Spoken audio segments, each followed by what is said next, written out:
ವೀಕ್ಷಕರೇ ನಮಸ್ತೆ. ಇವತ್ತಿನ ಪ್ರೈಮ್ ಟೈಮ್ ಕಾರ್ಯಕ್ರಮಕ್ಕೆ ಸ್ವಾಗತ. ಸದ್ಯ ನಾನಿವತ್ತು ಮಾತನಾಡ್ತಿರುವಂತಹ ವಿಚಾರ ಪ್ರಸಕ್ತ ಕಾಲಘಟ್ಟದಲ್ಲಿ, ಜೊತೆಗೆ ಈ ಹಿಂದಿನಿಂದಲೂ ಕೂಡ ಕೇಳಿ ಬರ್ತಾ ಇರುವಂತಹ ಚರ್ಚೆ, ಪರ ವಿರೋಧವಾಗಿರುವಂತಹ ವಿಚಾರ, ಜೊತೆಗೆ ಸಾರ್ವಜನಿಕರ ಜೊತೆಗೆ ಆಸ್ತಿಕರ ಒಂದು ಆಕ್ರೋಶ ಕೂಡ ಕಾರಣವಾಗಿರುವಂತಹ ನಮ್ಮ ದಕ್ಷಿಣ ಕನ್ನಡ ಜಿಲ್ಲೆಯ ಬೆಳವಣಿಗೆ.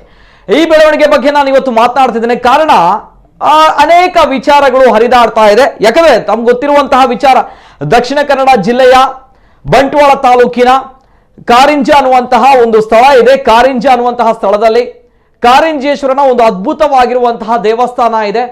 ಅದ್ಭುತವಾಗಿರುವಂತಹ ಪ್ರಕೃತಿಯ ಸೊಬಗು, ಆ ಪ್ರಕೃತಿಯ ನಿಸರ್ಗದ ಸೊಬಗಿನ ಮಧ್ಯೆ ಬೃಹದಾಕಾರದ ಒಂದು ಬಂಡೆಕಲ್ಲು ಇದೆ. ಆ ಬಂಡೆಕಲ್ಲಿನ ಮೇಲೆ ಭವ್ಯವಾಗಿರುವಂತಹ ಅದ್ಭುತವಾಗಿರುವಂತಹ ಶಿವನ ದೇವಾಲಯವಿದೆ, ಈಶ್ವರನ ದೇವಸ್ಥಾನ ಇದೆ.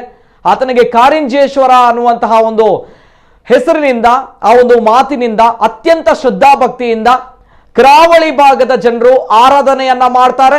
ಜೊತೆಗೆ ಈ ಒಂದು ಕ್ಷೇತ್ರಕ್ಕೆ ನಾಡಿನ, ದೇಶದ, ವಿದೇಶಗಳಿಂದ ಅನೇಕ ಜನರು ಶ್ರದ್ಧಾಭಕ್ತಿಯ ಕೇಂದ್ರವಾಗಿ, ಜೊತೆಗೆ ಪ್ರವಾಸಿಗರ ನೆಚ್ಚಿನ ತಾಣವಾಗಿಯೂ ಕೂಡ ಕಾರಿಂಜ ಕ್ಷೇತ್ರ ಇರುವಂಥದ್ದು ಪ್ರತಿಯೊಬ್ಬರಿಗೂ ಕೂಡ ಗೊತ್ತಿದೆ. ಪಾರ್ವತಿಯ ದೇವಸ್ಥಾನ ಕೆಳಗೆ ಇದ್ರೆ ತುತ್ತ ತುದಿಯಲ್ಲಿ, ಬಂಡೆಯ ತುತ್ತ ತುದಿಯಲ್ಲಿ ಈಶ್ವರನ ಕ್ಷೇತ್ರ ಇದೆ, ದೇವಾಲಯ ಇದೆ. ಅದ್ಭುತವಾಗಿರುವಂತಹ ಕ್ಷೇತ್ರ, ಮಾತಿನಲ್ಲಿ ಹೇಳಲಿಕ್ಕೆ ಆಗಲ್ಲ. ಆದ್ರೆ ಈ ಒಂದು ಪವಿತ್ರ ಪುಣ್ಯ ಕ್ಷೇತ್ರ ಅಪಾಯದಲ್ಲಿದೆ ಅಂತ ಬಂದಾಗ ಹೌದಾ ಅನ್ನುವಂಥ ಪ್ರಶ್ನೆ ಬರುತ್ತೆ. ನಾವು ಏನ್ ಮಾಡ್ತಾ ಇದ್ದೇವೆ ಅನ್ನುವಂಥ ಪ್ರಶ್ನೆ ಬರುತ್ತೆ. ಸದ್ಯ ಈ ಪರಿಸ್ಥಿತಿ ಕಾರಿಂಜ ಕ್ಷೇತ್ರಕ್ಕೆ ಆಗಿರುವಂಥದ್ದು, ಅಪಾಯದಲ್ಲಿದೆ ಕಾರಿಂಜ ಕ್ಷೇತ್ರ. ಹಾಗಾಗಿ ಶ್ರದ್ಧಾ ಭಕ್ತಿ ಇರುವವರು, ಜೊತೆಗೆ ನಂಬಿಕೆ ಇರುವವರು, ಜೊತೆಗೆ ಭಗವಂತನ ಮೇಲೆ ಅಗಾಧ ಪ್ರಮಾಣದ ವಿಶ್ವಾಸವನ್ನ ಇಟ್ಟುಕೊಂಡಿರುವವರು ರುದ್ರಗಿರಿಯ ರಣಕಹಳೆಯನ್ನ ಊದ್ಲಿಕ್ಕೆ ಹೊರಟಿದ್ದಾರೆ. ಈ ವಿಚಾರದ ಬಗ್ಗೆ ನಾನು ಇವತ್ತು ಮಾತನಾಡ್ತಾ ಇದ್ದೇನೆ. ರುದ್ರಗಿರಿಯ ರಣಕಹಳೆ ವಿಶೇಷ ಕಾರ್ಯಕ್ರಮಕ್ಕೆ ಸ್ವಾಗತ. ನಾನು ನಿತಿನ್ ಸಾಲಿಯಾ. ಎಲ್ಲೇ ಮೀರಿದಂತಹ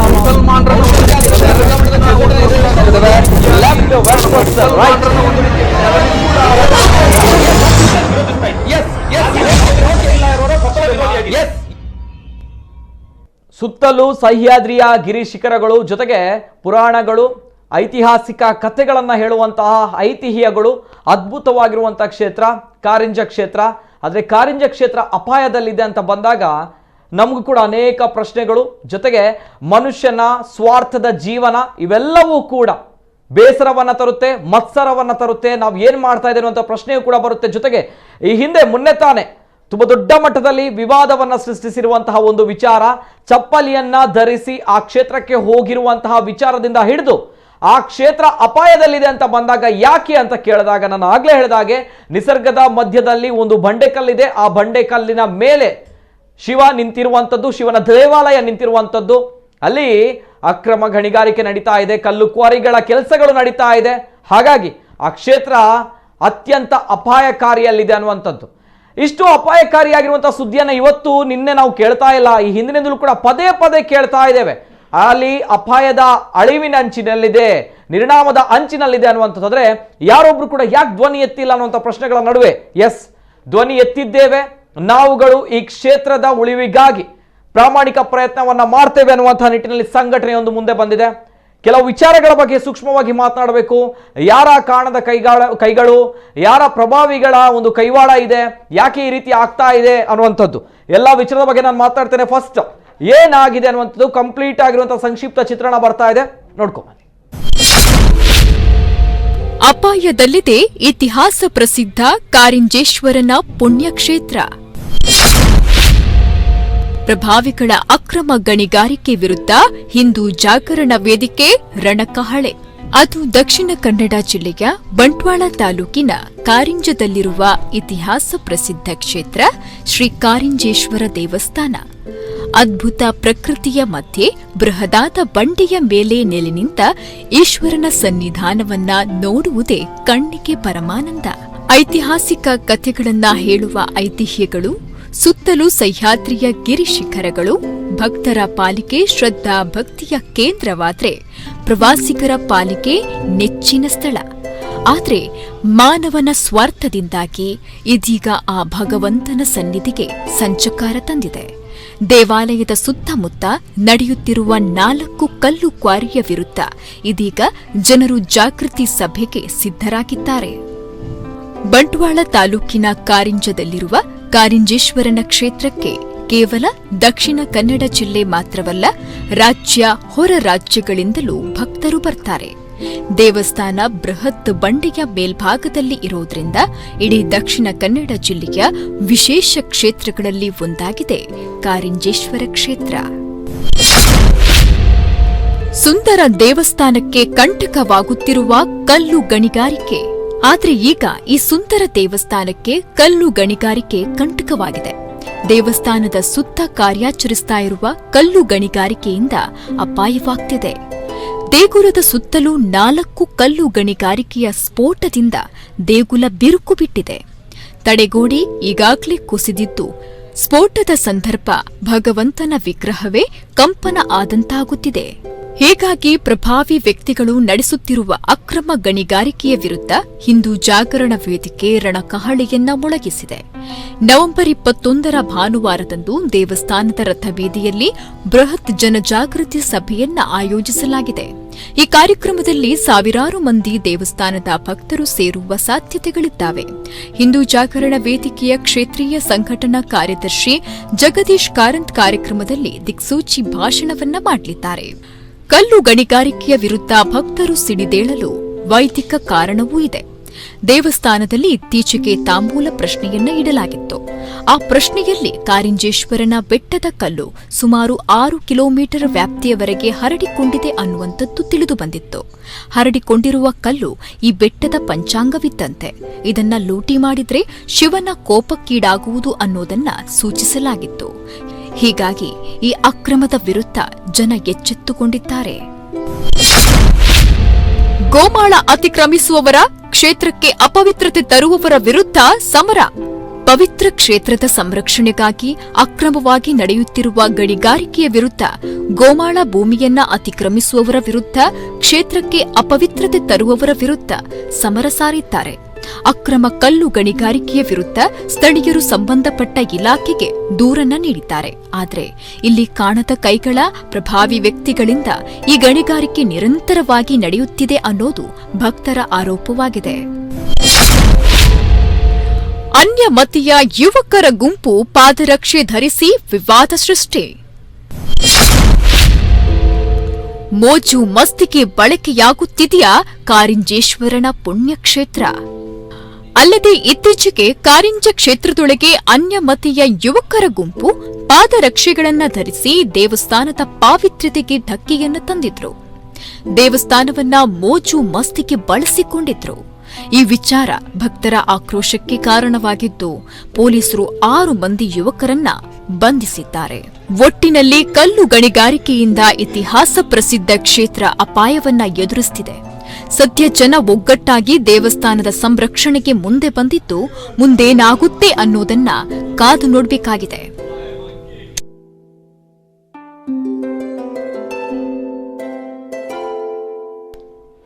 ಇದು ಇತಿಹಾಸ ಪುರಾಣ ಪ್ರಸಿದ್ಧವಾಗಿರುವಂತಹ ಪುಣ್ಯಕ್ಷೇತ್ರ ಕಾರಿಂಜೇಶ್ವರ ಕ್ಷೇತ್ರ. ನೋಡಿದಾಗಲೇ ಮೈ ರೋಮಾಂಚನ ಆಗುತ್ತೆ.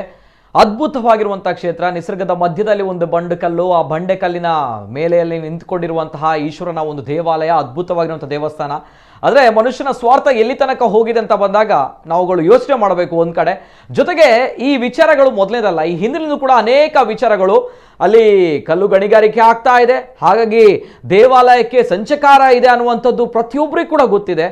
ಮಾಧ್ಯಮಗಳು ಕೂಡ ಹಲವಾರು ವಿಚಾರಗಳನ್ನ ಬಿತ್ತರ ಮಾಡಿತ್ತು.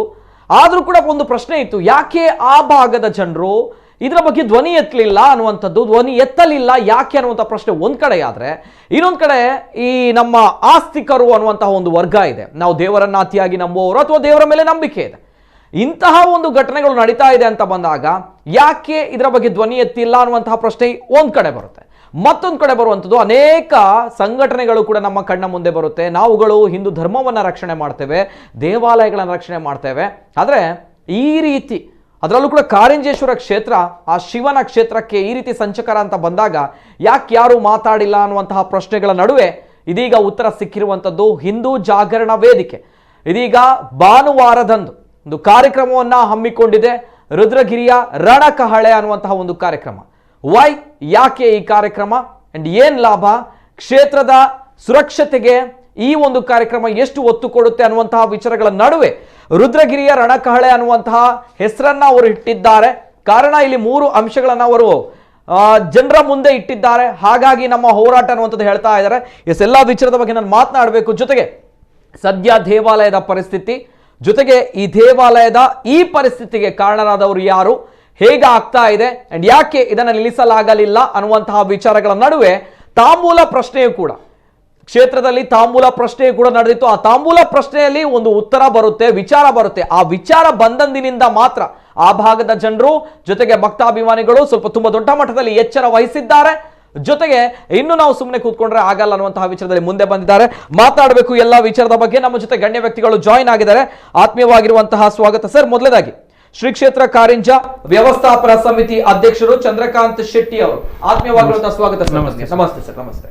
ಅದೇ ರೀತಿ ನಮ್ಮ ಜೊತೆ ಪ್ರಾಂತ ಕಾರ್ಯಕಾರಿಣಿ ಸದಸ್ಯರು ಹಿಂದೂ ಜಾಗರಣ ವೇದಿಕೆ ದಕ್ಷಿಣ ಪ್ರಾಂತ, ಆತ್ಮೀಯವಾಗಿರುವಂತಹ ಸ್ವಾಗತ ರಾಧಾಕೃಷ್ಣ ಅಡ್ಯಂತ ಅವರಿಗೆ. ನಮಸ್ತೆ ಸರ್. ಅದೇ ರೀತಿ ನಮ್ಮ ಜೊತೆ ಕಾರ್ಯದರ್ಶಿ ರಾಷ್ಟ್ರೀಯ ಪರಿಸರ ಸಂರಕ್ಷಣಾ ಒಕ್ಕೂಟ ಬಂಟ್ವಾಳ ಪದ್ಮನಾಭಮಯ್ಯ ಅವರು, ಆತ್ಮೀಯವಾಗಿರುವಂತಹ ಸ್ವಾಗತ ಸರ್ ತಮಗೂ ಕೂಡ. 3 ಗಣ್ಯ ವ್ಯಕ್ತಿಗಳು ನಮ್ಮ ಜೊತೆ ಎಲ್ಲ ಆಯಾಮದಲ್ಲಿ ನಾವು ಈ ಚರ್ಚೆಯನ್ನ ಮಾಡಬೇಕಾಗುತ್ತೆ. ಒಂದ್ ಕಡೆ ಹಿಂದೂ ಜಾಗರಣ ವೇದಿಕೆ ಈ ಒಂದು ಹೋರಾಟವನ್ನ ಕರೆ ಕೊಟ್ಟಿರುವಂತದ್ದಾದ್ರೆ, ಜೊತೆಗೆ ಸದ್ಯ ದೇವಾಲಯದ ಪರಿಸ್ಥಿತಿ, ವ್ಯವಸ್ಥಾಪನಾ ಸಮಿತಿ ಅಧ್ಯಕ್ಷರು, ಜೊತೆಗೆ ಈ ಕ್ಷೇತ್ರದಲ್ಲಿ ಆಗ್ತಾ ಇರುವಂತಹ ಕಲ್ಲು ಗಣಿಗಾರಿಕೆ ಅನ್ನುವಂಥದ್ದು ಎಷ್ಟು ತುಂಬಾ ದೊಡ್ಡ ಮಟ್ಟದಲ್ಲಿ ಕ್ಷೇತ್ರಕ್ಕೆ ಒಂದು ಸಂಚಕಾರವನ್ನ ತಂದೊಟ್ಟಿದೆ ಅನ್ನುವಂಥದ್ದು ನೇರವಾಗಿ ನಾನು ಕೇಳಲೇಬೇಕಾಗುತ್ತೆ ಪದ್ಮನಾಭ ಅಮ್ಮಯ್ಯ ಅವರ ಜೊತೆಗೆ ಗೋಮಾಳ ಅತಿಕ್ರಮಣ ಈ ವಿಚಾರವಾಗಿಯೂ ಕೂಡ ಹೋರಾಟ ನಡೀತಾ ಇದೆ, ಪ್ರತಿಭಟನೆ ನಡೀತಾ ಇದೆ. ಜೊತೆಗೆ ನಾನು ಆಗ್ಲೇ ಹೇಳಿದ ಹಾಗೆ ಕಾರಿಂಜ ಕ್ಷೇತ್ರ ಅದ್ಭುತವಾಗಿರುವಂತಹ ಕ್ಷೇತ್ರ, ಪ್ರಕೃತಿಯ ರಮಣೀಯ ಕ್ಷೇತ್ರ. ಹಾಗಾಗಿ ಆ ಕ್ಷೇತ್ರಕ್ಕೆ ಆಸ್ತಿಕರು ಬರುವುದರ ಜೊತೆಗೆ ಪ್ರವಾಸಿಗರು ಕೂಡ ಬರ್ತಾ ಇದ್ದಾರೆ, ಮೋಜು ಮಸ್ತಿಯ ತಾಣ ಆಗ್ತಾ ಇದೆ ಅನ್ನೋ ಪ್ರಶ್ನೆ, ಕಳೆದ ಬಾರಿ ನಡೆದಿರುವಂತಹ ಘಟನೆ, ಎಲ್ಲಾ ವಿಚಾರದ ಬಗ್ಗೆ ನಾನು ಫಸ್ಟ್ ರಿಯಾಕ್ಷನ್ ನಾನು ಹೋಗ್ತಾ ಇರುವಂತದ್ದು ರಾಧಾಕೃಷ್ಣ ಅಡ್ಯಂತ ಅವರ ಜೊತೆ. ಸರ್, ಈ ಒಂದು ವಿಚಾರದ ಬಗ್ಗೆ ಫಸ್ಟ್ ರಿಯಾಕ್ಷನ್, ರುದ್ರಗಿರಿಯ ರಣಕಹಳೆ ಏನ್ ಹೇಳಲಿಕ್ಕೆ ಇಷ್ಟಪಡ್ತೀರಾ ಸರ್? ಸರ್. ನಮ್ಮ ದೇಶದ ಸಾವಿರಾರು ದೇವ ಮಂದಿರಗಳು ಈ ದೇಶವನ್ನು ಉಳಿಸಿರುವಂಥದ್ದು. ಸಾವಿರ ದೇವರ ಮಂದಿರಗಳಲ್ಲಿ ಅಲ್ಲಿ ಸಿಕ್ಕತಕ್ಕಂತಹ ಸಂಸ್ಕಾರಗಳು, ಸಂಸ್ಕೃತಿ, ಸಭ್ಯತೆಗಳು, ಕಲೆ, ಸಾಹಿತ್ಯ, ಆಧ್ಯಾತ್ಮ, ಭಕ್ತಿ ಎಲ್ಲವುಗಳ ಪರಿಣಾಮವಾಗಿ ದೇವಸ್ಥಾನಗಳು ಈ ದೇಶ ಶಕ್ತಿ ಕೇಂದ್ರಗಳು. ಆ ಶಕ್ತಿ ಕೇಂದ್ರಗಳ ಆಧಾರದಲ್ಲಿ ಕಳೆದ 2,25 ವರ್ಷಗಳ ಆಕ್ರಮಣವನ್ನು ಈ ದೇಶಕ್ಕೆ ಎದುರಿಸಲಿಕ್ಕೆ ಸಾಧ್ಯ ಆಗಿದೆ. ಅಂತಹ ದೇವಾಲಯಗಳಲ್ಲಿ ಸಾವಿರ ದೇವಾಲಯಗಳಲ್ಲಿ ಕೆಲವಾರು ದೇವಾಲಯಗಳು ಅತ್ಯಂತ ಪ್ರಕೃತಿ ರಮಣೀಯವಾದಂತಹ ಪ್ರದೇಶಗಳಲ್ಲಿ ಭಾರಿ ಎತ್ತರದಲ್ಲಿ ಇಡೀ ದೇಶದ ಕೋಟ್ಯಾಂತರ ಬಂಧುಗಳನ್ನು ಆಕರ್ಷಣೆ ಮಾಡತಕ್ಕಂಥ ಕ್ಷೇತ್ರಗಳಲ್ಲಿ ಕಾರಿಂಜೇಶ್ವರ ಕ್ಷೇತ್ರ ಒಂದು. ಕಾರಿಂಜೇಶ್ವರ ಕ್ಷೇತ್ರಕ್ಕೆ ಹೋದವನಿಗೆ ಅವನಿಗೆ ಆಗತಕ್ಕಂಥ ಒಂದು ಆನಂದ ಏನಂತ ಹೇಳಿದ್ರೆ, ಸುತ್ತಲೂ ಪ್ರಕೃತಿ ರಮಣೀಯವಾದಂತಹ ದೃಶ್ಯಗಳು, ಆ ಬೆಟ್ಟದ ತುದಿಯಲ್ಲಿ ಆ ಶಿವನ ಆವಾಸ ಸ್ಥಾನ, ಆ ಬೆಟ್ಟದಲ್ಲಿ ಹತ್ತಿ ಅಷ್ಟು ಮೆಟ್ಟಲುಗಳನ್ನು ಹತ್ತಿ ಮೇಲಕ್ಕೆ ಹೋದಾಗ ಅವನಿಗೆ ಆಗುವಂತಹ ಭಾವನಾತ್ಮಕವಂತಹ ಆನಂದ ಇದೆಯಲ್ಲ, ಅದನ್ನು ವರ್ಣಿಸುವುದಕ್ಕೆ ಸಾಧ್ಯ ಇಲ್ಲ, ಅನುಭವಿಸಿ ಅದನ್ನು ತಿಳ್ಕೊಳ್ಬೇಕಷ್ಟೇ. ಅಂತಹ ಕ್ಷೇತ್ರಕ್ಕೆ ಇವತ್ತು ಆಪತ್ತು ಒದಗಿದೆ ಅಂತಾದರೆ ಇಡೀ ಸಮಾಜ ಎಚ್ಚೆತ್ತುಕೊಳ್ಬೇಕಾದ ಅನಿವಾರ್ಯತೆ ಇದೆ ಅಂತ ನಮಗೆ ಅನ್ನಿಸಿದೆ. ಸುಮಾರು 2007ನೇ ಇಸವಿಯಿಂದ ನಾವು ಹೋರಾಟದ ಕಣಕ್ಕಿಳಿದಿದ್ದೇವೆ. ಅಲ್ಲಿ ಸ್ಥಳೀಯವಾಗಿರತಕ್ಕಂಥ ನಮ್ಮ ಸಂಘಟನೆಯ ಕಾರ್ಯಕರ್ತರು ಹೋರಾಟದಲ್ಲಿ ತೊಡಗಿಕೊಂಡಿದ್ದಾರೆ. ಕಾನೂನಾತ್ಮಕವಾದ ಹೋರಾಟ ನಡೆಸಿದ್ದೇವೆ. ಎಲ್ಲಿವರೆಗೆ ಅಂತ ಹೇಳಿದ್ರೆ, ಗೃಹ ಮಂತ್ರಿಯಾಗಿದ್ದಂತಹ ಕಾಲಘಟ್ಟ ಇವರು VS ಆಚಾರ್ಯ ಅವರು, ಅವರ ಕಾಲಘಟ್ಟದಲ್ಲಿ ಅವರಿಗೆ ಹೋಗಿ ಎಲ್ಲ ವಿಷಯಗಳನ್ನು ಮನವರಿಕೆ ಮಾಡಿ ಅವರು ಅಲ್ಲಿಗೆ ಭೇಟಿ ಇತ್ತು. ಆ ಜಾಗವನ್ನು ಅದು 10 ಕಿಲೋಮೀಟರ್ ವ್ಯಾಪ್ತಿಯಲ್ಲಿ ಯಾವುದೇ ರೀತಿಯ ಗಣಿಗಾರಿಕೆ ಮಾಡಬಾರದು ಎನ್ನುವುದನ್ನು ಅತ್ಯಂತ ಖಡಾಖಂಡಿತವಾಗಿ ಅಲ್ಲಿ ಹೇಳಿ ಅವರು ಅದಕ್ಕೆ ಬೇಕಾದ ವ್ಯವಸ್ಥೆಯನ್ನು ಮಾಡಿದ್ದಾರೆ. ಆ ನಂತರ ನಿರಂತರವಾಗಿ ಅಲ್ಲಿ ಅಕ್ರಮ ಚಟುವಟಿಕೆಗಳು ಬೇರೆ ಬೇರೆ ರೀತಿಯಲ್ಲಿ ನಡೀತಾ ಇರುವಂತಹ ಸಂದರ್ಭದಲ್ಲಿ, ಗಣಿಗಾರಿಕೆ ನಡೆಯುವಂತಹ ಸಂದರ್ಭದಲ್ಲಿ ಅದನ್ನು ವಿರೋಧ ಮಾಡತಕ್ಕಂಥ, ಜನರನ್ನು ಜಾಗೃತಿಗೊಳಿಸತಕ್ಕಂತಹ ಕಾರ್ಯವನ್ನು ಒಂದು ಕಡೆಯಲ್ಲಿ ಹೋರಾಟಗಳ ಮೂಲಕ, ಪ್ರತಿಭಟನೆಗಳ ಮೂಲಕ ಮತ್ತು ಮನವಿಗಳ ಮೂಲಕ ತಹಶೀಲ್ದಾರರಿಗೆ, ಜಿಲ್ಲಾಧಿಕಾರಿಯವರಿಗೆ, ಇವರಿಗೆ SP ಅವರಿಗೆ, ಯಾರೆಲ್ಲ ಅಧಿಕಾರಿಗಳಿದ್ದಾರೋ ಗಣಿ ಇಲಾಖೆಯವರಿಗೆ, ಕಂದಾಯ ಇಲಾಖೆಯವರಿಗೆ, ಇವರಿಗೆಲ್ಲ ಕಂಪ್ಲೇಂಟ್ಗಳನ್ನು, ಮನವಿಗಳನ್ನು ನಾವು ಕೊಟ್ಟು ನಮಗೆ ನ್ಯಾಯ ಕೊಡಿ, ಇಡೀ ದೇಶವನ್ನೇ ಆಕರ್ಷಣೆ ಮಾಡತಕ್ಕಂಥ ಒಂದು ಕ್ಷೇತ್ರ ಶಿಥಿಲವಾಗುವ ಹಂತದಲ್ಲಿದೆ, ಇಲ್ಲಿ ಗಣಿಗಾರಿಕೆಯ ಮೂಲಕ ಶಿವನ ಆವಾಸ ಸ್ಥಾನವಾಗಿರತಕ್ಕಂತಹ ಕಾರಿಂಜೇಶ್ವರ ದೇವಾಲಯವನ್ನೇ ಶಿಥಿಲಗೊಳಿಸತಕ್ಕಂತಹ ಕಾರ್ಯ ನಡೀತಾ ಇದೆ. ಅದಕ್ಕಾಗಿ ದೇವಸ್ಥಾನದ ರಕ್ಷಣೆ ಮಾಡಿ ಅಂತ ನಾವು ಬೇಡಿಕೊಂಡೆವು. ನಮ್ಮ ಮನವಿಗೆ ಸ್ಪಂದನವಾಯಿತು. ಐಜಿಯವರೆಗೆ ನಾವು ದೂರುಗಳು ಕೊಟ್ಟಿದ್ದೆವು. ಮನವಿಗೆ ಸ್ಪಂದನ ಆಯಿತು. ಆಗಿರುವ ಇತ್ತೀಚೆಗಿನ 18ರಲ್ಲಿ ಅಂತ ನೆನಪು, ಭೂಷಣ್ ಭರೋಸಾ ಅವರಿರುವಂತಹ ಕಾಲದಲ್ಲಿ ಅವರು ತಕ್ಷಣ ಇದಕ್ಕೆ ಸ್ಪಂದಿಸಿದರು. ಕೆಳಗಿನ ಅಧಿಕಾರಿಗಳಿಗೆ ಸೂಚನೆ ಕೊಟ್ಟರು, ಇಲ್ಲಿ ಈ ರೀತಿಯಲ್ಲಿ ಆಗ್ತಾ ಇದೆ, ಇದರ ಬಗ್ಗೆ ತನಿಖೆ ನಡೆಸಿ ಯಾವುದೇ ರೀತಿಯ ಗಣಿಗಾರಿಕೆಯಲ್ಲಿ ಆಗದ ಹಾಗೆ ವ್ಯವಸ್ಥೆ ಮಾಡಿ ಅಂತ ಹೇಳಿದರು. ಆದರೆ ಮುಂದಿನ ಕಾಲಘಟ್ಟಗಳಲ್ಲಿ ಎಲ್ಲ ಭರವಸೆಗಳಾಗಿ ಉಳಿಯಿತು. ಅದು ಕೆಳಮಟ್ಟದ ಹಂತದ ಇಲಾಖೆಯಿಂದ ಹಿಡಿದು ಮೇಲ್ಮಟ್ಟದವರೆಗೆ ಕೂಡ ಒಂದು ಹಂತದಲ್ಲಿ ನಾವು ಕಾರ್ಯಪ್ರವೃತ್ತರಾಗುತ್ತೇವೆ ಎನ್ನುವಂಥ ಹಂತಕ್ಕೆ ಹೋಗುವುದು, ಮತ್ತೆ ಅಲ್ಲಿ ಅದು ಕರಗಿ ಹೋಗತಕ್ಕಂಥ ಪ್ರವೃತ್ತಿಗಳು ನಡೆಯಿತು. ಹೀಗೆ ನಿತ್ಯ ನಿರಂತರವಾಗಿ ನಮ್ಮ ಹೋರಾಟಕ್ಕೂ ಯಶಸ್ಸು ಸಿಗದಿರುವ ಈ ಸಂದರ್ಭದಲ್ಲಿ ನಾವೊಂದು ನಿರ್ಧಾರಕ್ಕೆ ಬಂದೆವು. ಕಳೆದ 14-15ನೇ ತಾರೀಕು ಸೆಪ್ಟೆಂಬರ್ ಅಲ್ಲಿ ಒಂದು ತಾಂಬೂಲ ಪ್ರಶ್ನೆ ಆಯಿತು. ತಾಂಬೂಲ ಪ್ರಶ್ನೆಯಲ್ಲಿ ಹೇಳಿದ್ರು, ಆ ಪ್ರಶ್ನಾ ಚಿಂತನೆಯಲ್ಲಿ ಹೇಳಿದ್ರು, ದೇಗುಲ ಶಿಥಿಲ ಆಗಿದೆ, ಅದರ ಚೈತನ್ಯ ಕಡಿಮೆ ಆಗಿದೆ, ಅದು ಬಿರುಕು ಬಿಟ್ಟಿದೆ. ಈ ರೀತಿ ಮುಂದುವರೆದರೆ ಶಿವನ ಕೋಪಕ್ಕೆ ಇದರ ವ್ಯಾಪ್ತಿಯ ಸುಮಾರು 32 ಗ್ರಾಮಗಳ ಜನರಿಗೆ ತೊಂದರೆ ಇದೆ. ಆದ ಕಾರಣ ತಕ್ಷಣ ಇದನ್ನು ಗಣಿಗಾರಿಕೆಯನ್ನು ನಿಲ್ಲಿಸಬೇಕು ಎಂಬುದಾಗಿ ಸೂಚನೆ ಬಂತು. ಆ ದೃಷ್ಟಿಯಲ್ಲಿ ಸನ್ಮಾನ್ಯ ಮಯ್ಯರು ಹಾಗೆ ದೇವಸ್ಥಾನದ ಪ್ರಮುಖರು ಅವರೆಲ್ಲ ಸೇರಿಕೊಂಡು, ನಾವು ಅವರೊಟ್ಟಿಗೆ ಸೇರಿಕೊಂಡು ಇದನ್ನು ಜನಜಾಗೃತಿ ಮಾಡಬೇಕು. ಯಾರೋ ಒಬ್ಬರು ಯಾವುದೋ ಒಂದು ಸಂಘಟನೆ, ಯಾವುದೋ ಒಂದು ಗುಂಪು ಹೋರಾಟ ಮಾಡುವುದಕ್ಕಿಂತ ಬದಲಾಗಿ ಇಡೀ ಸಮಾಜಕ್ಕೆ ಸೇರಿರುವಂಥದ್ದು ಕಾರಿಂಜೇಶ್ವರ ದೇವಸ್ಥಾನ. ಆದ ಕಾರಣ ಇಡೀ ಸಮಾಜ ಎಚ್ಚೆತ್ತುಕೊಳ್ಬೇಕು. ಸಮಾಜ ಎಚ್ಚೆತ್ತುಕೊಳ್ಳದೆ ನಾವು ಮಾತ್ರ ಹೋರಾಟ ಮಾಡಿದರೆ ನಮಗೆ ಸೀಮಿತ ಆಗ್ತದೆ. ಹಾಗಾಗಬಾರದು. ಅದಕ್ಕಾಗಿ ಇಡೀ ಸಮಾಜವನ್ನು ಜಾಗರಣೆಗೊಳಿಸತಕ್ಕಂತಹ ಕಾರ್ಯವನ್ನು ನಾವು ಈ ಕಹಳೆಯ ಮೂಲಕ, ರುದ್ರಭೂಮಿಯ ರಣಕಹಳೆ ಅಂತೇಳಿ, ಇದು ಭೂಕೈಲಾಸ ಒಂದು, ಆ ರಣಕಹಳೆಯ ಮೂಲಕ ಜನಜಾಗರಣೆ ಮಾಡುವಂತಹ ಯೋಜನೆಯನ್ನು ಹಾಕಿಕೊಂಡಿದ್ದೇವೆ. 21ನೇ ತಾರೀಕು 2:30 ಗಂಟೆಗೆ ಸರಿಯಾಗಿ ವಗ್ಗದ ಕೇಂದ್ರ ಸ್ಥಾನದಿಂದ ಒಂದು ರೀತಿಯ ಶೋಭಾಯಾತ್ರೆ, ಪಾದಯಾತ್ರೆ ನಡೆಯುತ್ತೆ. ಸುಮಾರು 2.5-3 ಕಿಲೋಮೀಟರ್. ಅಲ್ಲಿ ಮಾತಾಡ್ತೇನೆ. ಭಾನುವಾರದ ಒಂದು ರುದ್ರಗಿರಿಯ ರಣಕಹಳೆ ಈ ವಿಚಾರದ ಬಗ್ಗೆ ನಾನು ಮಾತಾಡ್ತೇನೆ ಇನ್ನು ಮುಂದಕ್ಕೆ. ಸಂಕ್ಷಿಪ್ತವಾಗಿರುವಂತಹ ವಿಚಾರವನ್ನ ರಾಧಾಕೃಷ್ಣ ಅಡ್ಯಂತಯರು ಹೇಳಿದ್ದಾರೆ. ಯಾವ ರೀತಿ ಕ್ಷೇತ್ರಕ್ಕೆ ಸಂಚಕಾರ ಬಂದಿದೆ, ಜೊತೆಗೆ ಯಾಕೆ ರುದ್ರಗಿರಿಯ ರಣಕಹಳೆಯನ್ನ ಇವರು ಮಾಡ್ತಾ ಇದ್ದಾರೆ ಅನ್ನೋಂತಹ ಜಾಗೃತ ಸಮಾಜ ಆಗ್ಲೇಬೇಕು ಅನ್ನೋಂಥದ್ದು. ಕೇವಲ ಸಂಘಟನೆಗಳು ಪ್ರತಿಭಟನೆ ಮಾಡ್ತಾ ಇದ್ರೆ ಅಷ್ಟು ಇಂಪ್ಯಾಕ್ಟ್ ಆಗಲ್ಲ, ಜೊತೆಗೆ ಇಷ್ಟು ದೊಡ್ಡ ಮಟ್ಟದಲ್ಲಿ ಆಗ್ತಾ ಇರುವಂತಹ ವಿಚಾರಗಳು. ನಾನು ನೇರವಾಗಿ ಈ ಒಂದು ವಿಚಾರದ ಬಗ್ಗೆ ಪದ್ಮನಾಭಮಯ್ಯ ಅವ್ರ ಜೊತೆ ಹೋಗಬೇಕು. ಕಾರ್ಯದರ್ಶಿ, ರಾಷ್ಟ್ರೀಯ ಪರಿಸರ ಸಂರಕ್ಷಣಾ ಒಕ್ಕೂಟ, ಬಂಟ್ವಾಳ. ಬಹುಶಃ ತಮಗೆ ಕ್ಲಿಯರ್ ಆಗಿರುವಂತಹ ಪಿಕ್ಚರ್ ಇದೆ ಈ ಒಂದು ವಿಚಾರದ ಬಗ್ಗೆ, ಪ್ರಕೃತಿಯ ವಿಚಾರವಾಗಿ ಸಮಗ್ರವಾಗಿರುವಂತಹ ಚಿತ್ರಣ, ಕ್ಷೇತ್ರದ ಬಗ್ಗೆಯೂ ಕೂಡ ಗೊತ್ತಿದೆ ತಮಗೆ.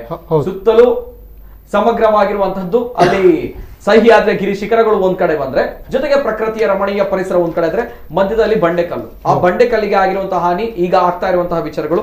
Sir, first reaction. ಹೌದು ಸರ್, ರಾಧಾಕೃಷ್ಣ ಅಡ್ಯಂತಯರವರು ಹೇಳಿದ ಹಾಗೆ ಮಹಾತೋಬರ ಕಾರಿಂಜೇಶ್ವರ ದೇವಸ್ಥಾನ ಅಂತ ಹೇಳಿದರೆ ಕೇವಲ ಅಲ್ಲಿ ಇರುವಂಥ ಕೇವಲ 4 ಅಲ್ಲ, ಎಲ್ಲ 32 ಗ್ರಾಮಗಳಿಗೆ ಸೇರಿದ್ದು.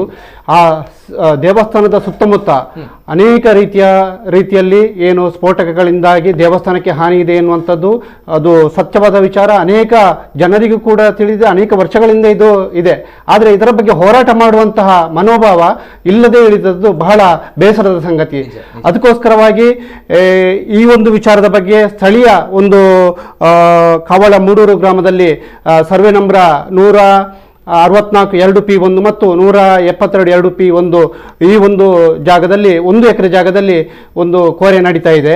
ಅದೇ ರೀತಿಯಾಗಿ ಮತ್ತೊಂದು ಅದರ ಇನ್ನೊಂದು ಬದಿಯಲ್ಲಿ ಬರ್ಕಟ ಎನ್ನುವಂಥ ಪ್ರದೇಶದಲ್ಲಿ ಅಲ್ಲಿಯೂ ಕೂಡ 1 ಎಕರೆ ಜಾಗದಲ್ಲಿ ಕೋರೆ ನಡೀತಾ ಇದೆ. ಈ 2 ಕೋರೆ ಅಲ್ಲದೆ ಇನ್ನೂ 2 ಕೋರೆಗಳು ನಡೀತಾ ಇದೆ. ಆ ಒಟ್ಟು 4 ಕೋರೆಗಳು ನಡೀತಾ ಇವೆ. ಇದರಲ್ಲಿ ದೇವಸ್ಥಾನಕ್ಕೆ ಬರ್ಕಟ ಕೋರೆ 450 ಮೀಟರ್ ಇದೆ ಅಂತ ಹೇಳಿ ಅವರು ಗಣಿ ಇಲಾಖೆಯವರ ವರದಿಯಲ್ಲೇ ಅವರು ಉಲ್ಲೇಖಿಸಿದ್ದಾರೆ. ಅದೇ ರೀತಿಯಾಗಿ ಲೋಕಾಯುಕ್ತರ ವರದಿಯ ಪ್ರಕಾರ ತನಿಖೆ ಮಾಡುವ ಸಂದರ್ಭದಲ್ಲಿ ಬಂಟ್ವಾಳ ತಾಲೂಕು ಸರ್ವೆಯವರವರು ಏನು ಹೇಳಿದ್ರು ಅಂತ ಹೇಳಿದರೆ, ಕಾರಿಂಜ ದೇವಸ್ಥಾನದಿಂದ ಕವಲಮೂಡಿನಲ್ಲಿರುವಂತಹ ಕೋರೆಗೆ 350 ಮೀಟರ್ ಅಂತರ ಇದೆ ಅಂತ ಅವರು ತನ್ನ GPS ರೀಡಿಂಗಲ್ಲಿ ಅವರು ಹೇಳಿದರು. ಆ ರೀತಿಯಾಗಿ ಅಷ್ಟು ಸನಿಹದಲ್ಲಿರುವಂತಹ ಈ 2 ಪ್ರಮುಖ ಕೋರೆಗಳಿಂದ ಇಲ್ಲಿ ಅಂದರೆ ಏನು ಮಾಡ್ತಾರೆ ಅಂತ ಹೇಳಿದರೆ, ಸ್ಫೋಟಕಗಳನ್ನು ಅವರು ಹೇಳ್ತಾರೆ ನಾವು NITKಯಿಂದ ಪರ್ಮಿಷನನ್ನು ತಗೊಂಡಿದ್ದೇವೆ, ಯಾವುದೇ ರೀತಿಯ ಇಲ್ಲ. ನಾವು NITKಗೆ ಮಾಹಿತಿ ಹಕ್ಕಿನಲ್ಲಿ ಹಾಕಿದಾಗ NITK ಅವರು ಏನು ಕೊಡ್ತಾರೆ ಅಂತ ಹೇಳಿದರೆ, ಕಂದಾಯ ಇಲಾಖೆಯಿಂದಾಗ್ಲಿ ಅಥವಾ ಗಣಿ ಇಲಾಖೆಯಿಂದಾಗ್ಲಿ ಯಾವುದೇ ರೀತಿಯಾದಂತಹ ಅನುಮತಿಯನ್ನ ಅವರು ಕೇಳಲಿಲ್ಲ.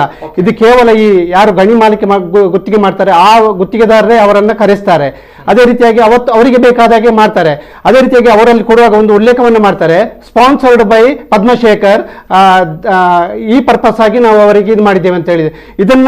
ಇದು ಯಾವ ಉದ್ದೇಶದಿಂದ ಆಗಿದೆ? ಸ್ಪಾನ್ಸರ್ ಮಾಡಿ ಹಾಗಾದ್ರೆ ಇವರು ಮಾಡದಿದ್ರೆ ಗಣಿ ಇಲಾಖೆಯ ಅಥವಾ ಕಂದಾಯ ಇಲಾಖೆಯ ಅನುಮತಿ ಇಲ್ಲದೆ ಇವರು ಬಂದು ಮಾಡಿದ್ದು ಸರಿಯಾ? ಇದರ ಬಗ್ಗೆ ಬಹಳ ಒಂದು ಇನ್ನೂ ಹೋರಾಟ ಆಗಬೇಕಾಗಿದೆ. ಇದರ ಬಗ್ಗೆ ಈ ತನಿಖೆ ಮಾಡಿದ ಅಧಿಕಾರಿಯ ಅಕ್ರಮ, ಖಂಡಿತವಾಗಿ ಅಕ್ರಮ. ಇಲ್ಲಿ ಹಣದ ದಂಧೆ ಸರಾಗವಾಗಿ ನಡೆದಿದೆ. ಅದಕ್ಕೋಸ್ಕರವಾಗಿ ಇದರ ಮೇಲೆ ಕೂಡ ನಾವು ಲೋಕಾಯುಕ್ತಕ್ಕೆ ಅಥವಾ ಉಚ್ಚ ನ್ಯಾಯಾಲಯದಲ್ಲಿ ದಾವೆ ಹೂಡುವ ಪ್ರಕ್ರಿಯೆಯಲ್ಲಿ ಇದ್ದೇವೆ ಅಂತ ನಾನು ಹೇಳ್ತಾ ಇದ್ದೇನೆ. ಓಕೆ ಎಸ್ ಸರ್, ಇದು ಪದ್ಮನಾಭಮಯ್ಯ ಅವರು ಮಾತಾಡ್ತೇನೆ ಸರ್. ಇನ್ನು ಕೆಲವು ಪ್ರಶ್ನೆಗಳಿವೆ. ಬಿಫೋರ್ ದಟ್ ಈ ಒಂದು ವಿಚಾರ ನಾನು ರಾಧಾಕೃಷ್ಣ ಅಡ್ಯಂತೆ ಅವರು ಹೇಳಿದ ಹಾಗೆ ಇದು ಕೇವಲ ಆ ಭಾಗಕ್ಕೆ ಅಥವಾ ಒಂದು ಸಂಘಟನೆಗಳಿಗೆ ಸೀಮಿತವಾಗಿರುವಂತದ್ದಲ್ಲ. ಪ್ರತಿಯೊಬ್ರು ನಂಬಿಕೆ ಶ್ರದ್ಧಾ ಭಕ್ತಿಯಿಂದ ಕಾರಿಂಜೇಶ್ವರನ ಆರಾಧನೆಯನ್ನ ಮಾಡ್ತಾರೆ. ಪ್ರತಿಯೊಬ್ಬರ ನಂಬಿಕೆಯ ಮೇಲೆ ಘಾಸಿಯನ್ನ ಉಂಟು ಮಾಡಿರುವಂತಹ ಈ ಬೆಳವಣಿಗೆ. ಹಾಗಾಗಿ ಜನರ ಅಭಿವ್ಯಕ್ತಿ ಸ್ವಾತಂತ್ರ್ಯ, ಜನರ ವಿಚಾರಧಾರೆಯನ್ನ ನಾನು ಸಂಗ್ರಹ ಮಾಡಬೇಕು. ಅನೇಕ ಕರೆಗಳು ಬರ್ತಾ ಇದೆ. ಪ್ರಥಮ ಕರೆಯನ್ನ ನಾನು ಸ್ವೀಕಾರ ಮಾಡ್ತೇನೆ. ಹಲೋ ಸರ್, ನಮಸ್ತೆ. ನಮಸ್ತೆ ಸರ್, ನಮಸ್ತೆ. ತಮ್ಮ ಹೆಸರು ಎಲ್ಲಿಂದ ಕರೆ ಮಾಡ್ತಾ ಇದ್ದೀರಾ ಸರ್? ಮಂಗಳೂರು, ಸೂರ್ಯಪ್ರಕಾಶ್. ನಮಸ್ತೆ ಸೂರ್ಯಪ್ರಕಾಶ್ ಅವರೇ, ಮಾತಾಡಿ ಸರ್. ಸುತ್ತಮುತ್ತ ನಡೆಯುವಂತ ಕ್ರಮ ಗಣಿಗಾರಿಕೆ ಆಗ್ಬಹುದು, ಮೋದಿ ಮಸ್ತು ಆಗ್ಬಹುದು, ಇದೆಲ್ಲ ಅಧಿಕಾರಿಗಳಿಗೆ ಕಾಣಿಸಲ್ವಾ? ನೋಡಿ, ಇಲ್ಲಿ ಅಕ್ರಮ ಗಣಿಗಾರಿಕೆ ಆಗ್ತದೆ. ಗಣಿಗಾರಿಕೆ ಇಲಾಖೆ ಅಧಿಕಾರಿಗಳು ಏನ್ ಮಾಡ್ತಿದ್ದಾರೆ? ಅರಣ್ಯ ಇದಾಗ್ತಿದೆ, ಅರಣ್ಯ ಇಲಾಖೆಯವರು ಏನ್ ಮಾಡ್ತಿದ್ದಾರೆ ಅಲ್ವಾ? ಕಂದಾಯ ಇಲಾಖೆಯವರು ಏನ್ ಮಾಡ್ತಿದ್ದಾರೆ? ಏನೆಲ್ಲ ನಡೀತಿದೆ, ಇದೆ ಯಾರಿದ್ದಾರೆ, ಪಿತೂರಿ ಏನು, ಅದೆಲ್ಲ ಗೊತ್ತಾಗಬೇಕು. ಇನ್ನೊಂದಂದ್ರೆ ಅದು ತ್ರೇತಾಯುಗ ದ್ವಾಪರ ಯುಗದಿಂದ ಆರಾಧಿಸಿಕೊಂಡಂತ ಶ್ರದ್ಧಾ ಕೇಂದ್ರ. ನಿಜ. ಅದು ಮೋತಿ ಮಸ್ತಿಯ ತಾಣ ಆಗ್ಬಾರ್ದಲ್ಲ? ಹಲೋ, ಎಸ್ ಸರ್, ಕೇಳ್ತಾ ಇದೆ. ಸ್ಥಾನ ಆಗ್ಬಾರ್ದು ಅದು. ಇನ್ನೊಂದು ಏನಪ್ಪಾ ಅಂದ್ರೆ, ಅಲ್ಲಿ ಸುತ್ತಮುತ್ತ ಪ್ರದೇಶದಲ್ಲಾಗ್ಲಿ, ನಮ್ಮ ನರಹರಿ ಪರ್ವತದಲ್ಲಿ ಆಗ್ಲಿ, ಅಲ್ಲಿ ಅಕ್ರಮ ಚಟುವಟಿಕೆಗಳು ಎಷ್ಟು ನಡೀತಾ ಇದೆ. ಮೋದಿ ಮಸ್ತಿಗೋಸ್ಕರ ನಡೀತಿದೆ ಅಲ್ಲಿ. ಸುತ್ತಮುತ್ತ ಇದು ಪೊಲೀಸ್ ಇಲಾಖೆಯಿಂದ ಅಲ್ಲಿ ತಪಾಸಣೆ ನಡೆಯುವಂತದ್ದು ಆಗ್ಬೇಕು. ಅಲ್ಲಿಗೆ ಬರುವ ಎಲ್ಲರನ್ನು ತಪಾಸಣೆ ಮಾಡುವಂತದ್ದು. ಹಾಗಿದ್ರೆ ಒಂಚೂರು ಪರಿಸ್ಥಿತಿ ಒತ್ತಡಿಗೆ ಬರ್ಬೋದು. Yes sir, okay sir, thank you. Yes, ಇನ್ನೊಂದು ಕರೆ ಇದೆ. ಹಲೋ ಸರ್, ನಮಸ್ತೆ. ಸರ್. ನಮಸ್ತೆ, ಧ್ವನಿ ಕೇಳ್ತಾ ಇದೆಯಾ ಸರ್? ನಮಸ್ತೆ, ಧ್ವನಿ ಕೇಳ್ತಾ ಇದೆಯಾ ಸರ್? ಹಲೋ ಸರ್, ನಮಸ್ತೆ, ಧ್ವನಿ ಕೇಳ್ತಾ ಇದೆಯಾ? ಓಕೆ, ಕರೆ ಮಾಡಿದಾಗ ದಯಮಾಡಿ ತಮ್ಮ ಟಿವಿಯಲ್ಲಿ ಮ್ಯೂಟ್ ಮಾಡಿ ಕರೆ ಮಾಡಿ, ಇಲ್ಲದಿದ್ರೆ ಕರೆ ಕಟ್ ಆಗುತ್ತೆ. ಎಸ್ ಸರ್, ನಮ್ಮ ಜೊತೆ ಚಂದ್ರಕಾಂತ್ ಶೆಟ್ಟಿ ಅವರು, ಕಾರಿಂಜ ಅಧ್ಯಕ್ಷರು, ವ್ಯವಸ್ಥಾಪನಾ ಸಮಿತಿ ಕಾರಿಂಜ ಕ್ಷೇತ್ರದ ಅಧ್ಯಕ್ಷರು. ಎಸ್ ಸರ್, ಫಸ್ಟ್ ರಿಯಾಕ್ಷನ್, ಸದ್ಯ ಕ್ಷೇತ್ರದ ಪರಿಸ್ಥಿತಿ ಈ ಹಿಂದಿನೂ ಕೂಡ ಆಗ್ತಾ ಇದೆ. ಹಾಗೆ ಧ್ವನಿಯನ್ನ ಎತ್ತಿದ್ದಾರೆ, ಆದ್ರೆ ಸರಿಯಾಗಿರುವಂತಹ ರಿಸಲ್ಟ್ ಬರಲಿಲ್ಲ ಅನ್ನುವಂಥದ್ದು. Yes sir, first reaction Chandrakant Shetty. Karinja ಈ ದೇವಸ್ಥಾನ ಏನಿದೆಯಾ, ಅದು ತುಂಬ ಒಂದು ಪುರಾತನವಾದ ದೇವಸ್ಥಾನ. ಪುರಾಣ ಪ್ರಸಿದ್ಧ ಅಂತ ಕರೆಯುವುದು ಅದು ಪ್ರತೀತಿ.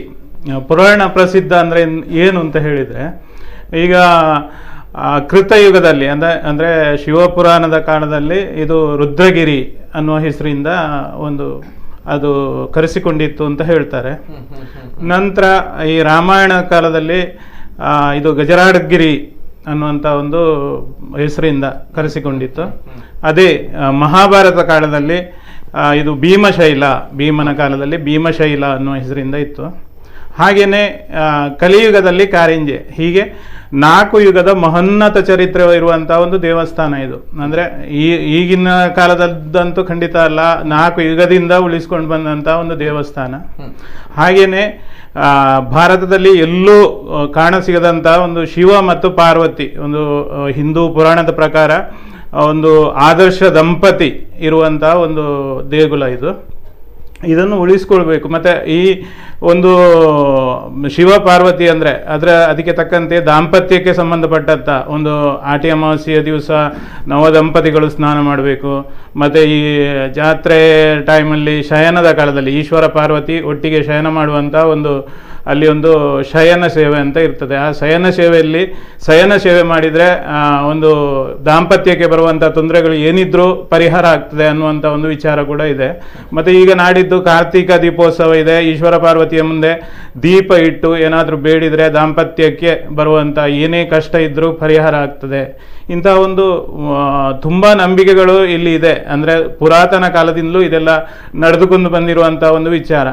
ಆದರೆ ಈಗ ಏನಾಗ್ತಾ ಇದೆ ಅಂದರೆ ಈ ಒಂದು 3-4 ವ್ಯಕ್ತಿಗಳಿಂದ, ಅಂದರೆ ಪ್ರತಿಯೊಬ್ಬ ಭಕ್ತರು ಆಸ್ತಿಕ ಜನರು ಏನಂತ ಹೇಳಿದರೆ ಭಿಕ್ಷೆ ಒಡ್ಡಿ ಬೇಡ್ತಾ ಇದ್ದಾರೆ, ನಮ್ಮ ದೇವಸ್ಥಾನವನ್ನು ಉಳಿಸಿಕೊಡಿ ಅಂತ.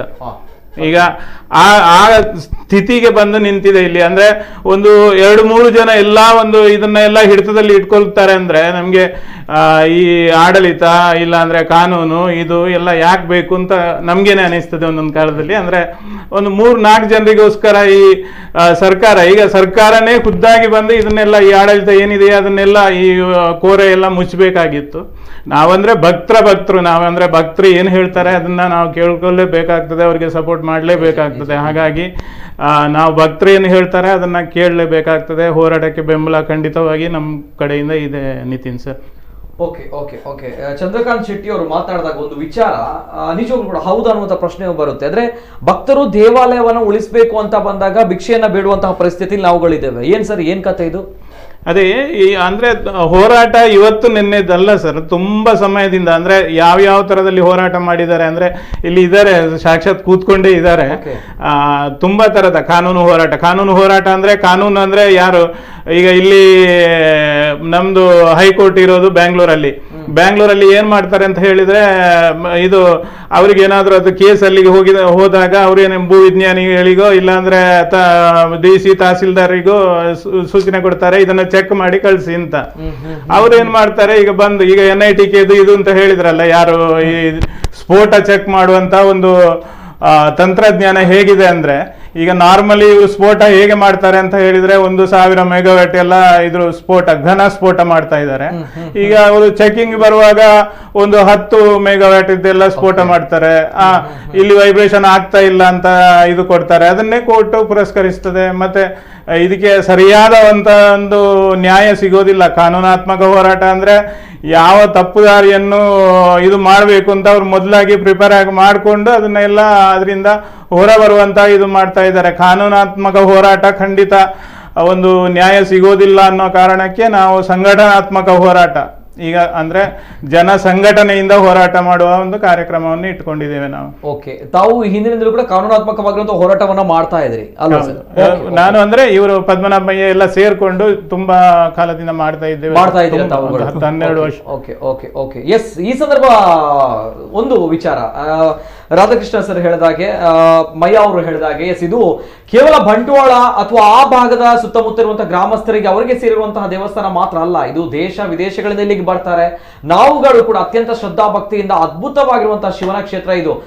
ನಮ್ಮ ದೇಶದಲ್ಲೂ ಕೂಡ ಅತ್ಯಂತ ವಿರಳ ಇಂತಹ ಒಂದು ಕ್ಷೇತ್ರ, ಅಂತಹ ಒಂದು ಅದ್ಭುತವಾಗಿರುವಂತಹ ಕ್ಷೇತ್ರ. ಭಯ ಭಕ್ತಿ ಅನ್ನುವಂಥದ್ದು ಆಟೋಮೆಟಿಕ್ ಆಗಿ ಬರುವಂತಹ ಕ್ಷೇತ್ರ. ಈ ಕ್ಷೇತ್ರಕ್ಕೆ ಹೋದ್ರೆ ಅಂತಹ ಕ್ಷೇತ್ರಗಳನ್ನ ಈ ರೀತಿ ಸ್ವಾರ್ಥಕ್ಕೋಸ್ಕರ ಬಳಕೆ ಮಾಡ್ತಾರೆ ಅಂತ ಬಂದಾಗ ನಿಜವಾಗ್ಲೂ ಕೂಡ ಅಂತವರು ನೀಚರೇ ಆಗ್ತಾರೆ, ಅದ್ರಲ್ಲಿ ನೋ ಡೌಟ್ ಅನ್ನುವಂಥದ್ದು. ಆದ್ರೆ ನಮ್ಮ ಕ್ಷೇತ್ರವನ್ನು ಉಳಿಸ್ಕೊಳ್ಬೇಕು ಅನ್ನುವಂಥ ವಿಚಾರಗಳಲ್ಲಿ ನಾವುಗಳು ಭಿಕ್ಷೆ ಬೇಡಬೇಕಾ ಅನ್ನುವಂಥ ಪ್ರಶ್ನೆ ಬಂದಾಗ ನಮ್ಗಳ ಕಥೆ ಏನು ಅನ್ನುವಂಥದ್ದು ಬರುತ್ತೆ. ಸ್ವಲ್ಪ ಯೋಚನೆ ಮಾಡ್ಕೊಳ್ಳಿ. ನಾನು ಅದಕ್ಕೋಸ್ಕರ ಹೇಳ್ತಾ ಇರುವಂಥದ್ದು, ಇವತ್ತಿನ ಕಾರ್ಯಕ್ರಮ ಕೂಡ ಇದಕ್ಕೋಸ್ಕರ. ನಂಗೂ ಕೂಡ ಈ ಹಿಂದೂ ಕೂಡ ಕೇಳ್ತಾ ಇದ್ದೇವೆ, ಕಾರಿಂಜ ಕ್ಷೇತ್ರ ಅಪಾಯದಲ್ಲಿದೆ, ಅಲ್ಲಿಯ ಧರೆ ಅಥವಾ ಮೇಲ್ಭಾಗದಲ್ಲಿರುವಂತಹ ಕಟ್ಟೆ ಒಡೆದು ಹೋಗಿದೆ ಅಂತ ಬಂದಾಗ ಏನಪ್ಪ ನಾವುಗಳು ಏನ್ ಮಾಡ್ತಾ ಇದ್ದೇವೆ, ನಮ್ಮನ್ನ ಆಳುವಂತಹ ಆಡಳಿತ ಜನಪ್ರತಿನಿಧಿಗಳು ಏನ್ ಮಾಡ್ತಾ ಇದ್ದಾರೆ ಅನ್ನುವಂಥ ಪ್ರಶ್ನೆ ಬರುತ್ತೆ. ಇದನ್ನೆಲ್ಲ ನೋಡಿದಾಗ ಇಂಥವರನ್ನ ನಾವು ಆಯ್ಕೆ ಮಾಡ್ತೀವಿ ಅನ್ನೋ ಪ್ರಶ್ನೆಗಳು ಕೂಡ ಬರುತ್ತೆ. ನಾವು ಎಲ್ಲಿ ಬದುಕ್ತಾ ಇದ್ದೇವೆ, ನಮ್ಮ ಹಕ್ಕಿಗಳಿಗೋಸ್ಕರ ಅಥವಾ ನಮ್ಮ ಒಂದು ಶ್ರದ್ಧೆಯ ಕೇಂದ್ರವನ್ನ ನಾವು ಉಳಿಸ್ಬೇಕು ಅಂತ ಹೇಳಿದ್ರೆ ಭಿಕ್ಷೆ ಬೇಡಬೇಕು ಅನ್ನುವಂಥ ಪ್ರಶ್ನೆ ಬರುತ್ತೆ. ನಿಜವಾಗ್ಲೂ ಕೂಡ ಅಸಹ್ಯ ಆಗುತ್ತೆ ಈ ಒಂದು ವಿಚಾರಗಳಲ್ಲಿ, ಬೇಸರ ಆಗುತ್ತೆ. ಅನೇಕ ಕರೆಗಳು ಬರ್ತದೆ. ಇನ್ನೊಂದು ಕರೆ ಇದೆ. ಹಲೋ ಸರ್, ನಮಸ್ತೆ. ಹಲೋ ನಮಸ್ತೆ ಸರ್. ನಮಸ್ತೆ, ಸತೀಶ್ ಅಂತ ಮಾತಾಡ್ತಿದ್ದೇನೆ ಸರ್. ಎಸ್, ಎಲ್ಲಿಂದ ಸರ್? ಈಶ್ವರಮಂಗಲದಿಂದ. ಎಸ್ ಸರ್, ನಮಸ್ತೆ, ಮಾತಾಡಿ ಸರ್. ಸರ್, ನಾನೊಬ್ಬ ಜಾಗರಣ ವೇದಿಕೆಯ ಜವಾಬ್ದಾರಿತ ಸದಸ್ಯನಾಗಿ ನಮ್ದೇ ನಾವು ದುಡಿದು ಮಾಡಿದ ಒಂದು ಸರ್ಕಾರ, ಈಗ ಜವಾಬ್ದಾರಿತ ಸರ್ಕಾರ ಇದೆ, ಇವರಿಗೆ ಒಂದು ಉತ್ತಮವಾದ ಕಾನೂನು ತರಬಹುದಿತ್ತು. ಈಗ ಇಂತಹ ಧಾರ್ಮಿಕ ಕ್ಷೇತ್ರವನ್ನು ರಕ್ಷಿಸಲು ನಮ್ದೇ ಗವರ್ಮೆಂಟ್ ಇರುವಾಗ ನಾವು ಅವರ ಅಲ್ಲ ನಾವು ಕಾರ್ಯಕರ್ತನಾಗಿ ಹೇಳ್ಬಾರ್ದಿತ್ತು. ಪ್ರತಿಭಟನೆಗೆ ಅವಕಾಶ ಮಾಡಿಕೊಡ್ಬಾರ್ದಿತ್ತು ಇಂತ ನಮ್ಮ ಗವರ್ಮೆಂಟ್. ಸರ್ ನಾನು ಒಂದೇ ಹೇಳ್ಬೇಕಾ, ನಾವು ಯಾವುದೇ ಪಕ್ಷ ಆಗಿರಬಹುದು ಅಥವಾ ಯಾವುದೇ ಸಂಘ ಆಗಿರ್ಬೋದು, ಯಾವುದೇ ಸಂಘಟನೆ ಆಗಿರಬಹುದು, ಅದೆಲ್ಲವೂ ಕೂಡ ಸೆಕೆಂಡರಿ ಬರುತ್ತೆ. ನಾವು ನಂಬುವಂತಹ ದೇವರು, ಆ ನಂಬಿಕೆ ಎಲ್ಲ ನಷ್ಟ ಇದೆ ಅಂತ ನಾವು ಹೇಳೋದು. ರಕ್ಷಣೆ ಇಲ್ಲ ಅಂತ ನಮ್ಮ ಧಾರ್ಮಿಕ ಕ್ಷೇತ್ರಕ್ಕೆ ಇದು. ಓಕೆ, ಹೇಳಿ ಸರ್, ಮಾತಾಡಿ. ನಮ್ಮ ಹಿಂದೂ ಧಾರ್ಮಿಕ ಕ್ಷೇತ್ರಕ್ಕೆ ಎಲ್ಲಿಯೂ ರಕ್ಷಣೆ ಇಲ್ಲ. ನಮ್ದು ಅದಕ್ಕೆ ಏನಾದ್ರು ಕಾನೂನು ತರುವ ದಿಕ್ಕಿನಲ್ಲಿ ಯೋಚಿಸ್ಬೇಕಂತ ಈಗಿನ ಸರ್ಕಾರ. ಅದಕ್ಕೆ okay yes sir okay sir, ಧನ್ಯವಾದ ಸರ್. ಇನ್ನೊಂದು ಕರೆ ಇದೆ. ಹಲೋ ಸರ್, ನಮಸ್ತೆ. Okay yes. ಜೊತೆಗೆ ನಾನು ಆಗ್ಲೇ ಹೇಳಿದಾಗೆ ಈ ಒಂದು ರುದ್ರಗಿರಿಯ ರಣಕಹಳ ಅನ್ನುವಂತಹ ಕಾರ್ಯಕ್ರಮ ಯಾಕೆ ನಡೀತಾ ಇದೆ, ಯಾಕೆ ಈ ಪ್ರತಿಭಟನೆ ನಡೀತಾ ಇದೆ ಅಂತ ಹೇಳಿದಾಗ, ಒಂದ್ ಕಡೆ ಈ ಒಂದು ಅಕ್ರಮ ಗಣಿಗಾರಿಕೆಯಿಂದ ನಿರ್ನಾಮ ಆಗ್ತಾ ಇರುವಂತಹ ದೇವರ ಬೆಟ್ಟ, ಸುಂದರವಾಗಿರುವಂತಹ ದೇವರ ಬೆಟ್ಟ, ಸದ್ಯದ ಪರಿಸ್ಥಿತಿಯ ಬಗ್ಗೆ ಚಂದ್ರಕಾಂತ್ ಶೆಟ್ಟಿ ಅವರು ಹೇಳಿದ್ರು. ಹಾಗಾದ್ರೆ ಸರ್ ರಾಧಾಕೃಷ್ಣ ಅವರು, ಹಾಗಾದ್ರೆ ಈ ಒಂದು ಹೋರಾಟ ಇವತ್ತು ನಿನ್ನೆಯದಲ್ಲ, ಈ ಹಿಂದಿನಿಂದಲೂ ಕೂಡ ನಡೆದುಕೊಂಡು ಬರ್ತಾ ಇತ್ತು ಅಲ್ವಾ ಸರ್? ಎಸ್. ಯಾಕೆ ಎಷ್ಟು ಎಫೆಕ್ಟ್ ಆಗಿಲ್ಲ ಅನ್ನೋ ಪ್ರಶ್ನೆ ಬರುತ್ತೆ. ಯಾಕೆ ನಮ್ಮ ಹಕ್ಕುಗಳಿಗೋಸ್ಕರ ನಾವು ಭಿಕ್ಷೆ ಬಿಡಬೇಕು ಅನ್ನೋ ಪ್ರಶ್ನೆ ನಿಮ್ಮಲ್ಲೇ ನಾನು ಕೇಳ್ತೇನೆ ಈ ಒಂದು ವಿಚಾರವನ್ನ. ಎಸ್, ಬಹುಸಂಖ್ಯಾತರು, ಜೊತೆಗೆ ಸಂಘಟನೆಗಳು, ಜೊತೆಗೆ ನಮ್ಮ ದೇವಸ್ಥಾನ, ನಮ್ಮ ನಂಬಿಕೆ, ನಮ್ಮ ಧಾರ್ಮಿಕತೆ, ನಮ್ಮ ಆಚಾರ ವಿಚಾರ, ನಾವುಗಳು ಭಿಕ್ಷೆ ಬಿಡಬೇಕಾ? ಅದೇ ನನಗೆ ಪ್ರಶ್ನೆ ಇರುವಂಥದ್ದು. ಅಂದ್ರೆ ಹಿಂದೂ ಸಮಾಜಕ್ಕೆ ಸಮಾಜದ ಒಂದು ದುರಂತ ಅಂತ ಹೇಳಿದ್ರೆ ತಪ್ಪಾಗಲಿಕ್ಕಿಲ್ಲ. ಸ್ವಾತಂತ್ರ್ಯ ಪೂರ್ವದಲ್ಲಿಯೂ ಹಾಗೆ ಹಿಂದೂ ಸಮಾಜ ಯಾರನ್ನು ನಂಬಿತ್ತು ಅವರಿಂದ ದ್ರೋಹ ಆಯಿತು ಹಿಂದೂ ಸಮಾಜಕ್ಕೆ. ದೇಶವೇ ವಿಭಜನೆ ಆಯಿತು ಜಾತಿಯ ಆಧಾರದಲ್ಲಿ, ಮತದ ಆಧಾರದಲ್ಲಿ. ಸ್ವಾತಂತ್ರ್ಯ ನಂತರ ಆದರೂ ಉಳಿದ ಹಿಂದೂಗಳಿಗೆ ಆದರೂ ನೆಮ್ಮದಿಯ ಬದುಕು ಸಿಗಬಹುದಿತ್ತು ಅಂತ ಯೋಚನೆ ಮಾಡಿದರೆ, ಉಳಿದ ಹಿಂದೂಗಳಿಗೆ ತಮ್ಮ ದೇವಸ್ಥಾನವನ್ನೇ ಉಳಿಸಿಕೊಳ್ಳಿಕ್ಕಾಗದಂಥ ಪರಿಸ್ಥಿತಿ ನಿರ್ಮಾಣ ಆಗ್ತಾ ಇದೆ ಅಂತಾದರೆ ಎಲ್ಲಿಗೆ ಮುಟ್ಟಿದೆ ಹಿಂದೂ ಸಮಾಜದ ಸ್ಥಿತಿ? ಕಾರಣ ಏನಿರ್ಬೋದು? ಅದಕ್ಕೆ ನಾವು ಯೋಚನೆ ಮಾಡಿದೆವು, ಯಾರ ಮೇಲೆ ಆರೋಪ ಹೊರಿಸಿಕೊಂಡು ಕುಳಿತುಕೊಳ್ಳುವುದಕ್ಕಿಂತ ಒಂದು ದೇವಸ್ಥಾನ, ಒಂದು ಕ್ಷೇತ್ರ ಉಳಿಬೇಕಿದ್ರೆ ಒಂದು ಕಡೆ ಸರ್ಕಾರದಿಂದ ಕೆಲಸ ಆಗಬೇಕು, ಇನ್ನೊಂದು ಕಡೆಯಲ್ಲಿ ಆಡಳಿತ ಮಂಡಳಿಯಿಂದ ಕೆಲಸ ಆಗಬೇಕು. ಅಷ್ಟೇ ಜವಾಬ್ದಾರಿ ಭಕ್ತರಿಗಿದೆ, ಸಮಾಜಕ್ಕಿದೆ. ಸಮಾಜ ಸುಮ್ಮನೆ ನಿದ್ದೆ ಮಾಡ್ತಾ ಇದೆ ಅಂತ ನಮಗೆ ಅನ್ನಿಸಿಬಿಟ್ಟಿದೆ. 2007ನೇ ಇಸವಿಯಿಂದ ನಿರಂತರ 14 ವರ್ಷದಿಂದ ಈ ಹೋರಾಟ ನಡೀತಾ ಇದ್ರು. ಸಮಾಜ ಯಾಕೆ ಎದ್ದು ನಿಲ್ಲಿಲ್ಲ? ಅದು ಕೇವಲ ಪದ್ಮನಾಭಯ್ಯರಿಗೋ ಅಥವಾ ಆಡಳಿತ ಮಂಡಳಿಯವರಿಗೋ ಅಥವಾ ಕೇವಲ ಸಂಘಟನೆ ಸೀಮಿತವಾದ್ದು ಅಲ್ಲ. ಅದಕ್ಕಾಗಿ ಸಮಾಜವನ್ನು ಜಾಗರಣೆಗಳು, ಹಿಂದೂ ಜಾಗರಣ ವೇದಿಕೆ ಇರುವುದೇ ಅದಕ್ಕಾಗಿ. ಕಳೆದ 34 ವರ್ಷಗಳಲ್ಲಿ ನಾವು ಅದನ್ನೇ ಮಾಡ್ತಾ ಇರುವಂಥದ್ದು. ಹಿಂದೂ ಸಮಾಜ ಮೇಲೆ ಆಗ್ತಕ್ಕಂಥ ಬೇರೆ ಬೇರೆ ರೀತಿಯ ಆಕ್ರಮಣಗಳು, ದಾಳಿಗಳು, ಅಪಮಾನಗಳ ವಿರುದ್ಧ ಸಮಾಜವನ್ನು ಜಾಗೃತಿಗೊಳಿಸುವಂಥದ್ದು, ಆ ಸಮಾಜವನ್ನು ಸಂಘಟನೆ ಮಾಡುವಂಥದ್ದು. ಆ ಸಂಘಟಿತ ಜಾಗೃತ ಸಮಾಜವೇ ತನ್ನನ್ನು ತಾನು ರಕ್ಷಣೆ ಮಾಡಿಕೊಳ್ಳಬೇಕು ಅಂತ. ಹೀಗೆ ಒಂದು ಜಾಗೃತ ಹಿಂದೂ ಸಮಾಜವನ್ನು ನಿರ್ಮಾಣ ಮಾಡುವುದು, ಆ ಮೂಲಕ ಎಲ್ಲ ಸಮಸ್ಯೆಗಳೇ ಪರಿಹಾರ ಅಂತ. ದೇವಾಲಯದ ವಿಷಯದಲ್ಲಿ ಅದನ್ನೇ ಕಂಡಿರುವಂಥದ್ದು ನಾವು. ಇವತ್ತು ನೋಡಿ ದೇವಾಲಯದ ಪರಿಸ್ಥಿತಿ ಏನಂತ ಹೇಳಿದ್ರೆ, ಅನೇಕ ದಿಕ್ಕಿನಿಂದ ಇದನ್ನು ನೋಡ್ಬೇಕು ನಾವು. ಒಂದು ಸುಂದರವಾದಂತಹ ಬೃಹದಾಕಾರದಂತಹ ಬೆಟ್ಟ, ಆ ಬೆಟ್ಟವನ್ನೇ ಧ್ವಂಸ ಮಾಡ್ತಾ ಇದ್ದಾರೆ. ಅಂದ್ರೆ ಪ್ರಕೃತಿಯ ಮೇಲೆ ಆಕ್ರಮಣ, ಪ್ರಕೃತಿಯ ಮೇಲೆ ಅತ್ಯಾಚಾರ, ಪ್ರಕೃತಿಯನ್ನು ಲೂಟಿ ಮಾಡುವುದು. ಯಾರು ಮಾಡೋದು? ಸಾಮಾನ್ಯ ಜನಗಳಲ್ಲ, ಕೋಟ್ಯಾಧಿಪತಿಗಳು ಮತ್ತೆ ಕೋಟ್ಯಾಧೀಶರಾಗಲಿಕ್ಕೆ ಬೇಕಾಗಿ ಒಂದು ದೊಡ್ಡದಾದಂತಹ ಸಾವಿರ ವರ್ಷ, ಇವರು ಹೇಳಿದ ಯುಗಗಳಿಂದ ಶ್ರೀರಾಮನಿಂದ ಪೂಜೆಗೊಂಡ, ಭೀಮನಿಂದ ಬಲಭೀಮನಿಂದ ಆರಾಧನೆಗೊಂಡಂತಹ ಒಂದು ದೇಗುಲ ಇವತ್ತು ಈ ಸ್ವಾರ್ಥಿಗಳ ಪ್ರಕೃತಿಯನ್ನ ಲೂಟಿ ಮಾಡುವವರಿಂದಾಗಿ ಧ್ವಂಸ ಆಗುವಂತಹ ಹಂತಕ್ಕೆ ಬರ್ತಾ ಇದೆ. ಒಂದು. ಎರಡನೇ ಆಯ್ದಾಗಿ ಅಲ್ಲಿರತಕ್ಕಂಥ ಗೋಮಾಳ. ಈ ದೇಶ ಗೋವುಗಳಿಗೆ ತಾಯಿಯ ನಂತರ ಸಾಯಿಯವರೆಗೆ ಹಾಲು ಕೊಡತಕ್ಕಂತಹ ಗೋವಿಗೆ ಪವಿತ್ರ ಸ್ಥಾನವನ್ನು ಕೊಟ್ಟಿರುವಂಥದ್ದು. ಆ ಗೋವುಗಳಿಗೆ ರಕ್ಷಣೆಗೆ ಇರಬೇಕಾದಂತಹ ಗೋಮಾಳವನ್ನು ಕಬಳಿಸಿರುವಂಥದ್ದು. ಇನ್ನಲ್ಲೊಂದು ರುದ್ರಭೂಮಿ ಇದೆ. ರುದ್ರಭೂಮಿಯಿಂದ 10 ಮೀಟರ್ ದೂರದವರೆಗೂ ಈ ಗಣಿಗಾರಿಕೆ ನಡೀತಾ ಇದೆ.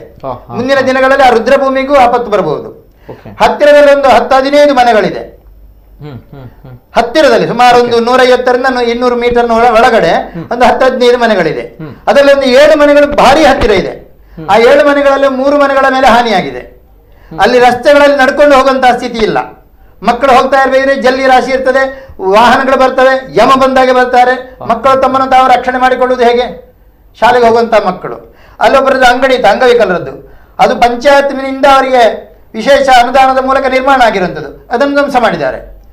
ಹೀಗೆ ಪ್ರಕೃತಿಯನ್ನು ಲೂಟಿ ಮಾಡುವುದು, ಪರಿಸರದ ವಾತಾವರಣವನ್ನು ಹಾಳುಗಡೆ ಹೋದು ಅಲ್ಲಿ ವಾತಾವರಣ ಮಲಿನಗೊಳಿಸುವಂಥದ್ದು, ಎಲ್ಲ ಪ್ರಕ್ರಿಯೆಗಳು ನಡೆದಾಗಲೂ ಅದನ್ನು ಪಂಚಾಯತ್ ಕೇಳೋದಿಲ್ಲ, ತಹಶೀಲ್ದಾರರು ಕೇಳೋದಿಲ್ಲ, ಜಿಲ್ಲಾಧಿಕಾರಿಯವರು ಕೇಳೋದಿಲ್ಲ, ಭೂ ಇಲಾಖೆಯವರು, ಗಣಿ ಇಲಾಖೆಯವರು ಕೇಳೋದಿಲ್ಲ, ಕಂದಾಯ ಇಲಾಖೆಯವರು ಕೇಳೋದಿಲ್ಲ.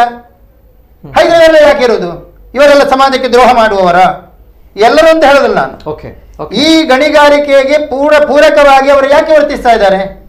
ಕಾನೂನಾತ್ಮಕವಾಗಿಯೂ ನ್ಯಾಯ ಇಲ್ಲ, ನಮ್ಮ ಮನವಿಗಳಿಗೆ ನಮ್ಮ ಬೇಡಿಕೆಗೆ ಸ್ಪಂದನೆ ಇಲ್ಲ. ಇವರು ಹೇಳಿದಾಗ ನಾವು ಭಿಕ್ಷೆ ಬೇಡಿದ್ರು ದೇವಸ್ಥಾನ ಉಳಿಸುವಂತಹ ಸ್ಥಿತಿನಲ್ಲಿ ನಾವು ಇಲ್ಲ ಅಂತಾದ್ರೆ ಇವರು ಏನ್ ಮಾಡ್ತಾ ಇದ್ದಾರೆ? ಈಗಾಗಲೇ ನಾವು ಜನಪ್ರತಿನಿಧಿಗಳಿಗೂ ಇದನ್ನು ದೂರು ಕೊಟ್ಟಿದ್ದೇವೆ. ನಾವು ಅವರು ಅದಕ್ಕೆ ತಕ್ಕ ಕಾನೂನು ಕ್ರಮ ಅವರು ಕ್ರಮ ತೆಗೊಳ್ಳುವಾಗೆ ಮಾಡ್ತೇವೆ ಅಂತ ಭರವಸೆ ಕೊಟ್ಟಿದ್ದಾರೆ. ಹಿಂದೆ ಹೇಳಿದ್ದೇನೆ ನಾನು, ವಿಎಸ್ಆಚಾರ್ಯ ಬಂದಾಗ ಅಲ್ಲಿಗೆ ಭೇಟಿ ಇಟ್ಟು ಎಲ್ಲವನ್ನು ನೋಡಿ 10 ಕಿಲೋಮೀಟರ್ ವ್ಯಾಪ್ತಿಯಲ್ಲಿ ಯಾವುದೇ ಗಣಿಗಾರಿಕೆ ಮಾಡಬಾರದು ಅಂತೇಳಿ ಆದೇಶ ಮಾಡಿದ್ದಾರೆ. ಅದು ಮುಂದುವರಿದರೆ ಸಾಕು, ನಮಗೆ ಅದಕ್ಕಿಂತ ಹೆಚ್ಚಿನದೇನು ಬೇಡ. ಈಗಿನ ಜನಪ್ರತಿನಿಧಿಗಳು ಆಗ್ತಾ ಇಲ್ಲ, ಈಗಿನ ಸರ್ಕಾರ, ಈಗಿನ ಜಿಲ್ಲಾಡಳಿತ ಅದನ್ನು ಮಾಡಬೇಕು. ಪರಿಸರ ಮಾಲಿನ್ಯ ಆಗುತ್ತದೆ ಎನ್ನುವುದಕ್ಕೆ ಬೇರೆ ನಿದರ್ಶನ ಬೇಡ, ಅಲ್ಲಿ ಬಂದರೆ ಗೊತ್ತಾಗುತ್ತದೆ. ಆ ಧೂಳಿನಲ್ಲಿ ಹತ್ತಿರದ ಮನೆಗಳು ನೆಮ್ಮದಿಯ ಬದುಕಿಲ್ಲ ಅವರಿಗೆ.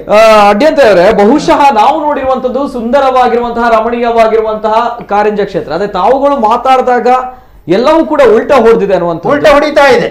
ಓಕೆ, ಯಾಕಂದ್ರೆ ಮೇಲೆ ಹೋಗಿ ನಾವು ರಮಣೀಯವಂತಹ ದೃಶ್ಯವನ್ನು ನೋಡುವಂಥದ್ದು. ಅದರ ಬುಡ ಹೇಗಿದೆ?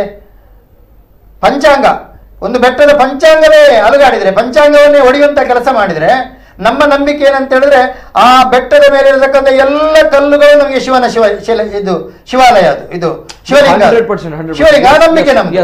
ಆ ಬುಡವನ್ನೇ ಅಲುಗಾಡಿಸಿದ್ರೆ, ಬುಡವನ್ನೇ ಧ್ವಂಸ ಮಾಡಿದ್ರೆ, ಈಗ ಅನೇಕರು ವಾದ ಮಾಡ್ತಾರೆ, ಅಲ್ಲಿ ಅಷ್ಟು ಎಕರೆ ಮಾತ್ರ ದೇವಸ್ಥಾನಕ್ಕೆ ಸೇರಿದ್ದು, ಇಷ್ಟು ಎಕರೆ ಅವರಿಗೆ ಸೇರಿದ್ದು, ಇಷ್ಟು ಎಕರೆ ಅವರಿಗೆ ಸೇರಿದ್ದು. ನನ್ನ ಮನೆ ಹತ್ತಿರ ಒಬ್ಬರ ಮನೆ ಇದೆ, ಆ ಮನೆಯನ್ನು ಉರುಳಿಸುವ ಹಕ್ಕು ನನಗಿಲ್ಲಲ್ಲ. ನನ್ನ ಮನೆಯನ್ನು ನಾನು ಉಳಿಸಿಕೊಳ್ಳುವ ಹಾಗೆ ಅವರ ಮನೆ ಉಳಿಬೇಕಲ್ಲ. ಇವತ್ತು ಆ ಬೆಟ್ಟದ ಬುಡವನ್ನೇ ಧ್ವಂಸ ಮಾಡಿದ್ರೆ, ಪಂಚಾಂಗವನ್ನೇ ಅಲುಗಾಡಿಸಿದ್ರೆ ಬೆಟ್ಟ ಉಳಿಯುವುದು ಹೇಗೆ? ಇಡೀ ದೇಶಕ್ಕೆ ಕೊಟ್ಟಿರತಕ್ಕಂಥ ಒಂದು ಭಾರಿ ದೊಡ್ಡ ದೇವಾಲಯ ಈ ಪಾಪಿಗಳ, ಈ ಲೂಟಿಗಾರರಿಂದಾಗಿ ಧ್ವಂಸ ಆಗ್ತದೆ ಅಂತಾದಾಗ ಅದಕ್ಕೆ ಯಾರು ಏನು ಮಾಡುವುದಿಲ್ಲ ಅಂತಾದ್ರೆ ಬೇರೆ ದಾರಿ ಇಲ್ಲ ನಮಗೆ. ಅದಕ್ಕಾಗಿ ರಣಕಹಳೆ ಅಂತ ಹೆಸರು ಕೊಟ್ಟದೆ ಅದಕ್ಕಾಗಿ ನಾವು, ರುದ್ರಭೂಮಿಯ ರಣಕಹಳೆ ಅಂತ. ಈ ಕಹಳೆ ಆದ್ರೂ ಜನಮಾನಸದ ಕಿವಿಗೆ ಅಪ್ಪಳಿಸ್ಬೇಕಲ್ಲ, ಅಪ್ಪಳಿಸಬೇಕಲ್ಲ. ಅಪ್ಪಳಿಸಬೇಕಾಗುತ್ತೆ. ಯಾಕಂದ್ರೆ ಇದು ಅನೇಕ ಜನರಿಗೆ ಗೊತ್ತಿರಲಿಲ್ಲ. ನಾವುಗಳು ನೋಡಿರುವಂತಹ ಕ್ಷೇತ್ರ ಸುಂದರವಾಗಿರುವಂತಹ ಕ್ಷೇತ್ರ, ಆದ್ರೆ ಇಲ್ಲಿ ಇಷ್ಟು ತುಂಬಾ ದೊಡ್ಡ ಮಟ್ಟದಲ್ಲಿ ಲೋಪದೋಷಗಳಿದೆ, ಈ ರೀತಿ ನೀಚರು ಸ್ವಾರ್ಥಕ್ಕೋಸ್ಕರ ಬಳಸ್ತಾ ಇದ್ದಾರೆ ಅನ್ನುವಂಥದ್ದು ಬಹುಶಃ ಅನೇಕ ಜನರಿಗೆ, ಭಕ್ತರಿಗೆ, ಆಸ್ತಿಕರಿಗೆ ಗೊತ್ತಿಲ್ಲ. ಈ ಒಂದು ವಿಚಾರ ಗೊತ್ತಾಗಬೇಕು. ಜೊತೆಗೆ ಈ ಒಂದು ವಿಚಾರಗಳ ಬಗ್ಗೆ ನಾವು ಮಾತಾಡಿದಾಗ ಸರ್, ನಾನು ನೇರವಾಗಿ ಪದ್ಮನಾಭಮಯ್ಯ ಅವ್ರ ಜೊತೆಗೆ ನಾನು ಕೇಳ್ತೇನೆ. ಯಾಕಂದ್ರೆ ಈ ಒಂದು ವಿಚಾರ ನಾವು ಗಮನಿಸಿದಾಗ ಅಲ್ಲಿ ಅಡ್ಯಂತರು ಹೇಳಿದಾಗೆ ಕಾರಿಂಜೇಶ್ವರನ ಬೆಟ್ಟದ ಕಲ್ಲು ಸುಮಾರು 6 ಕಿಲೋಮೀಟರ್ ವ್ಯಾಪ್ತಿಯವರೆಗೆ ಹರಡಿಕೊಂಡಿದೆ. ಕರೆಕ್ಟ್ ಅಲ್ವಾ? If I am not wrong, correct? ಜೊತೆಗೆ 6 ಕಿಲೋಮೀಟರ್ ವ್ಯಾಪ್ತಿಯವರೆಗೆ ಬೆಟ್ಟದ ಕಲ್ಲು ಹರಡಿಕೊಂಡಿರುವಂತಹ ಕಲ್ಲು ಈ ಬೆಟ್ಟದ ಪಂಚಾಂಗ ಇದ್ದಂತೆ. ಜೊತೆಗೆ ಇದನ್ನು ಲೂಟಿ ಮಾಡಿದ್ರೆ ಶಿವನ ಕೋಪಕ್ಕೆ ಈಡಾಗಬಹುದು ಅನ್ನುವಂಥದ್ದು ತಾಂಬೂಲ ಪ್ರಶ್ನೆಯಲ್ಲಿ ಬಂದಿರುವಂತದ್ದು. ಇದೀಗ ಎಲ್ಲಿ ಗಣಿಗಾರಿಕೆ ಮಾಡ್ತಾ ಇದ್ದಾರೆ ಅಂಡ್ ಎಷ್ಟು ಭಾಗ ಈಗಾಗಲೇ ಹಾನಿಯಾಗಿರುವಂತದ್ದು ಬಹುಶಃ ಮಯ ಅವರೇ? ಸರ್, ಒಂದು ಬರ್ಕಟ ಭಾಗದಲ್ಲಿ ಹೇಳಿದ್ದೇನೆ, ಅದು ಕಾವಳ ಪಡೂರು ಗ್ರಾಮ ಪಂಚಾಯತ್ ವ್ಯಾಪ್ತಿಗೆ ಬರ್ತದೆ. ಇನ್ನೊಂದು ಕಾವಳ ಮುಡೂರು ಗ್ರಾಮದ ಸರ್ವೆ ನಂಬರ್ 164 ಮತ್ತು 172 P ಒಂದು ಜಾಗದಲ್ಲಿ ಇರುವಂತ 2 ಕೋರೆಗಳು, ಮತ್ತೆ 2 ಕೋರೆಗಳು ಅದರ ಪಕ್ಕ ಇದೆ. ಅಲ್ಲಿ ಅವರು ಅದರ ಬಗ್ಗೆ ನಮಗೆ ಇನ್ನೂ ಕೂಡ ಮಾಹಿತಿಯನ್ನ ಸಿಕ್ಲಿಲ್ಲ. ಮತ್ತೊಂದು ಇನ್ನೊಂದು ಕೋರೆ ಇದೆ, ಅದು ಸ್ವಲ್ಪ ದೂರದಲ್ಲಿದೆ. ಪ್ರಮುಖವಾಗಿ 350 ಮೀಟರ್ ಮತ್ತು 450 ಮೀಟರ್ ಹತ್ತಿರದಲ್ಲಿರುವಂತಹ ಈ 2 ಕೋರೆಗಳಿಂದಾಗಿ ಕಳೆದ ಜಾತ್ರೆ ಅಲ್ಲ, ಅದಕ್ಕಿಂತ ಮೊದಲನೇ ವರ್ಷ ಪೂರ್ತಿಯಾಗಿ ಆವರಣ ಗೋಡೆ ಅಂತ ಹೇಳ್ತಾರೆ, ಆವರಣ ಗೋಡೆ ಕುಸಿದು ಏನಂತ ಹೇಳಿದ್ರೆ ನಾವು ಜಾತ್ರೆ ಮಾಡುವಷ್ಟು ಬಹಳ ಕಷ್ಟದ ಪರಿಸ್ಥಿತಿ ಇತ್ತು. ಆ ನಂತರ ಕೇವಲವಾಗಿ ಊರಿನ ಭಕ್ತಾದಿಗಳು ಎಲ್ಲರೂ ಸೇರಿ ತಮ್ಮ ಪಾರ್ವತಿ ಸನ್ನಿಧಿಯಿಂದ ಕಲ್ಲುಗಳನ್ನು ಹೊತ್ತು ಆ ಒಂದು ಆವರಣ ಗೋಡೆಯನ್ನು ಪುನಃ ನಿರ್ಮಿಸಿ ಅದಕ್ಕೆ ಬೇಕಾದಂಥ ಎಲ್ಲ ಖರ್ಚುಗಳನ್ನು ಸ್ವತಃ ಭಕ್ತರೇ ಮತ್ತೆ ಅದಕ್ಕೆ ಬೇಕಾದಂಥ ಎಲ್ಲ ಇದನ್ನು ಕೂಡಿಸಿಕೊಂಡು ಹೊಂದಿಸಿಕೊಂಡು ಆ ಒಂದು ರಾತ್ರಿ ಹೊತ್ತಿನಲ್ಲಿ ಶ್ರಮದಾನದ ಮೂಲಕ ಆವರಣ ಗೋಡೆಯನ್ನು ಯಥಾಸ್ಥಿತಿಗೆ ಮಾಡಿದ್ದಾರೆ. ಇದರ ಬಗ್ಗೆ ಏನು ಮುಜರಾಯಿ ಇಲಾಖೆಯಿಂದ ಮಾನ್ಯ ಸಚಿವರು ಬಂದು ಇದರ ಆ ಒಂದು ಕುಸಿದ ಸಮಯದಲ್ಲಿ ಇದಕ್ಕೆ ಬಂದು ಭರವಸೆ ಕೂಡಲೇ ಎಲ್ಲ ಕೋರೆಗಳನ್ನು ಸ್ಥಗಿತಗೊಳಿಸಬೇಕು ಅಂತ ಹೇಳ್ತಾರೆ. ಆದ್ರೆ ಒಂದು ದಿವಸವೇನ ಅವರು ಹೇಳಿದಂಥದ್ದು, ಆದ್ರೆ ಮರು ದಿವಸದಿಂದ ಯಥಾಸ್ಥಿತಿಯಲ್ಲಿ ಕೋರೆ ನಡೀತಾ ಐತೆ. ಸಚಿವರ ಹೇಳಿಕೆಗೂ ಕೂಡ ಯಾವುದೇ ರೀತಿಯಾದಂಥ ಕಿಮ್ಮತ್ತಿಲ್ಲ ಅಂತ ಹೇಳಿದ ಮೇಲೆ ಇನ್ನು ಯಾರಿಗೆ ನಾವು ಮನವಿ ಕೊಡ್ಲಿ ಅಥವಾ ಯಾವ ರೀತಿಯಾಗಿ ಈ ರೀತಿಯಾಗಿ ಅದೇ ರೀತಿಯಾಗಿ ಈ ಕಾವಲ ಪಡುವಿನಲ್ಲಿರುವಂತ ಆವರಣ ಗೋಡೆ ಬಿದ್ದಾಗ ತದನಂತರ ಆ ಭಾಗಕ್ಕೆ MLA ಗಳು ಸಚಿವರು ಎಲ್ಲರೂ ಕೂಡ ಬರ್ತಾರೆ. ಫೋನ್ ಕಾಲ್ ಅಲ್ಲಿ ನಾವು ಮಾತನಾಡಿದ್ದೇವೆ. ಸೊ ಮಾತಾಡಿದಾಗ ನಾವು ವಿಚಾರವನ್ನ ಕೇಳಿದಾಗ ನಾವು ನೋಡ್ತೇವೆ ಅಂತ ಅಂದ್ರೆ ಮತ್ತೆ ಒಂದು ದಿನ ಸ್ಥಗಿತಗೊಂಡಿತ್ತು, ಮತ್ತೆ ಪ್ರಾರಂಭ ಆಗಿದ್ದು. ಡೋಂಟ್ ಕೇರ್ ಅವರು ಹೇಳಿದಂತ ಅವರು ಕಳೆದಂತ ಏನು ಅಲ್ಲಿ ಕೊಟ್ಟಂತ ಹೇಳಿಕೆಗಳು ಅದು ಕೇವಲ ಒಂದು ದಿನಕ್ಕೆ ಮಾತ್ರ ಸೀಮಿತ ಆಗಿದೆ. ಯಾರೇ ಇದು ಕಿವಿಗೊಡುವಂತಿಲ್ಲ. ಇದರಲ್ಲಿ ಗಣಿ ಇಲಾಖೆ, ಕಂದಾಯ ಇಲಾಖೆ, ಅದೇ ರೀತಿಯಾಗಿ ಸ್ಥಳೀಯ ಪಂಚಾಯತ್ನವರು ನೇರವಾಗಿ ಶಾಮೀಲಾಗಿದ್ದಾರೆ. ಅದು ಹಣದ ಆಮಿಷವೋ, ರಾಜಕೀಯ ಒತ್ತಡವೋ ಅಥವಾ ಪ್ರಭಾವಿ ಕೈಗಳ ರಾಜಕೀಯ ಪ್ರಭಾವ ಅದು ಯಾವುದಂತ ಗೊತ್ತಿಲ್ಲ. ಈ ಎಲ್ಲ ಕಾರಣಗಳಿಂದಾಗಿ ಆ ಕೋರೆ ನಿರಂತರವಾಗಿ ನಡೀತಾ ಇದೆ. ಅದೇ ರೀತಿಯಾಗಿ ಈ ಕೋರೆಗೆ ಎಲ್ಲಿವರೆಗೆ ಅಂತ ಹೇಳಿದ್ರೆ ಬರ್ಕಟದಲ್ಲಿರುವಂತಹ ಕೋರೆ ಗಣಿ ಇಲಾಖೆಯವರೇ ವರದಿಯನ್ನು ಕೊಡ್ತಾರೆ. ಈ ಸ್ಥಳದ ವ್ಯಾಪ್ತಿಯಲ್ಲಿ 200 ಮೀಟರ್ ವ್ಯಾಪ್ತಿಯಲ್ಲಿ 7 ಮನೆಗಳಿದೆ ಅಂತ. ಒಂದು ಮನೆ ಇದ್ರೂ ಕೂಡ ಕೋರೆಯನ್ನ ಮಾಡುವ ಹಾಗಿಲ್ಲ. ಗಣಿ ಇಲಾಖೆಯವರು ಬಂದು ಸ್ಥಗಿತಗೊಳಿಸಬೇಕು. ಅದಲ್ಲದೆ 2019ರಲ್ಲಿ ಮಾನ್ಯ ಉಚ್ಚ ನ್ಯಾಯಾಲಯ ಒಂದು ಆದೇಶವನ್ನು ಮಾಡ್ತದೆ. ಏನು ಅಂತ ಹೇಳಿದ್ರೆ, ಈ ಒಂದು ಕಲ್ಲು ಗಣಿಗಾರಿಕೆಯನ್ನ ನೀವು 3 ತಿಂಗಳ ನಂತರ ಇದನ್ನು ಸ್ಥಗಿತಗೊಳಿಸಬೇಕು, ಇಲ್ಲದಿದ್ರೆ ನಿಮ್ಮ ಮೇಲೆ ಕ್ರಮ ಜರುಗಿಸ್ತೇವೆ ಅಂತ ಹೇಳಿ. ಆದರೂ ಕೂಡ ಈವರೆಗೆ ಗಣಿ ಇಲಾಖೆಯವರು ಸುಮ್ಮನೆ ಕೂತಿದ್ದಾರೆ. ಇದು ಏನು ಪೂರ್ತಿಯಾಗಿ ಗಣಿ ಅಲ್ಲ, ಇದು ಹಣದ ಇಲಾಖೆ ಆಗಿದೆ. ಹಣದ ಇಲಾಖೆಯಾಗಿ ಇದರಲ್ಲಿ ಇರುವಂತಹ ಎಲ್ಲ ಭೂವಿಜ್ಞಾನಿಯಾಗಲಿ ಅಥವಾ ಗಣಿ ಇಲಾಖೆ ಉಪನಿರ್ದೇಶಕರಾಗಲಿ ಎಲ್ಲರೂ ಕೂಡ ಹಣವನ್ನು ಲೂಟಿ ಮಾಡುವಂತ ಜಾಯಮಾನದವರಾಗಿದ್ದಾರೆ. ಇದರಲ್ಲಿ ಎರಡು ಮಾತಿಲ್ಲ. ಇದರಲ್ಲಿ ನಾವು ನೇರವಾಗಿ ಹೇಳ್ತೇನೆ. ಯಾಕೆಂತ ಹೇಳಿದ್ರೆ ಇದನ್ನ ದೂರ ಅರ್ಜಿಯನ್ನು ಕೊಟ್ಟು ಜಿಲ್ಲಾಧಿಕಾರಿಗೆ ಹಾಕ್ತೇವೆ. ಜಿಲ್ಲಾಧಿಕಾರಿ ಏನು ಮಾಡ್ತಾರೆ, AC ಅವರಿಗೆ ಹಾಕ್ತಾರೆ. AC ಅವರು ಬಂಟ್ವಾಳ ತಹಶೀಲ್ದಾರಿಗೆ ಹಾಕ್ತಾರೆ. ಬಂಟ್ವಾಳ ತಹಶೀಲ್ದಾರ್ ಈವರೆಗೆ ಯಾವುದೇ ರೀತಿಯಾದಂತಹ ಆ ಜಾಗೆ ಯಾವುದು ಗೋಮಾಳ ಜಾಗೆ, ನಿಜವಾಗಿ ಗೋಮಾಳ ಜಾಗೆ ಇದ್ರೆ ಮಾಡ್ಲಿಕ್ಕಿಲ್ಲ, ಸ್ಥಳೀಯ ಮನೆಗಳಿದ್ರೆ ಮಾಡ್ಲಿಕ್ಕಿಲ್ಲ. ಎಲ್ಲ ಇದು ಇದ್ರೂ ಕೂಡ ನಿರಂತರವಾಗಿ ನಡೀತಾ ಇದೆ. ಮತ್ತೆ ಎಷ್ಟು ಡೀಪ್, 6 ಮೀಟರ್ ಮಾತ್ರ ಡೀಪ್ ಹೋಗ್ಲಿಕ್ಕೆ, ಅದರಿಂದ ಡೀಪ್ ಹೋಗ್ಲಿಕ್ಕಿಲ್ಲ. ಅಲ್ಲಿ ದೊಡ್ಡ ಕೆರೆಯ ರೀತಿಯಲ್ಲಿ ರಚನೆಯಾಗಿದೆ. ಬೇಕಾದ್ರೆ ಎಲ್ಲ ದಾಖಲೆ ಇದೆ, ಫೋಟೋ ಇದೆ.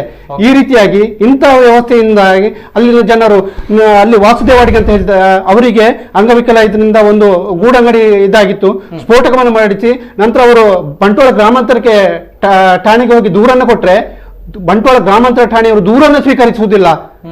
ಅಲ್ಲಿವರೆಗೆ ಒತ್ತಡ.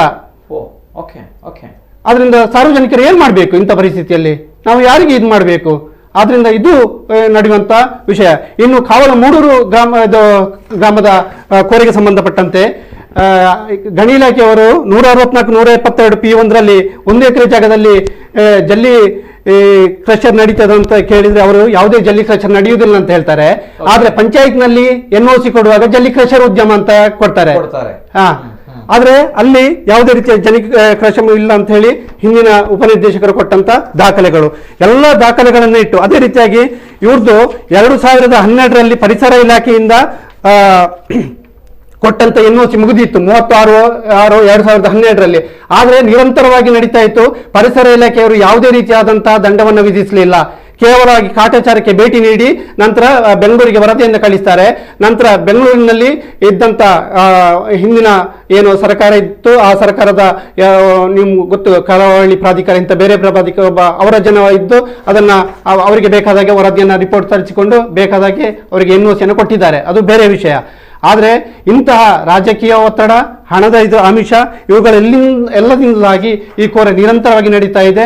ಅದೇ ರೀತಿಯಾಗಿ ಆ ಒಂದು ಸ್ಥಳೀಯ ಅಲ್ಲಿ 7 ಮನೆಗಳು ಅಂತ ಹೇಳಿ ಕವಳ ಪಡುವಿನಲ್ಲಿ ಹೇಳಿದಲ್ಲ, ಆ 7 ಮನೆಯವರು ಪ್ರತಿ ಸಲ ಬಂದಾಗ ಅವರು ಏನು ಮಾಡ್ತಾರೆ ಅಂತ ಹೇಳಿದ್ರೆ ಫೋರ್ಜರಿ ಸೈನನ್ನು ತೆಗೆದುಕೊಂಡು ಅಲ್ಲಿ ವಿಶ್ವನಾಥ್ ದೇವಾಡಿಗ, ಆಮೇಲೆ ಗಣೇಶ್ ದೇವಾಡಿಗ, ಮತ್ತೊಂದು ಜನಾರ್ದನ ಅವರು ಸ್ಥಳೀಯ ಕೋರೆ ಹತ್ರದವರು, ಮತ್ತೊಂದು ವಾಸು ದೇವಾಡಿಗೆ, ಈ 3 ಜನರ ಸೈನನ್ನ ಫೋರ್ಜರಿ ಮಾಡ್ತಾರೆ. ಗಣೇಶ್ ದೇವಾಡಿಗೆ ಹೇಳುವವರಿಗೆ ಇಂಗ್ಲಿಷ್ ಸೈನ್ ಮಾಡಲಿಕ್ಕೆ ಬರೋದಿಲ್ಲ. ಇಂಗ್ಲಿಷ್ ಸೈನ್ ಅನ್ನು ಮಾಡಿ ಇವರು NOCಯನ್ನು ಪಡೀತಾರೆ, ಯಾವುದೇ ಸ್ಥಳೀಯರ ಅಬ್ಜೆಕ್ಷನ್ ಇಲ್ಲ ಅಂತ ಹೇಳಿ. ಈ ರೀತಿಯಾದಂತ ಮತ್ತೆ ಈ ಒಂದು ಇದಕ್ಕೆ 27 ಕಾವಲಪಡಿಯೂರು ಪಂಚಾಯತ್ನಲ್ಲಿ 27 ಜನರು ಅಬ್ಜೆಕ್ಷನ್ ಹಾಕ್ತಾರೆ, ಯಾವುದೇ ರೀತಿಯಲ್ಲಿ NOC ಕೊಡಬಾರ್ದು ಅಂತ ಹೇಳಿ. ಆದ್ರೂ ಕೂಡ NOC ಯನ್ನು ಕೊಟ್ಟಿದ್ದಾರೆ. ಓಕೆ, ಮನೆಗಳು ಕಷ್ಟದಲ್ಲಿದೆ. ಮನೆಗಳು ಕೊಟ್ಟರೆ ಕೆಲವು ಮನೆಗಳ ಬಿರುಕು ಬಿಟ್ಟಿದೆ. ಅವರು ದೂರನ್ನು ಕೊಟ್ಟರು, ದೂರನ್ನು ಸ್ವೀಕಾರ ಮಾಡ್ತಾ ಇಲ್ಲ. ಗಣಿ ಇಲಾಖೆಯವರು ಬಂದ್ರು ಕೂಡ ಏಕಾಏಕಿ ಬಂದು ಯಾರಿಗೂ ಗೊತ್ತಿರೋದಾಗಿ ಬಂದು ಬೇಕಾದಾಗೆ ಸರ್ವೆಯನ್ನು ಮಾಡ್ತಾರೆ, ವರದಿಯನ್ನು ಕೊಡ್ತಾರೆ.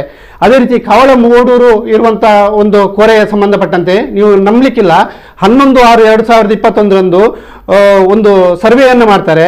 ಅದಕ್ಕೆ ದೂರನ್ನು ಕೊಟ್ಟಂತವರು ವಿಜಯಪ್ರಭು ಅಂತ ಹೇಳಿ, ವಿಜಯಪ್ರಭು ಗ್ರಾಮದ ಬಿಟ್ಟು ಅವರ ದೂರಿನ ಮೇಲೆ ಅದು ಜಿಲ್ಲಾಧಿಕಾರಿಗಳ ಆದೇಶದ ಮೇಲೆ ತನಿಖೆಗೆ ಬರ್ತಾರೆ. ಈ ವಿಷಯ ಏನಂತ ಹೇಳಿದ್ರೆ 11/6 ಬಂದವರು ವಿಜಯಪ್ರಭುರವರಿಗೆ ಯಾವುದೇ ನೋಟಿಸ್ ಮಾಡುವುದಿಲ್ಲ, ವಿಜಯಪ್ರಭುರವರು ಅವರ ಗಮನಕ್ಕೆ ಬರುವುದಿಲ್ಲ. ಇಲ್ಲಿ ಏನ್ ಮಾಡ್ತಾರೆ ಅಂದ್ರೆ ಜಿಲ್ಲಾಧಿಕಾರಿಗೆ ವರದಿಯನ್ನು ಸಲ್ಲಿಸ್ತಾರೆ. ಜಿಲ್ಲಾಧಿಕಾರಿ ವರದಿಯನ್ನು ಸಲ್ಲಿಸಿ 11/6 ನಾವು ಸರ್ವೆಯನ್ನು ಮಾಡಿದ್ದೇವೆ, ಯಾವುದೇ ರೀತಿಯಾದಂತಹ ಹಾನಿ ಇಲ್ಲ ಅಂತ ಹೇಳಿ ಕೊಡ್ತಾರೆ. ವಿಜಯಪ್ರಭುರಿಗೆ ಇದು ವಿಷಯವೇ ಗೊತ್ತಿಲ್ಲ. ಈ ರೀತಿಯಾದಂತ ವಿಷಯ ಅಂತ ಹೇಳಿದ್ರೆ ಇದನ್ನು ಮಾಡಿದಂತ ಭೂ ವಿಜ್ಞಾನಿ ಮಹಾದೇವಪ್ಪ ಅಂತ ಹೇಳಿ ಇವರ ಮೇಲೆ ಕ್ರಿಮಿನಲ್ ಮೊಕದ್ದಮೆಯನ್ನು ನಾವು ನೆಕ್ಸ್ಟ್ ಹೂಡಲಿಕ್ಕಿದ್ದೇವೆ. ಅದೇ ರೀತಿಯಾಗಿ ಯಾರು ಗಣಿ ಇಲಾಖೆಯ ಉಪನಿರ್ದೇಶಕರಿದ್ದಾರೆ ಅವರ ಮೇಲೂ ಕೂಡ ನಾವು ಕಾನೂನು ಕ್ರಮವನ್ನ ಜರುಗಿಸಲಿಕ್ಕಿದ್ದೇವೆ ಖಂಡಿತ. ಯಾಕೆಂತ ಹೇಳಿದ್ರೆ ಇಂಥ ಎಲ್ಲ ಇದ್ದು ಕೂಡ ದಾಖಲೆಗಳನ್ನು ಇದು ಮಾಡಿ ಕೂಡ ಜಿಲ್ಲಾಧಿಕಾರಿಗಳ ಒಂದು ಆದೇಶಕ್ಕೆ ಬೆಲೆ ಕೊಡುವುದಿಲ್ಲ ಅಂತ ಹೇಳಿದ್ರೆ, ಸುಳ್ಳು ವರದಿಯನ್ನು ಜಿಲ್ಲಾಧಿಕಾರಿಗಳಿಗೆ ಸಲ್ಲಿಸ್ತಾರೆ ಅಂತ ಹೇಳಿದ್ರೆ, ಅಥವಾ ಜಿಲ್ಲಾಧಿಕಾರಿಗಳ ಆದೇಶಕ್ಕೆ ತಹಸೀಲ್ದಾರ್ ಸ್ಪಂದಿಸುವುದಿಲ್ಲ ಅಂತ ಹೇಳಿದ್ರೆ ಇನ್ನು ಯಾವ ರೀತಿಯಾಗಿ? ಹಾಗಾದ್ರೆ ಜಿಲ್ಲಾ ದಂಡಾಧಿಕಾರಿಗಳಂತ ಹೇಳಿದ್ರೆ ಯಾಕೆ ದಂಡಕ್ಕೆ ಇರುವುದಾ? ಇದು ನಮ್ಮ ಪ್ರಶ್ನೆಯಾಗಿದೆ. ಎಲ್ಲಾ ಪ್ರೂಫ್ ಅಂಡ್ ಎವಿಡೆನ್ಸ್ ಎಲ್ಲ ದಾಖಲೆಗಳಿದೆ. ಓಕೆ, ಸಂಕ್ಷಿಪ್ತವಾಗಿ ಹೇಳಿದ್ದೀರಾ. ಎಲ್ಲವೂ ಕೂಡ ನೋಡಿದಾಗ ಅಡ್ಯಂತರು ಜೊತೆಗೆ ಅಧ್ಯಕ್ಷರು ಹೇಳಿದಾಗೆ ಒಂದು ಮಾತನ್ನ ಹೇಳಿದ್ರು, ನಾವುಗಳು ಕ್ಷೇತ್ರವನ್ನು ಉಳಿಸಬೇಕು ಅನ್ನೋ ನಿಟ್ಟಿನಲ್ಲಿ ಭಿಕ್ಷೆ ಬೇಡ್ತಾ ಇದ್ದೇವೆ ಅನ್ನುವಂಥದ್ದು. ಇದು ಸರ್ ನಾನು ನೇರವಾಗಿ ಹೇಳ್ತೇನೆ, ತಾವುಗಳು ಎಲ್ಲಾ ಎವಿಡೆನ್ಸ್ ಗಳನ್ನ ಡಾಕ್ಯುಮೆಂಟ್ಸ್ ಗಳನ್ನ ತೋರಿಸ್ತಾ ಇದ್ದೀರಾ, ಈ ರೀತಿ ಇದೆ ಅನ್ನುವಂಥದ್ದು. ನನ್ಗೂ ಕೂಡ ಒಂದ್ ಕಡೆ ಬೇಸರ ಆಗುತ್ತೆ, ಸಮಾಜದ ಜನರು ಏನ್ ಮಾಡ್ತಾ ಇದಾರೆ ಅಂತ ಪ್ರಶ್ನೆ. ತಾವುಗಳು ಕಷ್ಟ ಪಡ್ತಾ ಇದ್ರೆ ನಾವುಗಳು ಆ ಕ್ಷೇತ್ರಕ್ಕೆ ಹೋಗ್ತೇವೆ, ಕೈ ಮುಗಿತೇವೆ, ಎಲ್ಲ ಪೂಜೆ ಮಾಡ್ಕೊಂಡು ಬರ್ತೇವೆ. ಆದ್ರೆ ಆ ಕ್ಷೇತ್ರದ ಉಳಿಗೋಸ್ಕರ ನಾವುಗಳು ಸಮಾಜದವರು ಏನ್ ಮಾಡಿದಾರೆ ಅಂತ ಪ್ರಶ್ನೆ ಬರುತ್ತೆ. ಈ ಸಂದರ್ಭ ಬರ್ಲೇಬೇಕಾಗುತ್ತೆ ಈ ಒಂದು ಪ್ರಶ್ನೆಯನ್ನ. ಸದ್ಯ ನಾವು ಎಲ್ಲೋ ಒಂದ್ ಕಡೆ ಬಾಯಿ ಮಾತಿಗೆ ಹೇಳ್ತಾ ಇದೀವಿ ಅಂತ ಅನ್ಕೊಂಡಿದ್ವಿ, ಅಪಾಯದಲ್ಲಿದೆ ಕಾರಿಂಜ ಕ್ಷೇತ್ರ ಅನ್ನೋದು. ಇಲ್ಲ, ಸೀರಿಯಸ್ ಟು ಬಿ ಸೀರಿಯಸ್, ನಿಜವಾಗ್ಲೂ ಕೂಡ ಅಪಾಯದಲ್ಲಿರುವಂತದ್ದು ಕಾರಿಂಜ ಕ್ಷೇತ್ರ. ಯಾಕಂದ್ರೆ ಅಂತಹ ಪರಿಸ್ಥಿತಿಯಲ್ಲಿ ಇದ್ದೇವೆ ನಾವುಗಳು, ಅಂತಹ ಪರಿಸ್ಥಿತಿಯಲ್ಲಿ ಇದೆ ಕ್ಷೇತ್ರ. ಸ್ವಾರ್ಥಿಗಳು, ನೀಚರು ಏನ್ ಮಾಡ್ತಾ ಇದಾರೆ ಅನ್ನುವಂಥದ್ದು ಎಳೆಯಾಗಿ ನೋಡಿದ್ದೀರಾ. ಕರೆಗಳು ಬರ್ತಾ ಇದೆ. ಹಲೋ ಸರ್, ನಮಸ್ತೆ. ನಮಸ್ತೆ ಸರ್. ನಮಸ್ತೆ ಸರ್, ತಮ್ಮ ಹೆಸರು? ನನ್ನ ಹೆಸರು ರಮೇಶ್ ಕುಮಾರ್ ಅಂತ ಹೇಳಿ. ಎಲ್ಲಿಂದ ಸರ್? ಸೋಷಿಯಲ್ ವರ್ಕರ್ ನಾನು. ಈಗಾಗಲೇ ನಾನು ಮೈಯರ್ ಮಾತಾಡೋದು, ಅಡ್ಡಂತಾರು ಮಾತಾಡೋದು ಕೇಳಿದೆ. ನಮಸ್ತೆ ಮಾತಾಡಿ. ಏನಾಗಿದೆ ಅಂತ ಹೇಳಿದ್ರೆ, ಈ ವಿಚಾರದಲ್ಲಿ ನಾವು ಕೂಡ ಹೋರಾಟ ಮಾಡಿದ್ದೇವೆ. ನಾನೊಮ್ಮೆ ಮೋದಿಜಿ ಅವರಿಗೆ ಒಂದು ಲೆಟರ್ ಬರೀತೇನೆ. ಮೋದಿಜಿ ಅವರು ಹೇಳ್ತಾರೆ ಜಂಟಿ ಸರ್ವೆ ಮಾಡ್ಬೇಕು ಅಂತ ಹೇಳಿ. ಆ ಜಂಟಿ ಸರ್ವೆ ಮಾಡುವಾಗ ಗಿರೀಶ್ ಮೋಹನ್ ಅನ್ನೋ ಒಂದು ಅಧಿಕಾರಿ ಗಣಿ ಇಲಾಖೆ ಗಣಿ ವಿಜ್ಞಾನಿ ಬರ್ತಾರೆ. ಅವ್ರು ಬಂದು ಅದು ಇಲ್ಲೀಗಲ್, ಅಲ್ಲಿ ಮಾಡಬಾರ್ದು, ಮಾಡೋ ವ್ಯವಸ್ಥೆ ಇಲ್ಲ ಅಂತ ಹೇಳಿ ಟರ್ಮಿನೇಷನ್ ಮಾಡ್ತಾರೆ. ಯಾವುದು ಅವರಿಗೆ ಕೊಟ್ಟಿರುವಂತ ಲೈಸೆನ್ಸ್ ಅನ್ನು ಟೆಂಪರರಿ ಟರ್ಮಿನೇಷನ್ ಮಾಡ್ತಾರೆ. ಟರ್ಮಿನೇಷನ್ ಮಾಡಿದ 3 ದಿನಗಳಲ್ಲಿ ಇದೇ ಗಿರೀಶ್ ಮೋಹನ್ ಬಾಗಲಕೋಟೆಗೆ ಟ್ರಾನ್ಸ್ಫರ್ ಮಾಡ್ತಾರೆ ನಮ್ಮ ಇಲಾಖೆ. ಒಂದು ವಿಚಾರ. ಇನ್ನೊಂದು ವಿಚಾರ ಅಂತ ಹೇಳಿದ್ರೆ, ನಾನು ಡಾಕ್ಟರ್ KG ಜಗದೀಶ್ DC ಆಗಿರುವಾಗ ನಾನು ಖುದ್ದು ಅವರ ಆಫೀಸ್ಗೆ ಹೋಗಿ ಅವರಿಗೆ ಒಂದು ಮೆಮೊರಂಡಮ್ ಕೊಡ್ತೇನೆ, ಇಲ್ಲಿ ಇಂತ ಇಲ್ಲೀಗಲ್ ಕೋರೆ ಆಗ್ತಾ ಇದೆ, ನೀವು ಅದರ ಬಗ್ಗೆ ಗಮನ ಕೊಡ್ಬೇಕು ಅಂತ ಹೇಳಿ. ಆ ಅಧಿಕಾರಿ ಎಷ್ಟು ದರ್ಪದಲ್ಲಿ ನಮ್ಮನ್ನು ಕಳಿಸಿದಾರೆ ಅಂತ ಹೇಳಿದ್ರೆ, ಎಲ್ಲ ನಮ್ಗೆ ಗೊತ್ತು, ನೀವೇನ್ ಕೊಡ್ತಾರೆ ಅದು ಕೊಟ್ಟು ಹೋಗಿ ಅಂತ ಹೇಳ್ತಾರೆ ಆ ಅಧಿಕಾರಿ. ಯಾರಿಗೆ ಕಳಿಸಿ ಕೊಟ್ಟಿರುವಂತ ತಾವು? ಜಗದೀಶ್ ಅವರಿಗೆ. ಹಿಂದಿನ ಜಿಲ್ಲಾಧಿಕಾರಿ ನಮ್ಮ ಶಶಿಕಾಂತ್ ಸೆಂಥಿಲ್ ಬರೋದ್ರಿಂದ ಮುಂಚೆ ಒಬ್ಬ ಜಿಲ್ಲಾಧಿಕಾರಿ ಅವರಿಗೆ. ಆ ನಂತರ ನಮ್ಮ ಬಂಟ್ವಾಳದಲ್ಲಿ ಒಬ್ರು ತಹಸೀಲ್ದಾರ್ ಇರ್ತಾರೆ. ತಹಸೀಲ್ದಾರ್ ಮನೆಯಲ್ಲಿ ಕೂತ್ಕೊಂಡು ಅಲ್ಲಿ ಹೋರಾಟ ಮಾಡುವಂತ ಜನಗಳ ಮನೆಗೆ ಫೋನ್ ಮಾಡಿ, ನಿಮ್ಮ ಮನೆ ಗೋಮಾಳದಲ್ಲಿ ಬರ್ತದೆ, ನೀವು ಹೇಳ್ಬೇಕು ಅಂತ ಹೇಳ್ತಾರೆ. ಆವಾಗ ನಾನು ಹೋಗಿ ಕ್ವಶನ್ ಮಾಡ್ತೇನೆ, ನೀವು ಮನೆಯಲ್ಲಿ ಕೂತ್ಕೊಂಡು ಹೇಗೆ ನೀವು ಅವರಿಗೆ ಫೋನ್ ಮಾಡಿ ನಿಮ್ಮ ಮನೆ ಗೋಮಾಳದಲ್ಲಿ ಇದೆ ಅಂತ ಹೇಳ್ತೀರಿ? ನನ್ನ ಹತ್ರ ಅಲ್ಲಿ ಗೋಮಾಳ ಅಲಾಟ್ ಆದಂತ ನಕ್ಷೆ ಇದೆ, ಅದಕ್ಕೆ ಬೇಕಾದ ಸಂಬಂಧಪಟ್ಟ ದಾಖಲೆ ಇದೆ. ಅಲ್ಲಿ 60 ವರ್ಷಕ್ಕಿಂತ ಮುಂಚೆನೆ ಅಲ್ಲಿ ವಾಸ್ತವ ಇರುವವರಿಗೆ ನೀವು ಗೋಮಾಳದಲ್ಲಿ ಇದ್ದೀರಿ ಅಂದ್ರೆ ಹೇಗೆ ಹೇಳ್ತೀರಿ ಅಂತ ನಾನು ಅವರಿಗೆ ಕ್ವಶನ್ ಮಾಡ್ತೇನೆ. ಅವರು ಅಂತ ಅಧಿಕಾರಿಗಳು ಆ ನಂತರ ನಾವು ಒಂದು 10 ಸಲ ಅಲ್ಲಿನ ಗೋಮಾಳವನ್ನು ಸರ್ವೆ ಮಾಡಿ ಅದಕ್ಕೆ ಬೇಲಿ ಹಾಕಿ ಅಂತ ಹೇಳಿ ನಾವು ಲೆಟರ್ ಕೊಟ್ರೆ ಈ ಅಧಿಕಾರಿಗಳು ತಗೊಳ್ತೀವಿ. ನನಗೆ ಒಂದ್ ರೀತಿಯಲ್ಲಿ ನನಗೆ ಅನ್ಸಂತೆ ನಿತಿನ್ ಅವರೇ, ಇದು ಇಲ್ಲಿ MK ಕ್ರಷರ್ ಮತ್ತು ಈ ಕೆಲವೊಂದು ಇಲಾಖೆಯ ಅಧಿಕಾರಿಗಳು ಅವರ ಪಾರ್ಟ್ನರ್ಶಿಪ್ ಅಲ್ಲಿ ನಡೆಯುವ ರೀತಿಯಲ್ಲಿ ಆ ಕೋರೆ ನಡೀತಾ ಉಂಟು. ಸರ್, ಏನ್ ಗೊತ್ತಾ, ನಾನು ಹೇಳುವಂಥದ್ದು ಈ ಒಂದು ವಿಚಾರಗಳಿಲ್ಲ. ನಾವು ಅನೇಕ ಮಾಫಿಯಾಗಳನ್ನ ನೋಡಿದ್ದೇವೆ, ಈ ಗಣಿಗಾರಿಕೆಯ ಮಾಫಿಯಾ ಅಥವಾ ಇನ್ನಿತರ ಮಾಫಿಯಾಗಳ ಬಗ್ಗೆ ನಾವು ಕೇಳಿದ್ದೇವೆ. ತುಂಬಾ ದೊಡ್ಡ ಮಟ್ಟದ ಪ್ರಬಲವಾಗಿರುವಂತಹ ಪ್ರಭಾವಿಗಳು ಶಾಮೀಲಾಗ್ತಾರೆ, ಇಲ್ಲದ್ರೆ ನಾರ್ಮಲ್ ಜನರಿಗೆ ಮಾಡ್ಲಿಕ್ಕೆ ಆಗಲ್ಲ ಇಂತ ಕೆಲಸಗಳು, ತಮ್ ಕೂಡ ಗೊತ್ತಿದೆ. ಆದ್ರೆ ಇಲ್ಲಿ ವಿಚಾರ ಏನು ಅಂತ ಹೇಳಿದ್ರೆ, ಇದು ಯಾರೋ ಒಬ್ರು ವ್ಯಕ್ತಿ ಖಾಸಗಿ ವ್ಯಕ್ತಿಗೆ ಸೇರಿರುವಂತಹ ಜಾಗ ಅಲ್ಲ, ಖಾಸಗಿ ಆಗಿರುವಂತಹ ಪ್ರದೇಶವೂ ಕೂಡ ಅಲ್ಲ, ಇದು ಸಾರ್ವಜನಿಕವಾಗಿರುವಂತಹ, ಅದು ಕೂಡ ಯುಗ ಯುಗಗಳಿಂದ ಬಂದಿರುವಂತಹ ಒಂದು ಪವಿತ್ರವಾಗಿರುವಂತಹ ಕ್ಷೇತ್ರ, ಪವಿತ್ರವಾಗಿರುವಂತಹ ಜಾಗ ಗೊತ್ತಿದೆ, ಜಗತ್ತಿಗೆ ಗೊತ್ತಿದೆ ಈ ಒಂದು ಜಾಗ. ಆದ್ರೆ ಈ ಜಾಗವನ್ನ ನಮ್ಮ ತುಳುನಾಡಿನವರು, ನಮ್ಮ ಕರಾವಳಿಗರು, ನಾವುಗಳು ರಕ್ಷಣೆ ಮಾಡಬೇಕು ಅಂತ ಹೇಳಿದ್ರೆ ಇಷ್ಟು ಕಷ್ಟ ಪಡ್ಬೇಕಾ? ಈ ಸ್ವಾರ್ಥಿಗಳ ನೀಚರ ಕೈಕಾಲು ಹಿಡಿಬೇಕಾ ಅನ್ನುವಂತ ಪ್ರಶ್ನೆ ಬರುತ್ತೆ. ನಾನು ಇದನ್ನು ಕೇಳ್ತಾ ಇದ್ದೇನೆ. ಗಣಿಗಾರಿಕೆ ಅಥವಾ ಅಕ್ರಮವಾಗಿ ನಾವು ಅನೇಕ ಕಥೆಗಳನ್ನ ಕೇಳಿದ್ದೇವೆ, ಗೊತ್ತಿದೆ ಕೂಡ. ಹೌದು, ಇದು ಈ ಸ್ವಾರ್ಥ ತುಂಬಿದಂತ ಜನರ ಮನಸ್ಥಿತಿ ಇರುವಂತದ್ದು ಇದೇ ರೀತಿ. ಆದ್ರೆ ಈ ಕಾರಿಂಜ ಕ್ಷೇತ್ರಕ್ಕೆ ಇಂತಹ ಪರಿಸ್ಥಿತಿ ಬರುತ್ತಾ ಅಂತ ಬಂದಾಗ ಇದು ಪ್ರಶ್ನೆ ಮಾಡುವಂತದ್ದು. ನಮ್ಮನ್ನ ಕಾಯ್ತೇವೆ ಅಥವಾ ನಮ್ಮ ದೇವರನ್ನ ಕಾಯ್ತೇವೆ, ನಾವುಗಳಿದ್ದೇವೆ ಅನ್ನುವಂಥದ್ದವ್ರು ಎಲ್ಲಿದ್ದಾರೆ ಅಂತ ಪ್ರಶ್ನೆ ಇಲ್ಲಿ ಬರ್ತಾ ಇರುವಂತದ್ದು. ಎಸ್ ಸರ್, ನೀವು ಹೇಳೋದು ಕರೆಕ್ಟ್. ಯಾಕಂತ ಹೇಳಿದ್ರೆ ನಾವು ಈ ಬಗ್ಗೆ ನಾವು ಹೋರಾಟ ಮಾಡ್ತಾ ಇರುವಾಗ ಒಂದು ಹಂತದಲ್ಲಿ ನಮ್ಮೊಟ್ಟಿಗೆನೆ ಕೆಲವೊಬ್ರು ನಮ್ಮೊಟ್ಟಿಗೆನೆ ಬಂದವರು ಇದ್ದಾರೆ. ನಾವು ಏನೆಲ್ಲ ಮಾಡ್ತೇವೆ ಅದರ ಎಲ್ಲಾ ಮಾಹಿತಿಗಳನ್ನು ಈ ಕೋರೆಯ ಗಣಿ ಉದ್ಯಮಿಗಳಿಗೆ, ಈ ಇಲ್ಲಿನ ಗಣಿ ಉದ್ಯಮ ಯಾವ ರೀತಿಯಲ್ಲಿ ಬೆಳೆದಿದೆ ಅಂತಂದ್ರೆ ಒಂದು ಹಂತದಲ್ಲಿ ನಾವು ಬಳ್ಳಾರಿಯ ಸ್ಟೋರಿ ಕಥೆಗಳನ್ನು ಕೇಳಿದ್ದೀವಿ. ಇದು ಬಳ್ಳಾರಿಯ ಕಥೆಗಿಂತಲೂ ತುಂಬಾ ಕಷ್ಟಕರವಾದ ಕಥೆ ಇದೆ. ಯಾಕೆ ಈ ಮಾತನ್ನು ಹೇಳ್ತೀರ ಅಂತ ಹೇಳಿದ್ರೆ, ಅಲ್ಲಿನ ಕೆಲವೊಂದು ಮಂದಿಗೆ ಜೀವ ಬೆದರಿಕೆ ಇಂಡೈರೆಕ್ಟ್ಲಿ ಹಾಕಿದಂತ ಸಂದರ್ಭಗಳು ಇದ್ದಾವೆ. ನಾನು ಈ ಮಾತನ್ನು ಹೇಳ್ತಾ ಇದ್ದೇನೆ ಅಂತ ಹೇಳಿದ್ರೆ, 2007ರಲ್ಲಿ ಆಜಿ ಐದ್ರೋಸ್ ಎನ್ನುವರಿಗೆ ಅಲ್ಲಿ ಅವರು ಗಣಿ ಲೈಸೆನ್ಸ್ ಕೊಡ್ಬೇಕು ಅಂತೇಳಿ ಅಪ್ಲೈ ಮಾಡ್ತಾರೆ, ಲೈಸೆನ್ಸ್ ಅಪ್ಲೈ ಮಾಡ್ತಾರೆ. ಆವಾಗ ನಾವು ಹೋರಾಟ ಮಾಡಿ ಅದನ್ನು ನಿಲ್ಲಿಸ್ತೇವೆ. ಆ ನಿಲ್ಲಿಸಿದ ನಂತರ ನಮ್ಗೆ ಒಂದಷ್ಟು ಕರೆಗಳು, ಒಂದಷ್ಟು ಆಮಿಷಗಳು, ಒಂದಷ್ಟು ರೀತಿಯ ಬೆದರಿಕೆಗಳೆಲ್ಲ ಬರ್ಲಿಕ್ಕೆ ಶುರು ಆಗತ್ತೆ. ಆವಾಗ ನಾವು ಇಡೀ ಸಮುದಾಯ ಒಂದು ಹಂತದಲ್ಲಿ ಸುತ್ತಮುತ್ತಲಿನ ಇಡೀ ಸಮುದಾಯ ನಮ್ಮೊಟ್ಟಿಗೆ ಬಂದದ್ದರಿಂದ ಅವತ್ತು ಕೋರೆ ಅಲ್ಲಿ ನಿಂತೋಯ್ತು. ಆ ನಂತರ ಇವರು ಈಗಾಗಲೇ ಅಡ್ಯಂತರ ಹೇಳಿದ್ರು, ಅಲ್ಲಿ BS ಬಂದಿದ್ರು, ಅವರೆಲ್ಲ ನೋಡಿ ಅದನ್ನೆಲ್ಲ ಅದಕ್ಕೆ ಬೇಕಾದಂತ ಎಲ್ಲ ವ್ಯವಸ್ಥೆಗಳನ್ನು ಮಾಡಿ 10 ಕಿಲೋಮೀಟರ್ ವ್ಯಾಪ್ತಿಯಲ್ಲಿ ಅದಕ್ಕೆ ನೀವು ಬಂದ್ ಮಾಡಿ ಅಂತ ಹೇಳಿ ಲೆಟರ್ ಕೊಡ್ತಾರೆ. ಆ ಲೆಟರ್ನ ಬಗ್ಗೆ ನಾನು DC ಅವರಿಗೆ ಕೇಳ್ತೇನೆ, ನೀವು ಏನ್ ಆಕ್ಷನ್ ತಗೊಂಡಿದ್ದೀರಿ ಅಂತ ಹೇಳಿ. ಆವಾಗ ಅಲ್ಲಿಂದ ನಮ್ಗೆ ಹೇಳಂತ ಹೇಳ್ತಾರೆ ಅಂತ ಹೇಳಿದ್ರೆ, ಅದೆಲ್ಲ ಅವರು ಬರೀತಾರೆ, ಹೋಗ್ತಾರೆ, ಅದೆಲ್ಲ ಅದಕ್ಕೇನು ಅಷ್ಟೊಂದು ಮಹತ್ವ ಕೊಡ್ಬೇಕಾಗಿಲ್ಲ ಅಂತ ಹೇಳಿ ಹೇಳ್ತಾರೆ ಅವರು. ಹೀಗಿರುವಾಗ ಇಲ್ಲಿನ ಟೋಟಲ್ ಅಧಿಕಾರಶಾಹಿ ಅಂದ್ರೆ ಈ ಅಧಿಕಾರಿಗಳೆಲ್ಲ ಸೇರ್ಕೊಂಡು, ಅದ್ರ ಫಸ್ಟ್ ಉದಾಹರಣೆ ರೇಣುಕಾ ಪ್ರಸಾದ್ ಅಂತ ಹೇಳಿ ಒಬ್ಬ AC ಇರ್ತಾರೆ, ಅವ್ರು ನಮ್ಮೊಟ್ಟಿಗೆ ಬರ್ತಾರೆ, ಅಲ್ಲಿ ಸ್ಥಳ ತನಿಖೆ ಮಾಡ್ತಾರೆ. ಸ್ಥಳ ತನಿಖೆಯಲ್ಲಿ ಎಲ್ಲಾ ಕಡೆ ಬರೀತಾರೆ, ಹೌದು ಇಲ್ಲಿ ಕೋರೆ ಮಾಡಿದ್ರೆ ಇಲ್ಲಿನ ಎಲ್ಲಾ ಜನಗಳಿಗೆ ಉಪದ್ರ ಇದೆ ಅಂತೇಳಿ ಕೊನೆಗೆ ಬರೀತಾರೆ. ಅವರ ರಿಪೋರ್ಟ್ ನ ಕೊನೆಯ ಪೇಜ್ ಅಲ್ಲಿ ಬರೀತಾರೆ. ಎಲ್ಲ ಇದ್ರೂ ಇವರು 7 ಗಂಟೆಯಿಂದ 7 ಗಂಟೆ ತನಕ ಬ್ಲಾಸ್ಟ್ ಮಾಡಬಹುದು, ಅಲ್ಲಿ ಕೋರೆ ನಡೀಬಹುದು. ಅಷ್ಟು ಹೇಳಿದವರು ಅಲ್ಲಿ ಸರ್ವೆ ಆಗುವ ತನಕ ನಮ್ಮೊಂದಿಗೆ ಇದ್ದು, ನಾವೆಲ್ಲ ಹೋದ ನಂತರ ಗಣಿ ಉದ್ಯಮಿಯೊಂದಿಗೆ ಅದೇ ಪ್ರದೇಶಕ್ಕೆ ಭೇಟಿ ಕೊಟ್ಟು ಅಲ್ಲಿ ಮೀಟಿಂಗ್ ಮಾಡಿ ಹೋಗ್ತಾರೆ. ಇಲ್ಲಿ ಎಲ್ಲಾ ಹೋರಾಟಗಳನ್ನು ತಡೆ ಹಿಡುವ ಪ್ರಯತ್ನಕೊಂಡು ಎಲ್ಲಾ ಅಧಿಕಾರಿಗಳು ಮಾಡ್ತಾ ಇದ್ದಾರೆ. ವ್ಯವಸ್ಥಿತವಾಗಿರುವಂತಹ ಒಂದು ಜಾಲ ಇದೆ ಅಲ್ವಾ? ದೇವರಿಗಿಂತ ಪವರ್ಫುಲ್ ಆಗಿದ್ದಾರೆ ಇವರುಗಳು. ನೋಡೋಣ. Yes sir, thank you. ಇನ್ನೊಂದು ಕರೆ ಇದೆ. ಹಲೋ ಸರ್, ನಮಸ್ತೆ ಸರ್. ನಮಸ್ತೆ, ಧ್ವನಿ ಕೇಳ್ತಾ ಇದೆಯಾ ಸರ್? ಹಲೋ, ನಮಸ್ತೆ ಸರ್. ನಮಸ್ತೆ. ತಮ್ಮ ಹೆಸರು ಎಲ್ಲಿಂದ ಕರೆ ಮಾಡ್ತಾ ಇದ್ದೀರಾ ಎಂತ ಸರ್? ತಮ್ಮ ಹೆಸರು? ವಿಜಯ್ ಪ್ರಭು. ಎಲ್ಲಿಂದ ಸರ್? ಇದು ಕಾವಲಮೂಡೂರು, ಕಾರಿಂಜ ಹತ್ತಿರವೇ ದೇವಸ್ಥಾನ. ಓಕೆ, ನಮಸ್ತೆ ಸರ್. ಮಾತಾಡಿ. ತಮ್ಗೆ ಗೊತ್ತಿದೆ ಎಷ್ಟು ಕಷ್ಟ ಆಗಿದೆ. ಎಸ್ ಸರ್, ಮಾತಾಡ್ಬೇಕಾ? ಹೇಳಿ ಸರ್. ಅಲ್ಲಿ ವೇದಿಕೆಯಲ್ಲಿ ಇರುವವರ ಹತ್ರ ಎಲ್ಲರಿಗೆ ನನಗೆ ನಮಸ್ಕಾರ. ನಿಮಗೆ ಕೂಡ ನಮಸ್ಕಾರ. ಕೋರೆಯ ಬಗ್ಗೆ ಅಂತ ಹೇಳಿದ್ರೆ ಅದು QOD ತನಿಖೆ ಕೊಡ್ಬೇಕು. ನಾನು ವಿಜಯ್ ಪ್ರಭು ಅಂತ ಅದರ ಬಗ್ಗೆ ತುಂಬಾ ಹೋರಾಟ ಮಾಡಿದ ಅವನು ಆ ಕೋರೆಯ ಬಗ್ಗೆ. ಈಗಾಗಲೇ ಮೈಯರು ಹೇಳಿದ್ರು ಅದರ ಬಗ್ಗೆ. ಅದರಲ್ಲಿ ಹೇಳಿದ್ರೆ ಎಲ್ಲರೂ ಶಾಮೀಲಾಗಿದ್ದಾರೆ, ಅಧಿಕಾರಿ ಅವರು. ಆ ಕೋರೆಯಲ್ಲಿ ಎಲ್ಲರೂ ಶಾಮೀಲಾಗಿದ್ದಾರೆ. ಓಕೆ ಸರ್, ತಮ್ಮ ಮನೆ ಕೂಡ ಅಲ್ಲೇ ಬರುತ್ತೆ, ಹತ್ರ ಬರುತ್ತೆ? ತಮ್ಮ ಮನೆ ಕೂಡ ಅಲ್ಲಿ ಹತ್ರ ಬರುತ್ತಾ? ಅಲ್ಲ, ನಮ್ಮ ಮನೆ ಹತ್ತಿರ ಬರುದಲ್ಲ, ಕಾರಿಂಜ ದೇವಸ್ಥಾನದ ಭಕ್ತರು, ಅದು ನಮಗೆ ದೇವಸ್ಥಾನ ಉಳಿಸಬೇಕಾಗಿದೆ.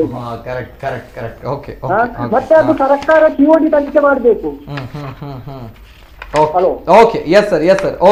ಧನ್ಯವಾದ. ಸರ್ಕಾರ QOD ತನಿಖೆ ಮಾಡಲೇಬೇಕು ಅದನ್ನು.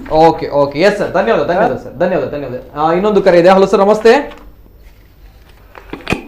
ನಮಸ್ತೆ ಸರ್, ಧ್ವನಿ ಕೇಳ್ತಾ ಇದೆಯಾ? ಹಲೋ, ನಮಸ್ತೆ ಸರ್. ನಮಸ್ತೆ. ಎಸ್ ಸರ್, ತಮ್ಮ ಹೆಸರು? ಜಯಪ್ರಕಾಶ್ ಎಕ್ಕೂರು ಮಾತಾಡೋದು. ಎಸ್, ಮಾತಾಡಿ ಸರ್.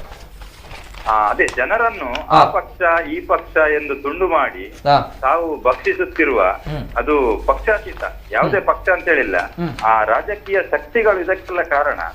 ನಾವು ಇವತ್ತು ಏನ್ ಮಾಡ್ಬೇಕಂತ ಹೇಳಿದ್ರೆ, ನಮ್ಗೆ ಬೆಟ್ಟ ಗುಡ್ಡ ಗಿಡ ಮರ ನದಿ ಒಟ್ಟಿನಲ್ಲಿ ಪ್ರಕೃತಿ ನಮ್ಗೆ ಪೂಜನೀಯ, ಅದುವೇ ದೇವರು. ಅಂತಹ ಒಂದು ದೇವರನ್ನು ಉಳಿಸ್ಕೊಡ್ಲಿಕ್ಕಾಗಿ ವಿದ್ಯಾರ್ಥಿ ದೆಸೆಯಲ್ಲೇ ಈ ಪ್ರಕೃತಿಯ ಬಗ್ಗೆ ಪಾಠದ ಇವತ್ತು ತುಂಬಾ ಅಗತ್ಯ ಇದೆ. ನೋಡಿ, ನೇತ್ರಾವತಿ ನದಿ ಅದು ನಮ್ಮ ತಾಯಿ, ಅದನ್ನೇ ಕೊಲ್ಲಿಕ್ಕೆ ಹೊರಟಿದೆ. ಅದಕ್ಕೆ ಪಕ್ಷ ಭೇದವಿಲ್ಲದೆ ಕೊಲ್ಲಿಕ್ಕೆ ಹೊರಟಿದೆ. ಆದ್ದರಿಂದ ನಾವು ಜಾಗೃತರಾಗಬೇಕಾದ ಇಂದಿನ ತುಂಬಾ ಅಗತ್ಯ ಇದೆ. ಅಷ್ಟು ಹೇಳಿಕೆ ನನ್ನ ಅನಿಸಿಕೆ ಸರ್ ಅದು. ಓಕೆ ಎಸ್ ಸರ್, ಧನ್ಯವಾದ ಸರ್, ಧನ್ಯವಾದ. ಎಸ್, ಜೊತೆಗೆ ಆ ಭಾಗದ ಕೆಲವು ವಿಜುವಲ್ಸ್ ಗಳನ್ನ, ದೃಶ್ಯಾವಳಿಗಳನ್ನ ಪ್ಲೇ ಮಾಡ್ಬೇಕಂತ ಹೇಳಿ ನನ್ನ ಟೆಕ್ನಿಕಲ್ ಟೀಮ್ಗೆ ಹೇಳ್ತಾ ಇದ್ದೇನೆ. ಅಂದ್ರೆ ಯಾವ ರೀತಿ ದೇವಾಲಯ ಬಿರುಕು ಬಿಟ್ಟಿದೆ ಅನ್ನುವಂಥದ್ದು ವಿಚಾರ. ಜೊತೆಗೆ ಎಸ್, ಸದ್ಯದ ಪರಿಸ್ಥಿತಿ, ದೇವಾಲಯ ಅಲ್ಲಿ ನಡೀತಾ ಇರುವಂತಹ ಕಲ್ಲು ಕ್ವಾರಿಗಳು, ಅಕ್ರಮ ಗಣಿಗಾರಿಕೆ. ಎಸ್ ಸರ್, ಇದು ಪಾಸ್ ಮಾಡಿ. ಎಸ್ ಸರ್, ಇದು ತಾವು ಹೇಳಿರುವಂತದ್ದು, ಇದನ್ನ ಬೃಹತ್ ಹೊಂಡ ನಿರ್ಮಾಣ. ಓಕೆ, ಇದು ಯಾವ ಭಾಗದಲ್ಲಿ ಬರುತ್ತೆ? ಕಲ್ಲಿನ ಕಲ್ಲಿನ ದಕ್ಷಿಣ ಭಾಗದಲ್ಲಿ ಬರುತ್ತೆ. ಅಂದ್ರೆ ಇದು ಗಣಿಗಾರಿಕೆ ಮಾಡಿ ಉಂಟಾಗಿರುವಂತಹ ಕೆರೆ.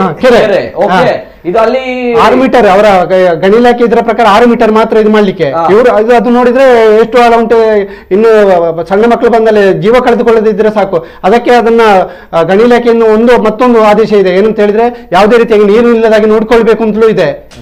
ಯಾವುದೇ ರೀತಿಯಾಗಿ ಯಾವುದೇ ತಡೆಗೋಡೆ ಇಲ್ಲ, ತಡೆಬೇಲಿ ಇಲ್ಲ, ಏನಿಲ್ಲ. ಓಕೆ, ಈ ರೀತಿ ಇರುವಂತದ್ದು. ಹೌದು. ಓಕೆ ಎಸ್ ಸರ್, ಪ್ಲೇ ಮಾಡಿ. ಎಸ್, ಓಕೆ, ಇದು ಎಷ್ಟು ವರ್ಷ ಆಯ್ತು ಸರ್ ಆ ರೀತಿ ಕೆರೆ ನಿರ್ಮಾಣ ಆಗಿ? ಇದು ಕೆರೆ ನಿರ್ಮಾಣ ಆಗಿ ಸಾಧಾರಣ 5 ವರ್ಷದಿಂದ ಉಂಟು. ಆ ರೀತಿ ಇದೆ. ಓಕೆ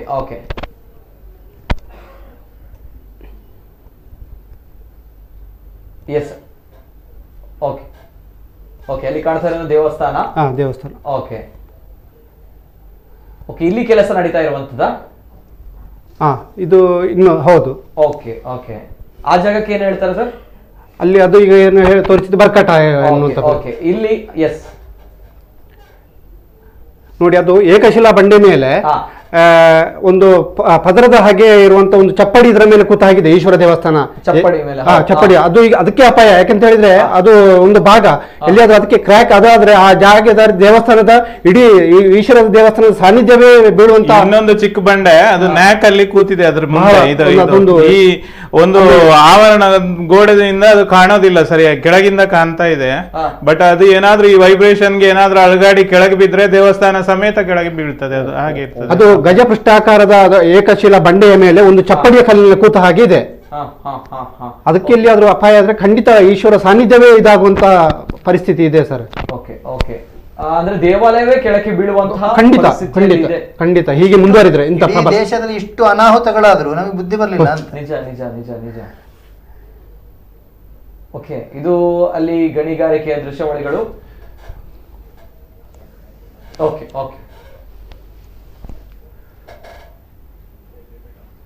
ಎಸ್ ನೋಡುವಾಗ ಅದು ಸಾಧಾರಣ ಕಾರ್ಯದೇಶದ ಗದಾತೀರ್ಥದ ಹಾಗೆ ಕಾಣ್ತದೆ. ಅದು ನಿಜ, ನಾವು ಕೂಡ ಅದನ್ನ ಕೂಡ ನೋಡಿದಾಗ ಎಸ್, ಇವ್ರುಗಳು ಮಾಡಿರುವಂತಹ ಹೊಂಡ ನಿರ್ಮಾಣ ಅನ್ನೋದು ಗೊತ್ತಾಗಿಲ್ಲ.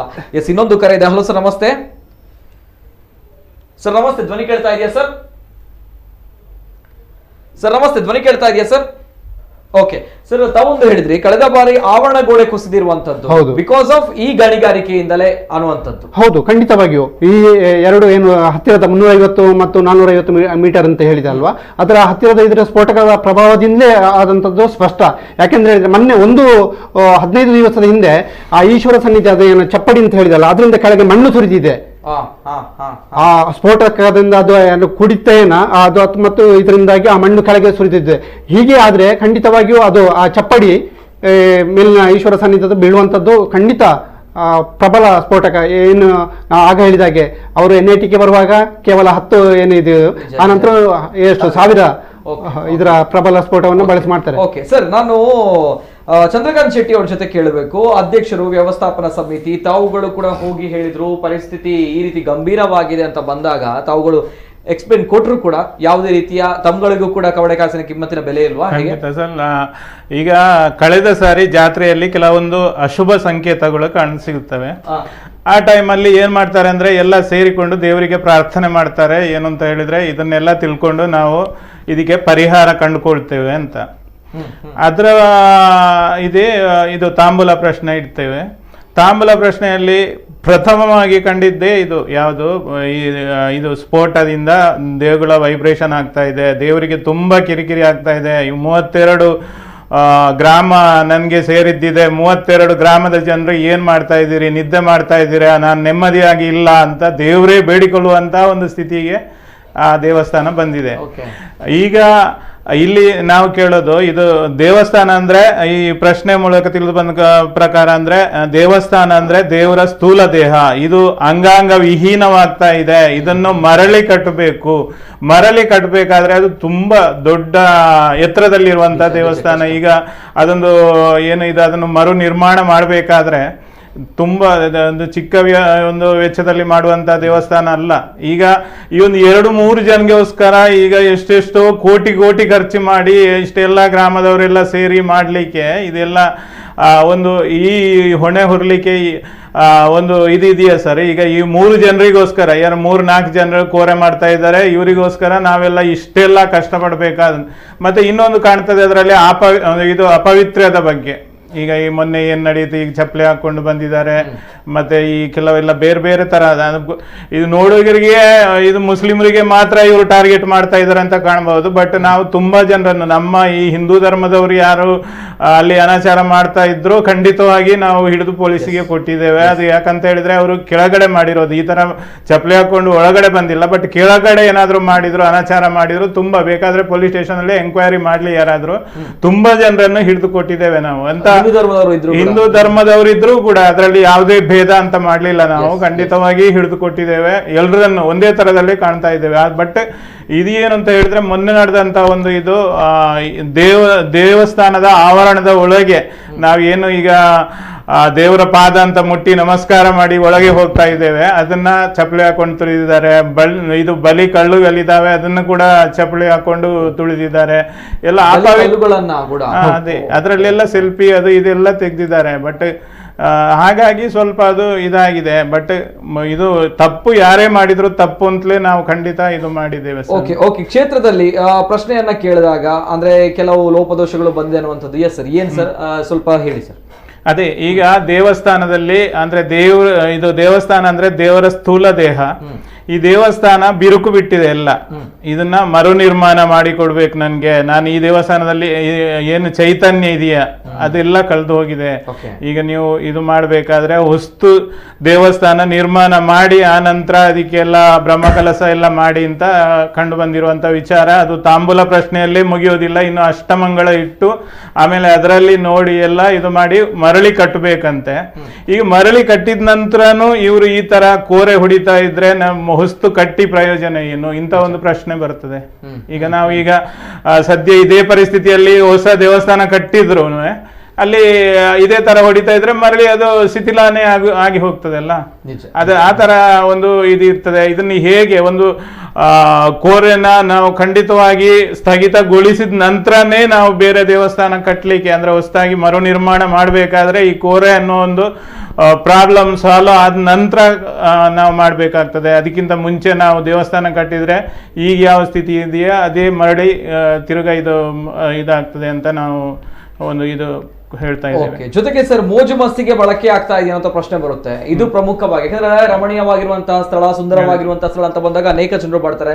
ಮುನ್ನೆ ತಾನೇ ನಾವು ನೋಡಿದಾಗ ಒಂದು ವಿಡಿಯೋ ನೋಡಿದಾಗ ಶಾಕ್ ಆಗುತ್ತೆ. ಯಾಕಂದ್ರೆ ಶಿವನ ದೇವಾಲಯ ಮೇಲ್ಭಾಗದಲ್ಲಿರುವಂತಹ ಕೊನೆಯ ಭಾಗದಲ್ಲಿರುವಂತದ್ದು. ಆ ಸಂದರ್ಭ ಹೋದಾಗ ಅತ್ಯಂತ ಶ್ರದ್ಧಾ ಭಕ್ತಿಯಿಂದ ನಾವುಗಳು ಹೋಗ್ತೇವೆ ಅಂತ ಬಂದಾಗ ಅಲ್ಲಿ ಚಪ್ಪಲಿಗಳನ್ನ ಧರಿಸಿ ಹೋಗ್ತಾರೆ ಅಂತ ಬಂದಾಗ ಯಾರು ಕೂಡ ಗೊತ್ತೇ ಆಗಲ್ಲ, ಯಾರ ಕಣ್ಣಿಗೂ ಕೂಡ ಬೀಳಲ್ಲ. ಈ ರೀತಿ ನೋಡುವವರೇ ಇಲ್ವಾ ಅನ್ನುವಂತಹ ಪ್ರಶ್ನೆ ಬರುತ್ತೆ. ಅಂದ್ರೆ ಸುರಕ್ಷತೆ ದೃಷ್ಟಿಯಿಂದ ಜೊತೆಗೆ ಮೋಜು ಮಸ್ತಿಗೆಯಾಗಿ ಬಳಕೆ ಆಗ್ತಾ ಇದೆ ಕಾರ್ ಇಂಜೆಕ್ಷನ್. ಇಲ್ಲ, ಇದು ಯಾರು ನೋಡ್ಲೇ ಇಲ್ಲ ಅನ್ನುವ ಪ್ರಶ್ನೆ ಇಲ್ಲ ಸರ್ ಇಲ್ಲಿ. ಯಾಕಂತ ಹೇಳಿದ್ರೆ ಒಂದು ವಿರಾಮ ಕಾಲ ಇದೆ, ಮಧ್ಯಾಹ್ನ ಒಂದು 1:30 ಗಂಟೆಯಿಂದ ಒಂದು 4 ಗಂಟೆ ತನಕ ಯಾರು ಅಂದ್ರೆ ಆವರಣ ತೆರೆದಿರ್ತದೆ. ಅದು ಇದು ಯಾವ್ದು ದೇಗುಲದ ಅಂಗನ ಅಂತ ಯಾವ್ದನ್ನು ಹೇಳ್ತೇವೆ ಅದು ತೆಗ್ದಿರ್ತದೆ. ಯಾಕೆ ತೆಗ್ದಿರ್ತೇವೆ ಅಂತ ಹೇಳಿದ್ರೆ ಬೇರೆ ಬೇರೆ ಬಯಲು ಪ್ರದೇಶದಿಂದ, ಬ್ಯಾಂಗ್ಳೂರಿಂದ ಬರ್ತಾರೆ, ಮಂಡ್ಯದಿಂದ ಬರ್ತಾರೆ, ಇದು ಬರ್ತಾರೆ, ದೇವಸ್ಥಾನ ಕ್ಲೋಸ್ ಆಗಿರ್ತದೆ. ಬಟ್ ಅವರು ಒಂದು ಪ್ರದಕ್ಷಿಣೆ ಆದ್ರೂ ಹಾಕಿ ಹೋಗ್ಲಿ ಅನ್ನುವ ಕಾರಣಕ್ಕೆ ದೇವಸ್ಥಾನ ಇದು ಆವರಣ ತೆರೆದಿರ್ತದೆ.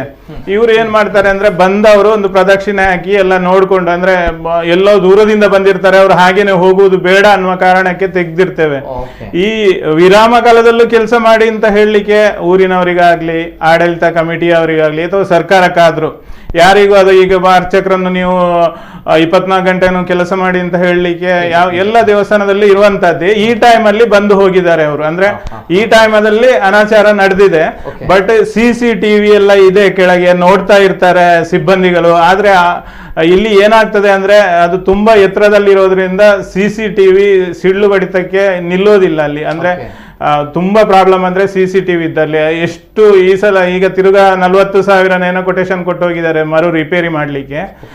ಇಂಥದ್ದೊಂದು ಪ್ರಾಬ್ಲಮ್ ಅಲ್ಲಿ. ಅಂದ್ರೆ CCTV ಇಲ್ಲಾಂದ್ರೆ ಇದು ವಾಚ್ ಮಾಡ್ತಾನೆ. ಕೆಲವು ಕಣ್ತಪ್ಪಿನಿಂದ ಮೇಲೆ ಹೋಗ್ತಾರೆ ತುಂಬಾ ಜನರನ್ನು. ಈ ಕೆಲವೆಲ್ಲ ಯಾರು ಇಲ್ದೇನೆ ಇರುವ ಕಾಲದಲ್ಲಿ ಪ್ರೇಮಿಗಳು ಹೋಗ್ತಾ ಇರ್ತಾರೆ. ಇನ್ನು ಕೆಲವರೆಲ್ಲ ಬೇರೆ ಬೇರೆ ಇದರಲ್ಲಿ ಮಸ್ತಿ ಮಾಡುವವರು ಹೋಗ್ತಾರೆ. ಅವರು ಹಿಂದೆ ನಮ್ಮ ಸಿಬ್ಬಂದಿಗಳು ಹೋಗ್ತಾನೆ ಇರ್ತಾರೆ. ಕೆಲವು ಸಲ ಈಗ ಮೊನ್ನೆ ಏನ್ ನಡೆದಿದೆ ಅದು ಕಣ್ತಪ್ಪಿನಿಂದ ನಡೆದಿದೆ. ಬಟ್ ನಡಿಬಾರ್ದಾಗಿತ್ತು. ಅಲ್ಲಿ ಪಾದರಕ್ಷೆ ಕಲಚಿ ಇಟ್ಟು ಹೋಗ್ಬೇಕು ಅನ್ನೋ ಬೋರ್ಡ್ ಅಲ್ಲಲ್ಲಿ ಹಾಕಿದ್ದಾರೆ. ಹಾಕಿದ ಮೇಲೆಯೂ ಅವರು ಹೋಗಿದ್ದಾರೆ. ಓಕೆ, ಎಲ್ಲವೂ ಕೂಡ ಇನ್ಸ್ಟ್ರಕ್ಷನ್ಸ್ ಇದೆ ಅಲ್ಲಿ. ಜೊತೆಗೆ ನೋಡುವವರು ಕೂಡ ಇದ್ದಾರೆ, ಜಾಗೃತಿಯಿಂದ ಇದ್ದಾರೆ, ಆದ್ರೂ ಕೂಡ ಹೋಗಿದ್ದಾರೆ ಅಂತ ಬಂದಾಗ ಎಸ್, ಈ ಒಂದು ವಿಚಾರಗಳು ನಡೆದಿರುವಂತದ್ದು.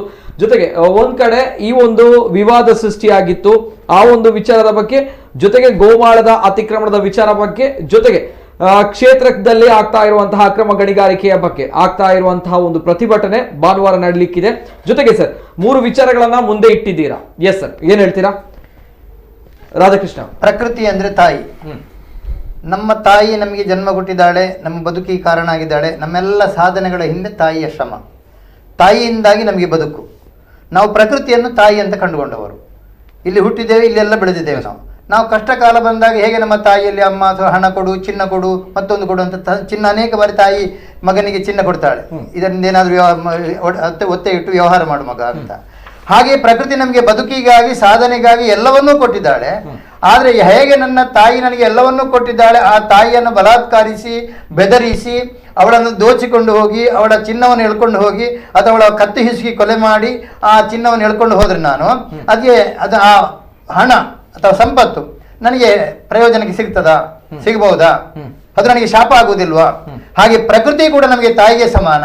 ಪ್ರಕೃತಿಗೆ ದ್ರೋಹ ಮಾಡಿದ್ರೆ ಖಂಡಿತ ಅದು ನಮಗೆ ಶಾಪವಾಗುತ್ತದೆ, ನಾವು ಅದರಿಂದ ಉದ್ಧಾರ ಆಗುವುದಿಲ್ಲ. ಅದಕ್ಕಾಗಿ ಪ್ರಕೃತಿಯ ರಕ್ಷಣೆ ಆಗಬೇಕು, ಬೆಟ್ಟದ ರಕ್ಷಣೆ ಆಗಬೇಕು, ಕಾರಿಂಜ ಕ್ಷೇತ್ರದ ರಕ್ಷಣೆ ಆಗಬೇಕು, ಗೋಮಾಳ ಉಳಿಬೇಕು, ಪರಿಸರದ ಜನ ನೆಮ್ಮದಿಯಿಂದ ಬದುಕಬೇಕು. ಅದರೊಟ್ಟಿಗೆ ಈ ಕ್ಷೇತ್ರದ ಪಾವಿತ್ರ್ಯತೆಯನ್ನು ಹಾಳು ಮಾಡತಕ್ಕಂತ ಯಾರೇ ಇರಲಿ, ನಾಸ್ತಿಕರಿರಲಿ, ಅನ್ಯಮತಿರಿರಲಿ, ಅವರೆಲ್ಲ ಕೃತ್ಯಗಳಿಗೆ ತಡೆ ಬೀಳಬೇಕು. ಒಟ್ಟು ಇಡೀ ಕ್ಷೇತ್ರದ ರಕ್ಷಣೆಯ ಮೂಲಕ ಕ್ಷೇತ್ರ ರಕ್ಷಣೆ ಆಗಬೇಕು, ಸಮಾಜ ರಕ್ಷಣೆ ಆಗಬೇಕು, ಅದನ್ನು ನಂಬಿರುವಂತಹ ಭಕ್ತರಿಗೆ ಆನಂದ ಆಗುತ್ತೆ. ಸರಿ ಸರ್, ಬರ್ತೇನೆ. ನಮ್ಮ ಜೊತೆ ದೂರವಾಣಿ ಸಂಪರ್ಕದಲ್ಲಿ ಬಂಟ್ವಾಳ ಶಾಸಕರು ರಾಜೇಶ್ ನಾಯಕ್ ಅವರು ನಮ್ಮ ಜೊತೆ ಇದ್ದಾರೆ. ಸರ್ ನಮಸ್ತೆ. ನಮಸ್ತೆ ಸರ್ ರಾಜೇಶ್ ನಾಯಕ್ ಅವರೇ. ಸದ್ಯ ಶಾಸಕರೇ, ತಮಗೆ ಈ ಒಂದು ವಿಚಾರ ಗಮನಕ್ಕೆ ಬಂದಿರಬಹುದು.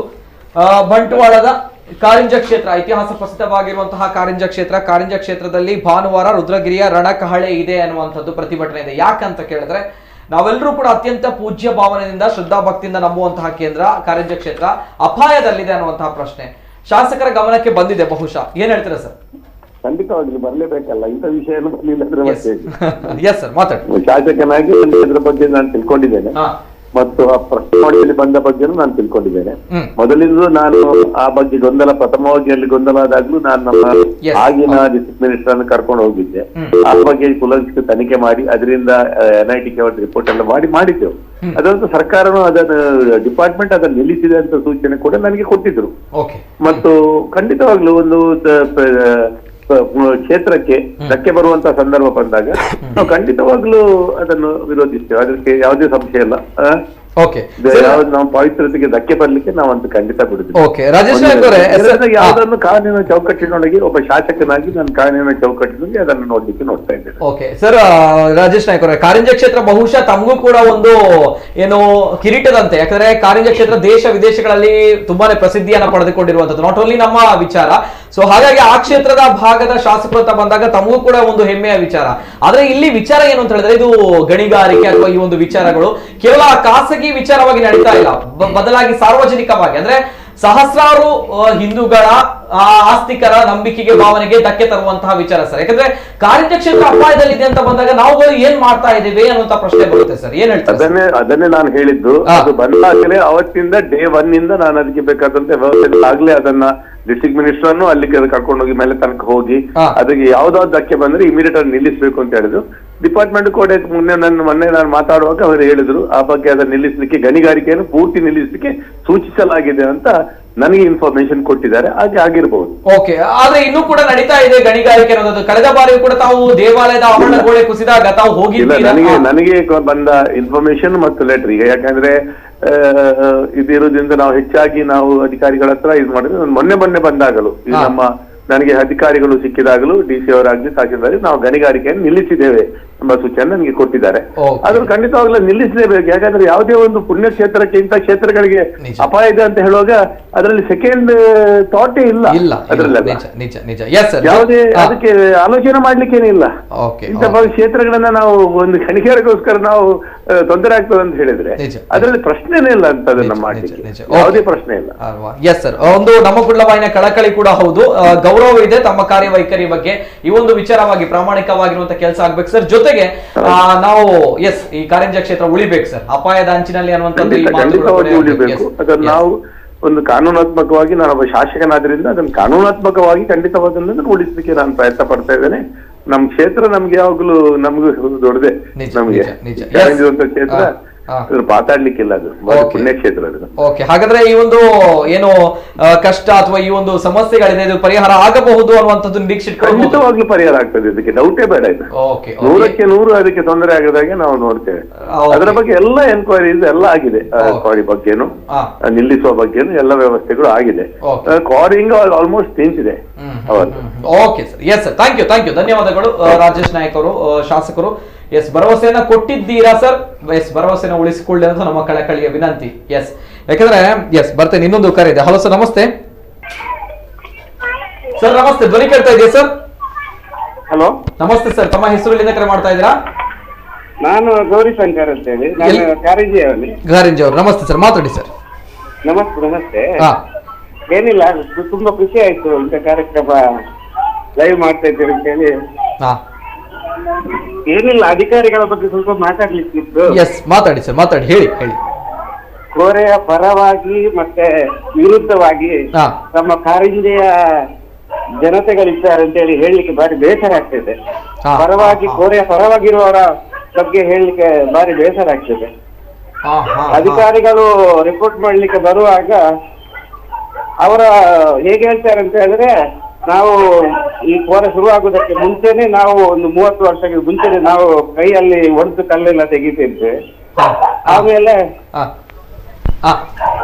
ನಾವು ಅದನ್ನು ಸುಳ್ಳು ಮಾಹಿತಿಯನ್ನು ಕೋರ್ಟಿಗೆ ಕೊಡ್ತಾರೆ. ಹೇಗೆ ನಾವು ಕಲ್ಲು 30 ವರ್ಷಕ್ಕಿಂತ ಮುಂಚೆ ನಾವು ಕಲ್ಲು ತೆಗೆದಿದ್ದೇವೆ. ಆಮೇಲೆ ಅದನ್ನು ಕೇಳಿ ಈಗ ಅಧಿಕಾರಿಗಳು DC ಅವರು ಆರ್ಡರ್ ಮಾಡ್ತಾರೆ ಗಣಿ ಇಲಾಖೆಗೆ ಕೂಡಲೇ ಬಂದ್ ಮಾಡ್ಬೇಕು ಅಂತ ಹೇಳಿ.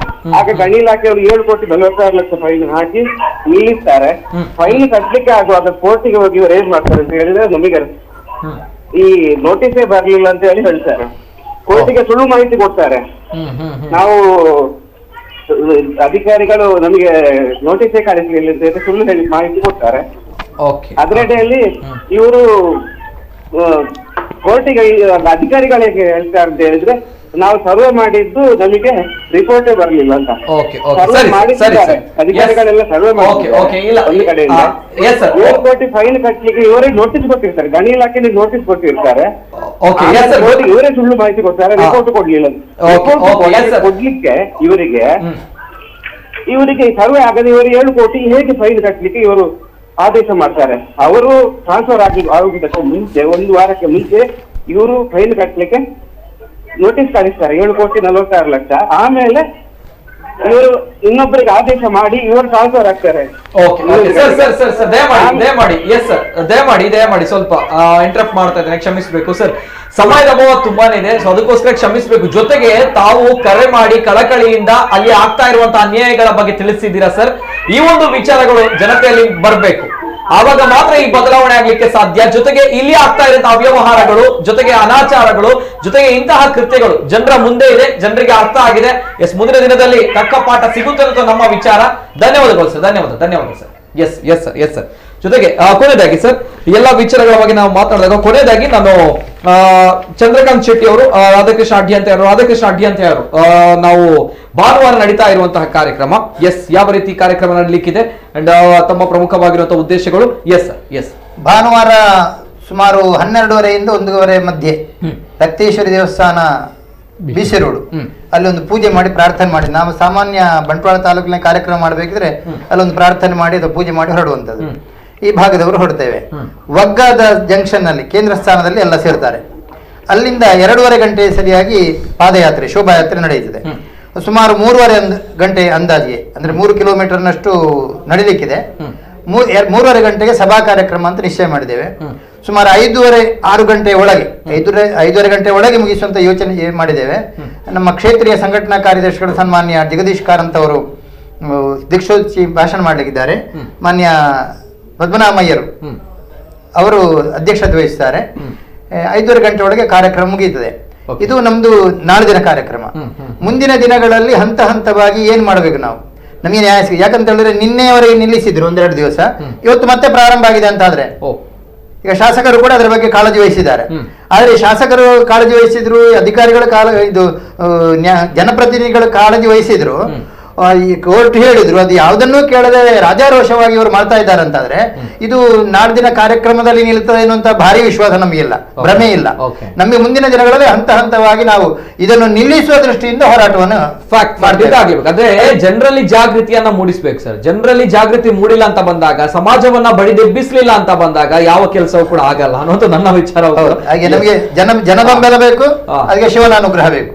ನಾವು ಹೊರಟಿರುವುದು ಹಾಗೆ ಶಿವನ ಅನುಗ್ರಹ ಹಿಡ್ಕೊಂಡು ಜನ ಬೆಂಬಲದೊಂದಿಗೆ. ನಾವು ನಿನ್ನೆ ಪತ್ರಿಕಾಶಾಲೆ ಅದನ್ನು ಹೇಳಿದೆ, ನಮಗೆ ಮೊದಲು ದೇವರು, ಧರ್ಮ, ಸಂಸ್ಕೃತಿ, ಮೌಲ್ಯ, ಆಮೇಲೆ ಸಂಘಟನೆ.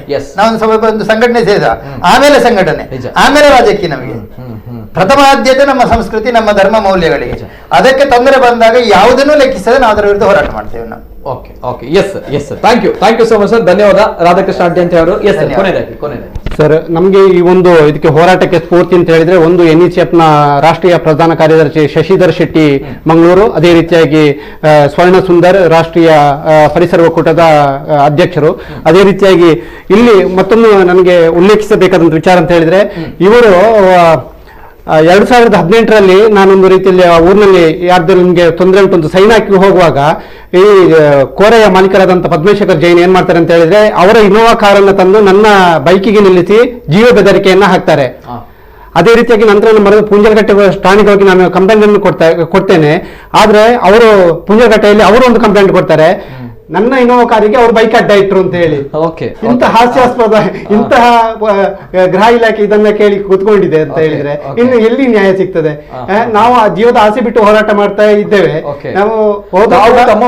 ನಾವು ಮುಂದೆ ಇಟ್ಟಿದ್ದು ಹೌದು, ಜೀವ ಬೆದರಿಕೆ ತಾವು ಕೊಡ್ತಾ ಇದ್ದಾರೆ. ಹೌದು, ಇದು ಇರುವಂತಹ ಸತ್ಯ ಸಂಗತಿ. ಅದೇ ರೀತಿಯಾಗಿ ಮತ್ತೊಂದು ವಿಚಾರ ಅಂತ ಹೇಳಿದ್ರೆ, ಸೂರ್ಯಗ್ರಹಣ ಆಯ್ತಲ್ಲ 26/2020, ಅದರ ಮೊದಲನೇ ದಿವಸ ಶನಿವಾರ ಗಣಿ ಇಲಾಖೆಯ ಅಧಿಕಾರಿಗಳದ್ದು 7 ಕೋಟಿ ಫೈನ್ ಅಂತ ಗೌರಿಶಂಕರ್ ಅವರು ಉಲ್ಲೇಖಿಸಿದ್ರಲ್ಲ, ಅದಕ್ಕೋಸ್ಕರವಾಗಿ ತನಿಖೆಗೆ ಬರ್ತಾರೆ. ತನಿಖೆ ಬರುವಾಗ ರನ್ನಿಂಗ್ ಅಲ್ಲಿ ಇರ್ತದೆ. ರನ್ನಿಂಗ್ ಹಿತಾಚಿ ಮತ್ತೆ ಯಾವುದು JCB ಅದನ್ನು ವಶ ಮಾಡ್ತಾರೆ. ಕೀ ಇವರು ತಗೊಳ್ತಾರೆ. ಆದ್ರೆ ಕೋರ್ಟಿಗೆ ಇವರ ವರದಿಯನ್ನು ಕೊಡ್ತಾರೆ. ಭೂವಿಜ್ಞಾನಿ ಸುಷ್ಮಾ ಮೇಡಮ್ ಅವರು ಏನು ಕೊಡ್ತಾರೆ ಅಂತ ಹೇಳಿದ್ರೆ, ಕೀ ಅವರು ಪಾರ್ಟಿಗೆ ಕೊಂಡೋಗಿದ್ದಾರೆ, JCB ಹಾಳಾಗಿತ್ತು, ಇದು ಆಗಿತ್ತು ಅಂತ ಸುಳ್ಳು ವರದಿಯನ್ನು ಕೊಡ್ತಾರೆ. ಇಂಥ ಅಧಿಕಾರಿಗಳಿದ್ದಾಗ ಎಲ್ಲಿ ಸಾಧ್ಯ ಆಗ್ತದೆ? ಇಂತಹ ಇದು ಕಾನೂನು ಭಯ ಇಲ್ಲದಂತಹ ಅಧಿಕಾರಿಗಳಿದ್ದಾಗ ಅಥವಾ ಹಣವನ್ನು ಲೂಟಿ ಮಾಡುವ ಆಮಿಷಕ್ಕೊಳಗಾಗಿ ಕೆಲಸ ಮಾಡುವವರಿದ್ದಾಗ ಖಂಡಿತ ನ್ಯಾಯ ಸಿಗ್ಲಿಕ್ಕಿಲ್ಲ. ಇದಕ್ಕೆ ಜನಪರ ಹೋರಾಟ ಒಂದೇ ಕಾರಣ ಅಂತ ಹೇಳ್ತೇವೆ. ಮತ್ತೊಂದು ಒಂದು ಬೀದಿಯಲ್ಲಿ 1 ತಿಂಗಳ ಹಿಂದೆ ಒಂದು ಘಟನೆಯಾಗಿತ್ತು. ನಮ್ಮ ಹಿಂದೂ ಹುಡುಗಿಯರನ್ನು ಒಂದು ಅನ್ಯಮತಿಯರು ಬಂದು ಇದು ಮಾಡಿದಂಥದ್ದು. ಅದು ನಂತರ ಪುಂಜಲಗಟ್ಟೆಯಲ್ಲಿ ಅದನ್ನು ಹಿಡಿದುಕೊಟ್ಟಂತ ಪಂಚಾಯತ್ನ ಉಪಾಧ್ಯಕ್ಷರ ಮೇಲೆ ಅಲ್ಲಿ ಕೇಸ್ ದಾಖಲು ಮಾಡ್ತಾರೆ. ಈ ರೀತಿಯಾದಂತ ಅಜಿತ್ ಶೆಟ್ಟಿ ಅಂತ ಹೇಳಿ ಪಂಚಾಯತ್ ಉಪಾಧ್ಯಕ್ಷರ ಮೇಲೆ ಕೇಸ್ ದಾಖಲು ಮಾಡ್ತಾರೆ ಪುಂಜಲಗಟ್ಟೆ ಠಾಣೆಯವರು. ಯಾಕೆ ಅದು ಯಾವಾಗ ಇದು ಅಂತ ಅವರು ಇದು ಎಂತ ಅದೇ ಏನೋ ಒಂದು ಇದು ಬರ್ತದಲ್ಲ, ಐಡಿ ತೋರಿಸ್ಲಿಕ್ಕೆ ಹೇಳಿದ್ರಂತೆ. ಐಡಿ ಕೇಳಿದ್ದಕ್ಕೆ ಅವರು ಏನೋ ಉಲ್ಟಾ ಹೇಳಿ ಇವ್ರು ಕಿತ್ಕೊಂಡು ಹಾಗೆ ಹೀಗೆ ಅಂತ ಹೇಳಿ ಸುಮ್ನೆ ಇವ್ರ ಮೇಲೆ ನೈತಿಕ ಪೊಲೀಸ್ಗಿರಿ ಅದನ್ನು ಮಾಡಿದ್ರೆ ಇವರು ಇದು ಅವ್ರದ್ದು ಐಡೆಂಟಿಟಿ ನೋಡ್ಲಿಕ್ಕೆ ಐಡಿ ಕೇಳಿದ್ದಷ್ಟೇ. ಎಲ್ಲಿ ಅವರು ಐಡೆಂಟಿಫೈ ಕೇಳಿದ್ದಕ್ಕೆ. ಓಕೆ, ಕ್ಷೇತ್ರಕ್ಕೆ ಬಂದಾಗ ಆ ಜಾಗಕ್ಕೆ ಬಂದಾಗ ನಾವುಗಳು ನಮ್ಮ ವಿಚಾರವನ್ನ ಹೇಳಲಿಕ್ಕೆ ಅಲ್ಲ. ಮೊನ್ನೆ ASP ಅವರು ಬಂದವರು ಹೇಳ್ತಾರೆ ನೀವು ಐಡೆಂಟಿ ಇದೆಲ್ಲ ನೋಡ್ಬಹುದು ಮತ್ತು ಫೋಟೋ ಶೂಟ್ ಮಾಡಿ, ಅವಾಗ ನಾವು ಅದನ್ನ ಪ್ರಶ್ನೆ ಮಾಡ್ತೇವೆ ಇದು ನೈತಿಕ ಪೊಲೀಸ್ಗಿರಿ, ಅದನ್ನ ನಾವು ಹೇಗೆ ಮಾಡುದು ಅಂತ ಕೇಳ್ತೇವೆ. Right sir, thank you sir. Padmanabhamayya ಅವರಿಗೆ ಸರ್, ಕೊನೆಯದಾಗಿ ಚಂದ್ರಕಾಂತ್ ಶೆಟ್ಟಿ ಅವರು ಅಧ್ಯಕ್ಷರು ವ್ಯವಸ್ಥಾಪನಾ ಸಮಿತಿ, ಸಮಾಜಕ್ಕೆ ಜೊತೆಗೆ ಭಕ್ತರಿಗೆ ಜೊತೆಗೆ ಆಸ್ತಿಕರಿಗೆ ಎಲ್ಲರಿಗೂ ಕೂಡ ತಮ್ಮ ಒಂದು ಸಂದೇಶ ಜೊತೆಗೆ ತಮ್ಮ ಒಂದು ವಿನಂತಿ, ತಮ್ಮ ಒಂದು ಮನವಿ. ಸರ್, ಕೊನೆಯದಾಗಿ ಸರ್, ಇದು ಬರೀ ಕೋರೆ ವಿಷಯ ಅಲ್ಲ, ಅದ್ರ ಪಕ್ಕದಲ್ಲಿ ಕಾರಿಂಜೇಶ್ವರ ದೇವಸ್ಥಾನದ ಬೆಟ್ಟ ಏನಿದೆ ಅದ್ರ ಬುಡದಲ್ಲೇ ದೊಡ್ಡ ಒಂದು ಸ್ಫೋಟಕದ ಒಂದು ದಾಸ್ತಾನು ಕೇಂದ್ರ ಇದೆ.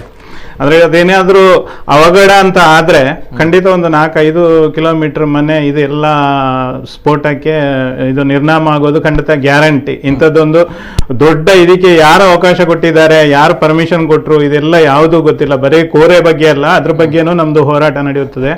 ಮತ್ತೆ ಏನು ಅಂತ ಹೇಳಿದ್ರೆ ಇದೆಲ್ಲ ಯಾವುದು ನಾವೀಗ ಮಾತಾಡ್ತಾ ಇದ್ದೀವಿ, ಅದು ಈಗ ಈ ಪದ್ಮಾಂಬಿಕಾ ಕ್ರಷರ್ ಅದು 3.5 ಎಕರೆ ಅರಣ್ಯ ಇಲಾಖೆಯಲ್ಲಿ ಅಂದ್ರೆ ಅಕ್ರಮದಲ್ಲಿ ಮಾಡ್ತಾ ಇರೋದು. ಅಂದ್ರೆ ಸಕ್ರಮ ಅಲ್ಲ, ಅಕ್ರಮ ಅಂದ್ರೆ ಯಾವುದು ಸರ್ಕಾರದ ಜಾಗ ಇದೆ, ಅರಣ್ಯ ಇಲಾಖೆಯ ಜಾಗ ಇದೆ, ಅದರಲ್ಲಿ ಮಾಡಿದ್ದು. ಅದಕ್ಕೆ ಮೊನ್ನೆ ಸರ್ವೆ ಆಗಿದೆ, ಸರ್ವೆ ನಡೆದು ಅದೆಲ್ಲ ನೀವು ಅಕ್ರಮದಲ್ಲೇ ಮಾಡ್ತಾ ಇದ್ದೀರಿ ಅಂತ ಅದಕ್ಕೆ ಫೈನ್ ಕೂಡ ಆಗಿದೆ. ಹಾಗಾಗಿ ಇದೆಲ್ಲ ನಿಲ್ಬೇಕು. ಎಲ್ಲ ಅಂದ್ರೆ ಕಾರಿಂಜೇಶ್ವರನ ಭಕ್ತರು ಯಾರೆಲ್ಲ ಇದ್ದಾರೆ ಅವರೆಲ್ಲ ಸಂಪೂರ್ಣವಾದ ಬೆಂಬಲ ಈ ಒಂದು ಸ್ಟ್ರೈಕ್ಗೆ ಕೊಟ್ಟು ನಮ್ಮ ಬೆನ್ನ ಹಿಂದೆ ನಿಲ್ಬೇಕು, ನಮ್ಗೆ ಸಪೋರ್ಟ್ ಆಗಿ ಬರಬೇಕು. ಎಲ್ಲರಲ್ಲೂ ಕಲೆಯಿಂದ ವಿನಂತಿ ಸರ್. ಒಂದು ಸರ್, ಗಣಿ ಇಲಾಖೆ ಪ್ರಾರಂಭ ಮಾಡುವ ಸಮಯದಲ್ಲಿ 1878ರಲ್ಲಿ ಮದ್ರಾಸ್ ಗವರ್ಮೆಂಟ್ ಇರುವಾಗ ಕೊಡ್ಯಮಲೆ ರಕ್ಷಿತಾರಣ್ಯದ ಇದು ನೋಟಿಫಿಕೇಶನ್ ಆದಂಥದ್ದು. ಆದ್ರೆ ಕಲ್ಲು ಗಣಿಗಾರಿಕೆ ಪ್ರಾರಂಭ ಆಗುವ ಸಮಯದಲ್ಲಿ ಅಲ್ಲಿದ್ದಂಥ ಗುಪ್ಪೆಯನ್ನು ತೆಗೆದು ಶಿಫ್ಟ್ ಮಾಡಿದ್ದಾರೆ. ಆದರೆ ಸ್ಥಳೀಯರು ಅಲ್ಲಿ ಸೊಪ್ಪು ಹರಿಲಿಕ್ಕೆ ಹೋಗುವವರು ಎಲ್ಲ ಸ್ಥಳೀಯರು ಹೇಳ್ತಾ ಇದ್ದಾರೆ, ಆದರೆ ಅಧಿಕಾರಿಗಳು ಇಲ್ಲ ಅಂತ ಹೇಳ್ತಾ ಇದ್ದಾರೆ. ಇದರ ಬಗ್ಗೆ ಇಡೀ ಕೊಡ್ಯಮಲೆ ರಕ್ಷಿತಾರಣ್ಯದ ಸರ್ವೆ ಆಗಬೇಕು ಅಂತ ನಾವು ಮೀಡಿಯಾದ ನಿಮ್ಮ ಚಾನೆಲ್ ಮೂಲಕ ನಾವು ವಿನಂತಿಯನ್ನು ಮಾಡ್ತಾ ಇದ್ದೇವೆ. ಧನ್ಯವಾದ ಸರ್, ಧನ್ಯವಾದ. ಇದು ಸದ್ಯ ಈ ಒಂದು ವಿಚಾರಗಳು ಅಥವಾ ನಿಲ್ಬೇಕು, ಈ ಅನಾಚಾರ ಅಥವಾ ಈ ಅವ್ಯವಹಾರ, ಈ ಒಂದು ಸ್ವಾರ್ಥ ತುಂಬಿದಂತಹ ಮನುಷ್ಯನ ಬದುಕು ನಿಲ್ಬೇಕು ಅಂತ ಹೇಳಿದ್ರೆ ಕೇವಲ ಭಾನುವಾರದ ಒಂದು ಪ್ರತಿಭಟನೆಯಿಂದ ನಿಲ್ಲಲ್ಲ ಅನ್ನುವಂಥದ್ದು ರಾಧಾಕೃಷ್ಣ ಅಡ್ಯಂತೆ ಅವರು ಹೇಳಿರುವಂತಹ ಮಾತು 100%. ಜೊತೆಗೆ ಸಮಾಜ ಮುಂದೆ ಬರಬೇಕು. ಸಮಾಜ ಈ ಹಿಂದಿನಿಂದಲೂ ಕೂಡ ಅನೇಕ ಇಂತಹ ಅನ್ಯಾಯ ನಡೆದಾಗ ಹಿಂದೂ ಸಮಾಜ, ಹಿಂದೂ ಬಾಂಧವರು, ಇತರ ಸರ್ವಧರ್ಮೀಯರು ಕೂಡ ಜನಸಾಗರದಂತೆ ಸೇರಿದ್ದೀರಾ. ಇಂಥ ಅನ್ಯಾಯಗಳನ್ನ ತಡೆದು ನಿಲ್ಲಿಸಿದಂಥ ಅದೆಷ್ಟೋ ಘಟನೆಗಳು ಕೂಡ ನಮ್ಮ ಕಣ್ಣ ಮುಂದೆ ಇದೆ. ಹಾಗಾಗಿ ನಮ್ಮ ಒಂದು ಧಾರ್ಮಿಕತೆಯ ಶ್ರದ್ಧಾಭಕ್ತಿಯ ಒಂದು ಕೇಂದ್ರ, ದೇಶ ವಿದೇಶಗಳಿಂದ ಪ್ರಶಂಸೆಗೆ ಪಾತ್ರವಾಗಿರುವಂತಹ ಕ್ಷೇತ್ರ, ಎಲ್ಲ ಯುಗಗಳಿಂದ ನಾವು ನೋಡ್ತಾ ಇರುವಂತಹ ಕ್ಷೇತ್ರ, ಆ ಕ್ಷೇತ್ರ ಅಪಾಯದಲ್ಲಿದೆ ಅಂತ ಬಂದಾಗ ನಾವುಗಳು ಏನ್ ಮಾಡ್ತಾ ಇದ್ದೇವೆ ಅನ್ನೋ ಪ್ರಶ್ನೆ ಬರುತ್ತೆ. ದಯಮಾಡಿ ಕ್ಷೇತ್ರವನ್ನ ಉಳಿಸಬೇಕಾಗಿದೆ. ಅಪಾಯದಲ್ಲಿದೆ ಕಾರಿಂಜೇಶ್ವರನ ಕ್ಷೇತ್ರ. ಹಾಗಾಗಿ ಪ್ರಾಮಾಣಿಕವಾಗಿರುವಂತಹ ಪ್ರಯತ್ನವನ್ನ ಮಾಡೋಣ. ಜೊತೆಗೆ ಒಂದು ಮಾತು, ನಾನು ಆಗ್ಲೇ ಹೇಳಿದಾಗೆ ಇದು ಸಾರ್ವಜನಿಕರಿಗೆ ಸಂಬಂಧಪಟ್ಟಿರುವಂತಹ ವಿಚಾರ. ಖಾಸಗಿತನದಲ್ಲಿರುವಂತಹ ಒಂದು ಅಕ್ರಮ ಗಣಿಗಾರಿಕೆಯ ಬಗ್ಗೆ ನಾವು ಇವತ್ತು ಮಾತನಾಡ್ತಾ ಇಲ್ಲ. ಈ ಒಂದು ವಿಚಾರಗಳು ನಡೆದಾಗ ನಾವೆಲ್ಲರೂ ಕೂಡ ಒಂದಾಗಲೇಬೇಕಾಗುತ್ತೆ. ಜೊತೆಗೆ ಈ ಅಕ್ರಮವಾಗಿರುವಂತಹ ವಿಚಾರಗಳ ನಡುವೆ ಹೋರಾಟ ಮಾಡಬೇಕು. ಜೊತೆಗೆ ಯಾರು ಏನ್ ಬೇಕಾದರೂ ಮಾಡ್ಕೊಳ್ಳಿ, ಒಂದು ಶಿವ ಈಶ್ವರ ಆತನೂ ಕೂಡ ನೋಡ್ತಾ ಇರ್ತಾನೆ. ಇಂತಹ ಒಂದು ಅನ್ಯಾಯ, ಅವ್ಯವಹಾರ, ಇಂಥ ಒಂದು ಅಪಚಾರ ಅನ್ನುವಂಥದ್ದು ಒಂದಲ್ಲ ಒಂದಿನ ತಕ್ಕ ಶಾಸ್ತಿ, ತಕ್ಕದಾಗಿರುವಂತಹ ಶಿಕ್ಷೆ ಸಿಗುತ್ತೆ. ಅಂತಹ ಒಂದು ಅದೆಷ್ಟೋ ಇತಿಹಾಸದಲ್ಲಿರುವಂತಹ ವ್ಯಕ್ತಿಗಳನ್ನ ನಾವು ಕೂಡ ನೋಡಿದ್ದೇವೆ. ಹಾಗಾಗಿ ಜೊತೆಗೆ ಮಯ್ಯ ಅವರು ಹೇಳಿದಾಗ ಕೆಲವರ ವಿಚಾರಗಳನ್ನ ಹೇಳಿದ್ರು. ನಮ್ಮ ಏನು ಸರ್ಕಾರಿ ವ್ಯವಸ್ಥೆ ಎಷ್ಟು ಚೆನ್ನಾಗಿ ಕೆಲಸ ಮಾಡ್ತಾ ಇದೆ ಅನ್ನುವಂಥದ್ದು, ಆ ಒಂದು ಸರ್ಕಾರಿ ವ್ಯವಸ್ಥೆ ಬಗ್ಗೆ ಹೇಳಿದಾಗ ನಾಚಿಕೆ ಆಗುತ್ತೆ. ತಮ್ಗಳ ಬಗ್ಗೆ ಹೇಳಿದಾಗ ನೇರವಾಗಿ ತಮ್ಮ ಒಂದು ವಿಚಾರವನ್ನ ವಿತ್ ಪ್ರೂಫ್ ಎವಿಡೆನ್ಸ್ ಎಲ್ಲವೂ ಕೂಡ ಇದೆ, ಡಾಕ್ಯುಮೆಂಟ್ಸ್, ತಾವುಗಳು ಮಾಡ್ತಾ ಇರುವಂತಹ ಕೆಲಸ ಸರ್ಕಾರಿ ಕೆಲಸ, ದೇವರ ಕೆಲಸ ಅನ್ನುವಂತಹ ಮಾತುಗಳಲ್ಲಿ ತಾವುಗಳು ನಡೆದುಕೊಳ್ಳುವಂತಹ ರೀತಿ ನಿಜವಾಗ್ಲೂ ಕೂಡ ನಾಚಿಕೆಗೇಡಿನ ವಿಚಾರ. ತಾವುಗಳು ಏನ್ ಬೇಕಾದ್ರೂ ಮಾಡ್ಬೋದು. ಒನ್ಸ್ ಅಗೇನ್ ದೇವರಿದ್ದಾರೆ ಅನ್ನುವಂತಹ ವಿಚಾರ. ಯಾರೆಲ್ಲ ಅನ್ಯಾಯದ ದಾರಿಯಲ್ಲಿ ಹೋಗ್ತಾರೆ ಸರಿದಾರಿಗೆ ಆದಷ್ಟು ಬೇಗ ನಡೀರಿ ಅನ್ನುವಂಥದ್ದು ನಮ್ಮ ಕಳಕಳಿಯ ವಿನಂತಿ. ದೇವರಿದ್ದಾರೆ ಎಲ್ಲದಕ್ಕೂ ಅಂತ ಹೇಳ್ತಾ ನಮ್ಮ ಈ ಹೋರಾಟಕ್ಕೆ ಕಾರಿಂಜೇಶ್ವರವನ್ನ ರಕ್ಷಣೆ ಮಾಡುವುದಕ್ಕಾಗಿ ನಾನು ಹಿಡಿದಿರತಕ್ಕಂಥ ಹೋರಾಟದ ಹಾದಿಯಲ್ಲಿ ಇದನ್ನು ಸಮಾಜಕ್ಕೆ ತಿಳಿಸತಕ್ಕಂಥ ಒಂದು ಪವಿತ್ರ ಕಾರ್ಯವನ್ನು ನೀವು ಮಾಡಿದ್ದೀರಿ. ನಮ್ಮ ಕುಳ್ಳದವರು ನಿಮಗೆ ಹಾರ್ದಿಕವಾದಂತಹ ಕೃತಜ್ಞತೆಗಳನ್ನು ಸಲ್ಲಿಸ್ತೇವೆ. ಮುಂದಿನ ದಿನಗಳಲ್ಲಿ ಕೂಡ ನೀವು ಮಾತ್ರ ಅಲ್ಲ, ಎಲ್ಲ ಮಾಧ್ಯಮದ ಬಂಧುಗಳು ಈ ಕಾರ್ಯದಲ್ಲಿ ನಮ್ಮೊಂದಿಗಿರಬೇಕು. ಹೋರಾಟದಲ್ಲಿ ಯಶಸ್ಸು ಬರುವವರೆಗೆ ನಮ್ಮ ಬೆನ್ನೆಲುಬಾಗಿ ನೀವು ನಿಲ್ಲಬೇಕು ಅಂತ ವಿನಂತಿಸಿಕೊಳ್ಳಿ. ಯಾವತ್ತು ಸರ್, ಯಾವತ್ತು ಮೂವರಿಗೂ ಧನ್ಯವಾದ, ಅನಂತ ಧನ್ಯವಾದಗಳು. ಎಸ್, ಯಾವತ್ತು ಕೂಡ ಪ್ರಾಮಾಣಿಕತೆ ಜೊತೆಗೆ ಇಂತಹ ಅನ್ಯಾಯ ಅನಾಚಾರ ಆಗುತ್ತೆ ಅಂತ ಬಂದಾಗ ಸುಮ್ಮನೆ ಕುತ್ಕೊಳ್ಳಿಕ್ಕೆ ಆಗಲ್ಲ, ಆಗುವಂಥದ್ದು ಕೂಡ ಇಲ್ಲ. ಎಸ್, ಎಲ್ಲದಕ್ಕೂ ಕೂಡ ಕಾಲವೇ ಉತ್ತರ ಕೊಡುತ್ತೆ ಅಂತ ಹೇಳ್ತಾ ಇದು ಇವತ್ತಿನ ವಿಶೇಷ. ನಿರಂತರ ಸುದ್ದಿ ಹಾಗೂ ಮನೋರಂಜನೆಗಾಗಿ ನೋಡ್ತಾ ಇರಿ. ಜೊತೆಗೆ ಕೊನೆಯದಾಗಿ ಒಂದು ಮಾತುಗಳು, ದೇವಸ್ಥಾನಕ್ಕೆ ಹೋಗಿ ನೇರವಾಗಿ ಕೈ ಮುಗಿದ್ರೆ ದೇವರು ಒಲಿಯಲ್ಲ. ಇಂತಹ ಸಂಕಷ್ಟದ ಕಾಲದಲ್ಲಿ ಇಂತಹ ಅನ್ಯಾಯಗಳು ನಡೀತಾ ಇದೆ ಅಂತ ಬಂದಾಗ, ಇಂತಹ ರಾಕ್ಷಸರು ಬರ್ತಾರೆ ಅಂತ ಬಂದಾಗ ಅವರ ವಿರುದ್ಧ ನಾವು ಹೋರಾಟ ಮಾಡ್ತೇವೆ ನೋಡಿ, ಆವಾಗ ದೇವರು ಮೆಚ್ತಾನೆ. ಸ್ವಲ್ಪ ಯೋಚನೆ ಮಾಡ್ಕೊಳ್ಳಿ. ಇದು ಇವತ್ತಿನ ವಿಶೇಷ. ನಿರಂತರ ಸುದ್ದಿ ಹಾಗೂ ಮನೋರಂಜನೆಗಾಗಿ ನೋಡ್ತಾ ಇರಿ ನಮ್ಮ ಕುಡ್ಲ ನ್ಯೂಸ್ 24/7. ಎಲ್ಲೇ ಮೀರಿದಂತಹ ಮುಸಲ್ಮಾನರನ್ನು